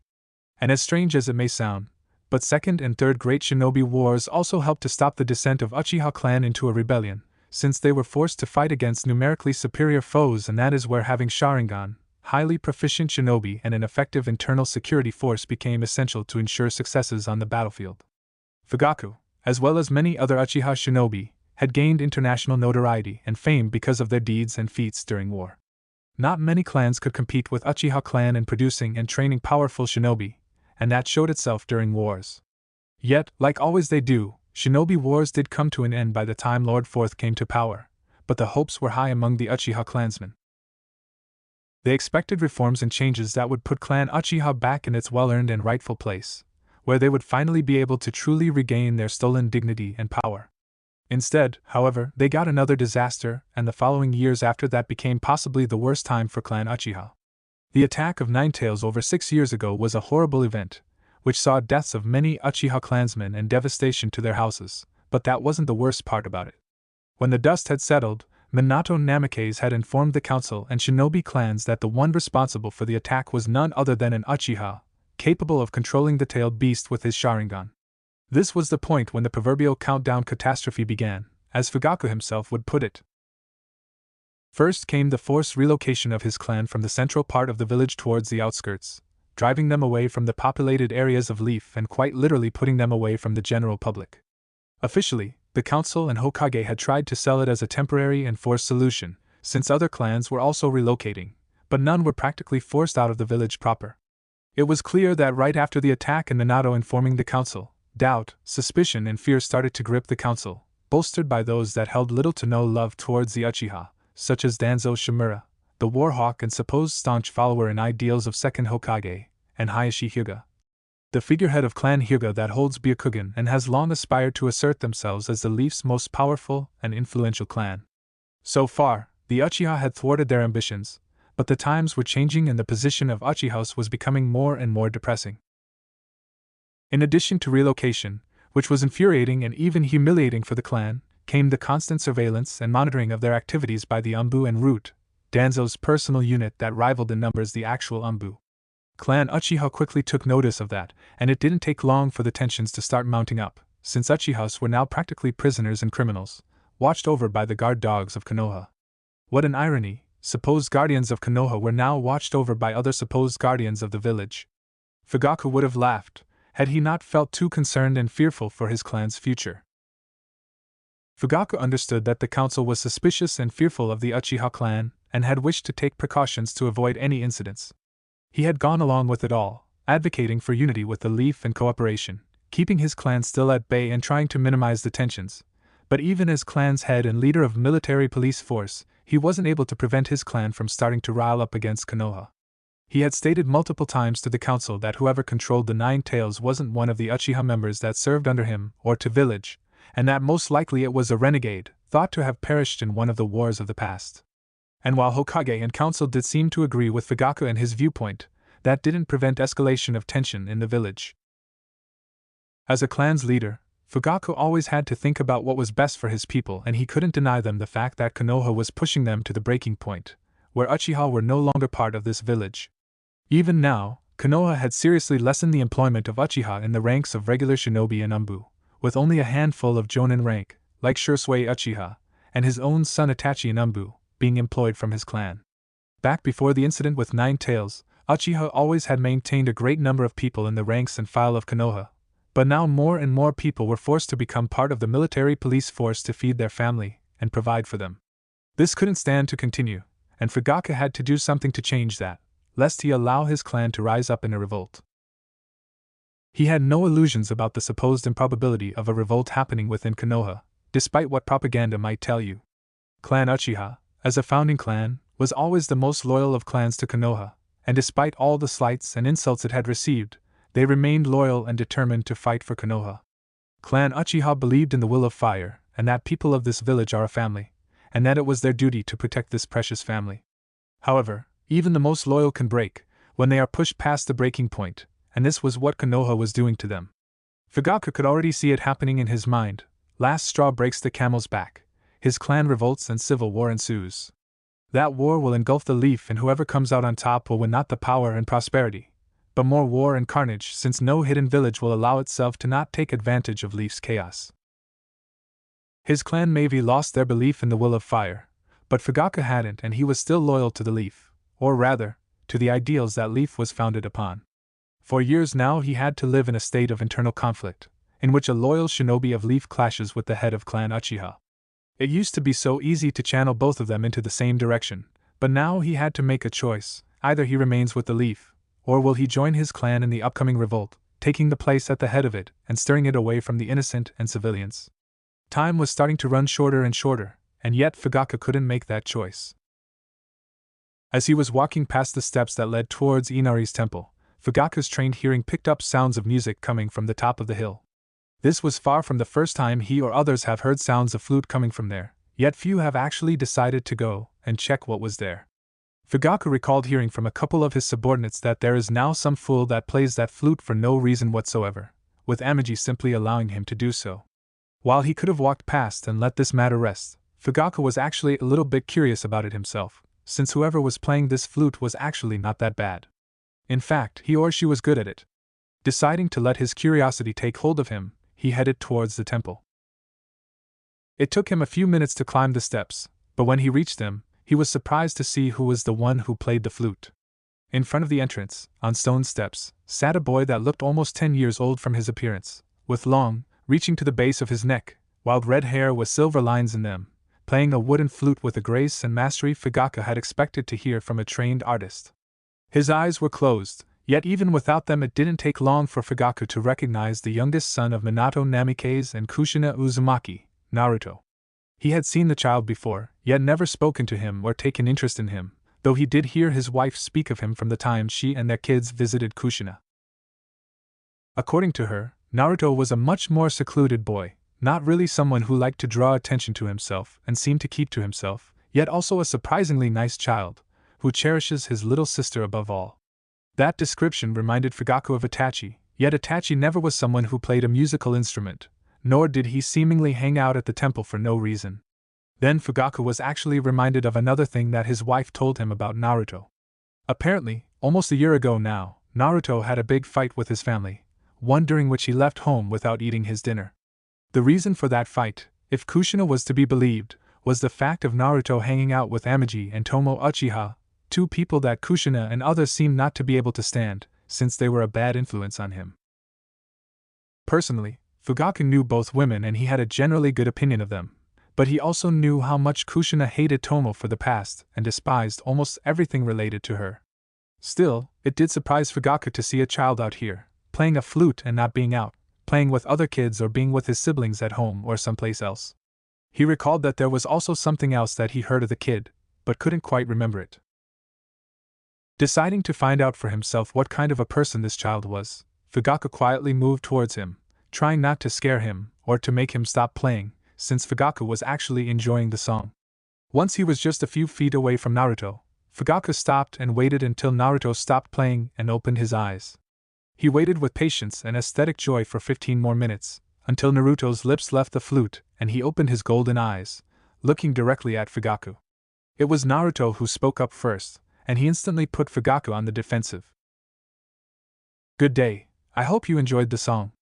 Naruto greeted Fugaku with a small smile, surprising Fugaku with the question. "I'm sorry if it sounded a little off. I still have a few notes to learn from it, to get it right." "I actually didn't hear anything wrong with it. In fact, it was quite nice," Fugaku admitted truthfully. "Although I am curious as to why 1/4 Hokage's children is out here, playing all by himself, on someone else's property. Shouldn't you be out there in the village, playing with your friends and siblings?"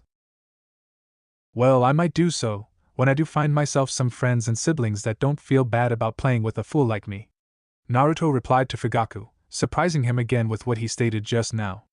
"I'm afraid that unlike my siblings, I'm not as interesting or exciting to be around. And as for me being here, this is actually where I usually like to hang out, with Lady Amagi when she is around, though she did go to visit some friends in the nearby town. Still, it's pretty nice and quiet around here, and when people aren't coming here to say their prayers or just to talk to Lady Amagi, I get to play my flute." "I see," Fugaku said, thinking about what he heard just now. "Then why aren't you with your family, Naruto, if you don't have anyone to hang out with?" "I'm sorry, but I don't believe it would be proper for me to answer that question to a stranger. Though you do seem to know my name, I do not know yours," Naruto pointed out. "Yet you've answered the previous one," Fugaku pointed out. "Well, back then you weren't a stranger. You were a listener." Naruto gave him a small smile, making Fugaku chuckle a little. That's some cheek for a kid. Then let's stop being strangers. I am Fugaku Uchiha, head of clan Uchiha and husband to Mikoto Uchiha, as well as father to Sasuke and Itachi. Fugaku introduced himself, with Naruto standing up and bowing before him in respect. There is no need for such formalities. Still, you are a respectable and honored member of this village, Lord Fugaku. And it is customary of a person to bow before one who is more revered and honored than he is. Naruto Uzumaki, at your service, Naruto said politely. Not Namikaze? Fugaku noted out of curiosity. I like the Uzumaki better, it seems to fit me more than the Namikaze. Naruto answered him. As for your earlier question, I am afraid that me being home right now would be more distracting to my family than helpful. How would you being home be distracting for your family? Fugaku asked. Because they are currently at our training ground, with Natsu and Narumi learning how to better control their chakra or learning new taijutsu, with father and mother watching over them. As for Mito, she should be returning from her walk with Izuna. Naruto answered Fugaku, who stood surprised at what he had heard. Is something the matter? No, I'm just surprised that your parents are training your siblings and seem to leave you and your sister out. Fugaku admitted. Is this why you don't want to go home, Naruto? Because you feel left out there? Nope, not really. Like I said, I like it here, and if I were at home, I would only cause more distractions for my parents and siblings. Naruto honestly answered Fugaku. My siblings are the Jinchuriki of 9 tails, so naturally they are very special and need to be trained earlier than all else, if Jiraiya is to be believed. As for me, well, I'll start to learn when I get to the academy, though I might not be as great as my siblings. Oh well, not everyone is perfect, Naruto said with a simple shrug, while Fugaku stood just still after what he heard. There is not even a hint of malice or anger in his words or tone. Had it been me, I would have been angry at my parents, but this child. There is only understanding and acceptance in his voice. Fugaku was surprised to hear Naruto speak like that. And that thing about him being a fool. Now I remember. People around the village call him Namikaze fool or something like that, because he seems to believe in yokai and gods. It doesn't seem odd for a kid to believe in such things, but for a kid of shinobi. But he is undoubtedly not a fool, that is for certain. Aren't you even a little bit sad that you won't be as good a shinobi as your siblings? Fugaku asked him, curious to see his reaction. I know I would be if my parents and teachers had told me that. Even if I won't be a good shinobi, and I suspect that I do not have what it takes to truly be a shinobi, it doesn't mean that this is the end of the world. There are plenty of things to do besides killing, stealing, lying and so on. Like playing music, for instance. Naruto pointed at his flute for an example, with Fugaku once more being left surprised by this child. No child that I know of had ever spoken like that. You almost remind me of my eldest, Itachi, Fugaku stated with a hint of amazement in his voice. Are you sure you are the youngest of the triplets? Quite certain. I receive a daily update on this fact from either Natsu, Narumi, father or mother, or at all of them at the same time. Can't exactly vouch for my siblings, but I believe my parents are reliable enough sources when it comes down to this information. Naruto said in a light-hearted manner, making Fugaku chuckle a little. Lord Fugaku, may I ask you something? Yes. What is it? Forgive me for asking, but is there something that bothers you? Naruto asked him, confusing Fugaku a little. You seem to conflicted about something. Like something eggs you, but you can't talk to anyone about it. Does this have something to do with the trouble between Uchiha clan and village? Now Fugaku was seriously surprised with this child. How do you know about it? Fugaku was seriously starting to ask himself what it was with this kid. About what bothers you, it's something I have learned to watch for, how people react and feel. As for clan Uchiha and village, Naruto took a pause, thinking about what he was about to say. Father tends to leave his door unlocked when he is in there, and it's just next to the library, where I like to read. He and Lord Third speak a lot about it, how things with Uchiha are getting worse and worse and that something should be done about it. To be quite honest with you, Lord Fugaku, it's really strange when I think about it. What is so strange about it?